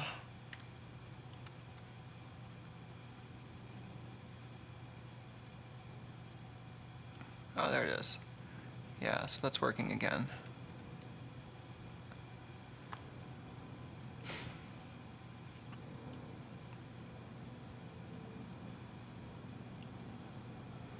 Yeah, that is interesting. So, I don't know. I'm starting to feel like I might need to wrap up this stream and, get a bite to eat and, look at different screens for a bit. Yeah, this is interesting. So, I mean, backing up slightly, this problem, so how did we get here? We're here because I was trying to add some more GPIO triggers to this test harness, this kind of modified example code. And while I was adding those, I started to run into problems where it would just stop working. And so I've been trying to debug that. And I think I'm basically still in that same position. Except that, I mean, I have some more data points about when it's working and when it doesn't. But it's still kind of in the confusing Heisenberg territory where I don't have a good idea of what the actual cause of the bug or what's triggering it might be. Because what I'm seeing now is I've narrowed it down to a particular chunk of code. So it's reading a bunch of memory locations, comparing them against a reference value, and if any of them are different, it runs another chunk of code. So not something that you would expect to fail. And the kinds of things that it could fail with are I corrupted a pointer to one of those values, and now reading it is reading from something that isn't even in RAM and causes a fault, or but that I would only expect to happen if either there was a very serious compiler bug or the glitch, or I was glitching that code, neither of which are happening right now. So yeah, something is happening based on the presence or absence of that conditional test that's causing this to fail to receive any packets in this way that it's not apparent what's going on. So I'm just not getting the right interrupt from the network adapter.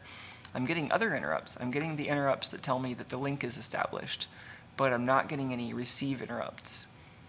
And it's a little bit of an opaque process because this network adapter does so much in hardware. I'm not going to get an interrupt until the whole frame has been received and stored. But the moving parts involved in that are looking fine so far. So one kind of lingering thing in the back of my mind is I would actually like a better way of diffing these binaries, so I might do a little bit of research just to get more familiar with what tools are available for that and what might help with this particular kind of difference. Since I do care about, there's a bunch of memory address differences, and that's the only difference. I'm assuming that the problem isn't actually related to the conditional code that was added, but it's just related to things changing size and moving around in memory. So one way to test that would be to add a bunch of no-ops just to cause the function to move without changing anything else. But I think what I'm already doing is so close to that I'm not really going to worry about the difference.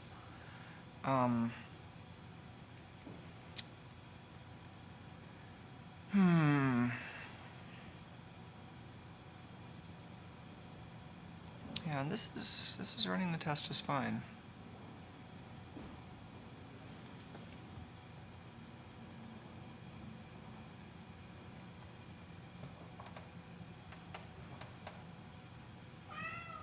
Got those nice pulses showing up on the scope still. Oh, cat. What do you want, little cat?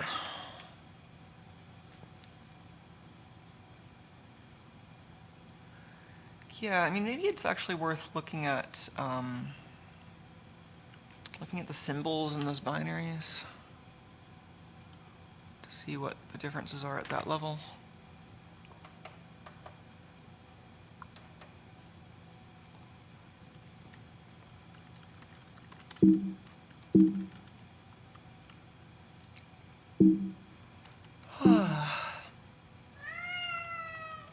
Read elf.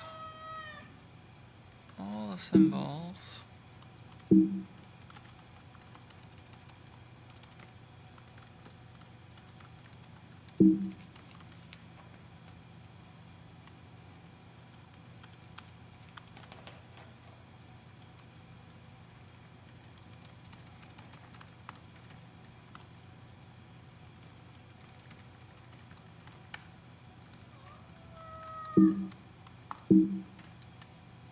Tuco, what do you want, little guy?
Okay.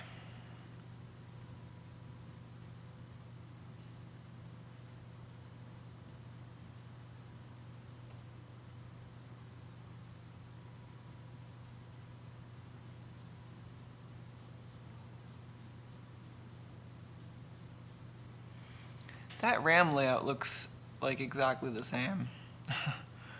um,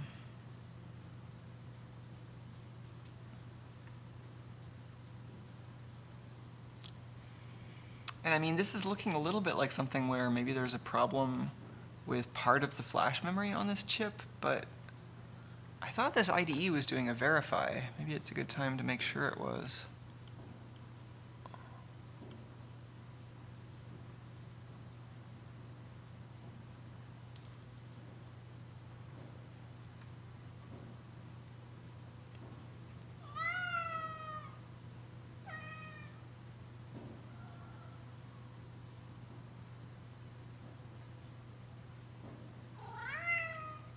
I haven't actually gotten far enough into this particular tool chain to know what the separate loading tool is. Like, I would actually kind of prefer just to have the separate loading tool and not whatever this is trying to do. If I actually choose to debug this, can I maybe see the command that it's using to load it?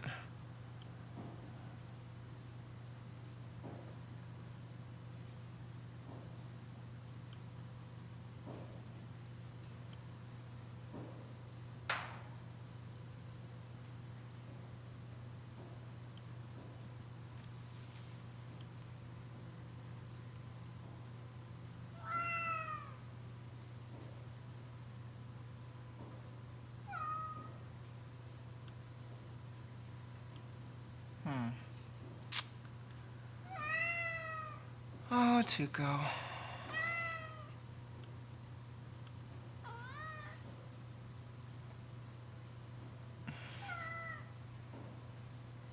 Hey. All right. I think this might be a good wrap-up point. I could use a moment to collect my thoughts and figure out what to do next. And it looks like Tuco wants some attention. And I should probably figure out what to eat for dinner. But maybe we can throw the bolt a few times for the little guy.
Seems like a hard one.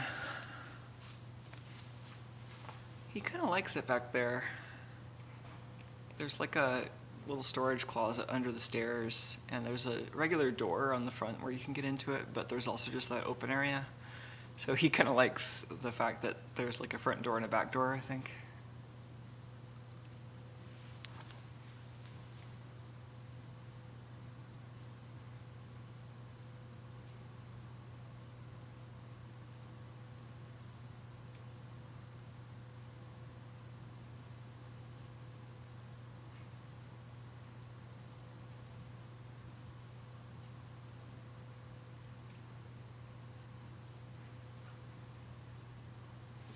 Trying to catch up on this a little bit while Tuco's looking for that bolt.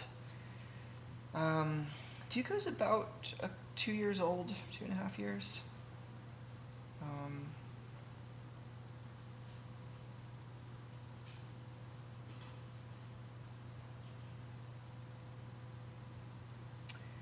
I did look at the ports, the port E and the port C stuff, but I don't think this problem, like there were problems earlier involving the I/O ports, but I think we're past that. I think this is a different set of problems. And the particular problem that I'm on now, like that code isn't even executing. It's just it being there is causing the build to compile differently in a way that doesn't work. So I think that still requires some more debugging. Good job, Tuco. But yeah, I mean, I'm curious whether this is something that is, you know, this problem could be in a lot of different domains. It could be the compiler is causing things to be laid out differently in memory, which triggers a latent bug in some C code. It could be something, you know, the timing is slightly different or something, you know, something related to the cache is slightly different, so that, you know, something that just barely works before stops working. So there are various kinds of like latent bugs where there was a bug that was hidden by some accident before, and this particular arbitrary change causes that bug to no longer be hidden. So it might be something like that.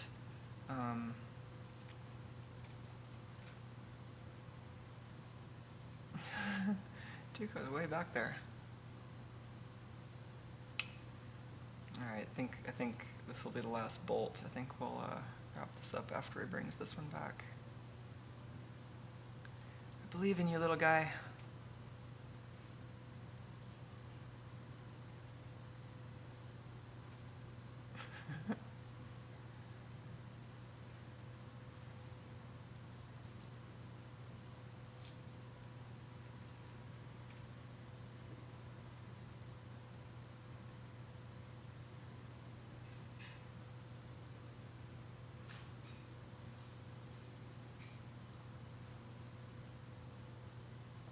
I hear something like he's getting it. You got it, little guy? Oh, Tuco, you're so good at this. Oh, he's walking back like he owns the place, because of course he does. Thanks, little guy. All right, one more bolt, because that was so good. I'll give you an easier one.